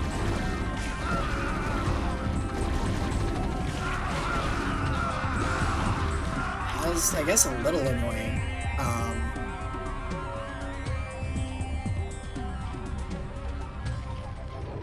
This is interesting. Zerg taking the bottom right natural while Terran has taken the bottom right main. I don't know if Ocoini is... Ocoini can see that oops, creep, so should be aware of it. And the splash damage still taking out that Defiler, so Deathstar trying to push this 12 o'clock base continually, but not really able to do so. Also not really getting the Scourge to lower this vessel count. EMP now on the way to try and deal with these Defilers. The drone was coming up here to maybe take the base, and it's like, oh, okay, I guess Terran has this. I guess I'm not taking it. And now we've got some army coming down here to try and maybe push this, but gonna need some swarms here. And so the Defilers that were up here would be useful down here.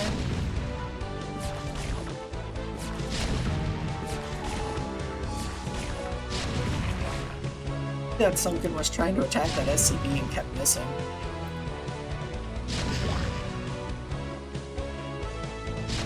trying to morph defilers here.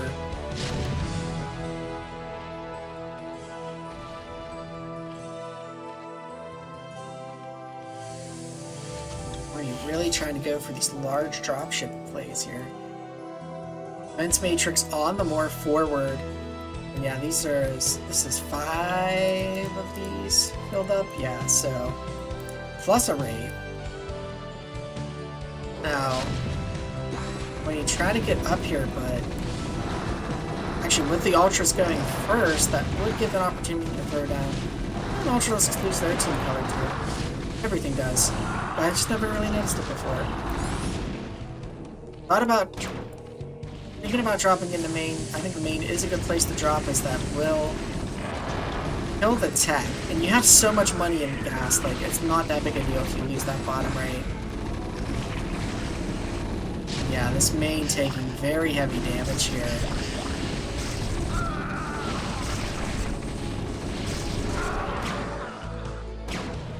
The Wraith firing away at that sunken. Actually, the bottom right base still mining. Doesn't have a lot of workers, but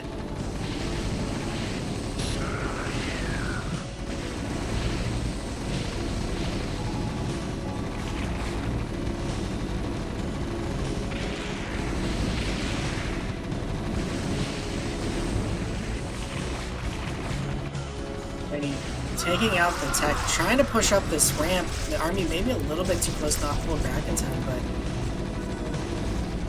oh, you need to get more. Some of these units aren't hitting this hive. If the hive gets taken out, that's going to be a big hit. There's already a lair on the way up at this top left, but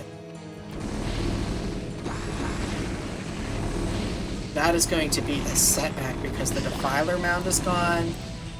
Oh wait, no. Okay, there's a Defiler mound up here, so it was replaced at one point. Defiler mound looks kind of weird. It's like around like a crystal formation or something like.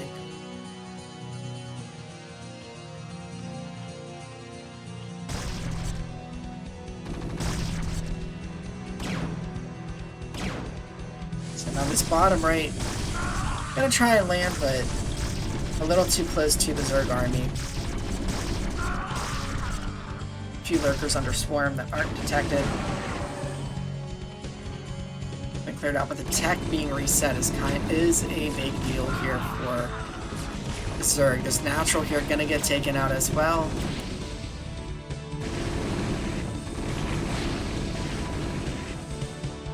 Yeah, I think if Terran preps like another just big doom drop like happened down here, when you could probably take that into this secondary main on the top left and win the game. This mineral only is very exposed as well. If OttoRemmer just would move this bio over there. Oh no, these defilers just come in here. They try and toss down a swarm, but there are fire bats, and so yeah, it's just not going to protect all. Plague would have been good. Plague might not be researched, I'm not sure. I haven't seen one get thrown down. These swarms, though, do save the day in the end. This Ultralisk clearing some things up here. But this Wraith, 6-kill Wraith, taking out those drones. OttoRemmer making sure that the 9 o'clock base hasn't been taken yet.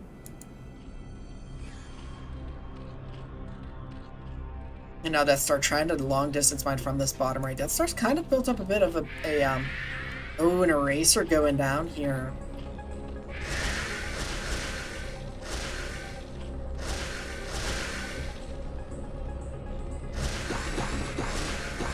Oof, getting those SirGlinGs and those drones. There's no anti-air here at the moment.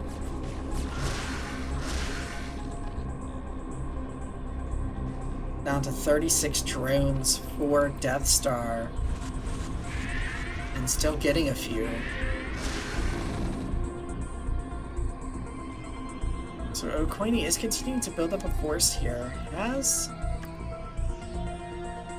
like 3 Marines, a tank, a medic, and a couple of SCVs. They're able to pop that Ultralisk. But yeah. I mean, the SCVs are gonna live, I guess. Until that SirGlinG leads them to the Lectors.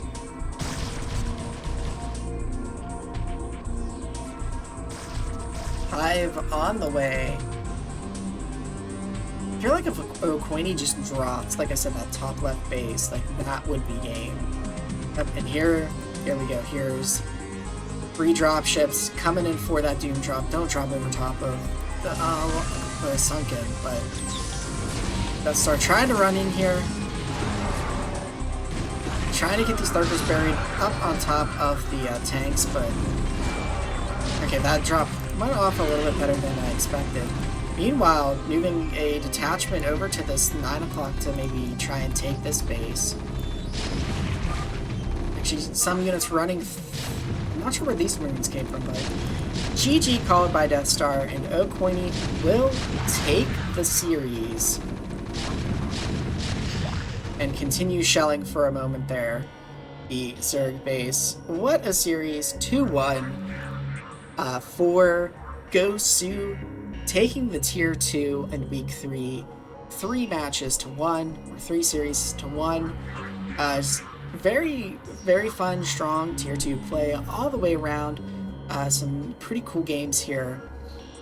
To close things out, I want to give a big thank you to everybody that tunes into the CPL streams, for all of the casters.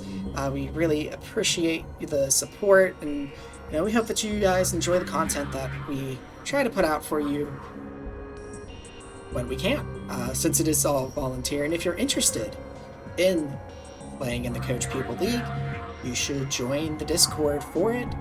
You can sign up at the website cplbw.com. It will put you on the wait list, and as spots open up on teams, you may be placed onto a team. And from there, you can work with coaches who will help you play. You can get scheduled for weekly matches if you want. All of that fun stuff. If you want to help out with casting, you can join the Discord as well if you're not already there, and reach out and say, hey, I'd love to, work as a community caster, and try and get more of these games cast. I think we've had more content casted this season than in past seasons, and there is also the YouTube channel that a lot of this, the CPL YouTube channel, if you search that up, you should be able to find it there on YouTube, where a lot of these VODs get uploaded. I think we're over like 6 days of content right now just for Season 8 alone. So again, want to give a big thank you to everybody for tuning in and hanging out. It's been a blast casting these games. Look forward to seeing you at the next cast, next CPL cast, and especially the next one that I put out for y'all. And until next time, take care, everybody.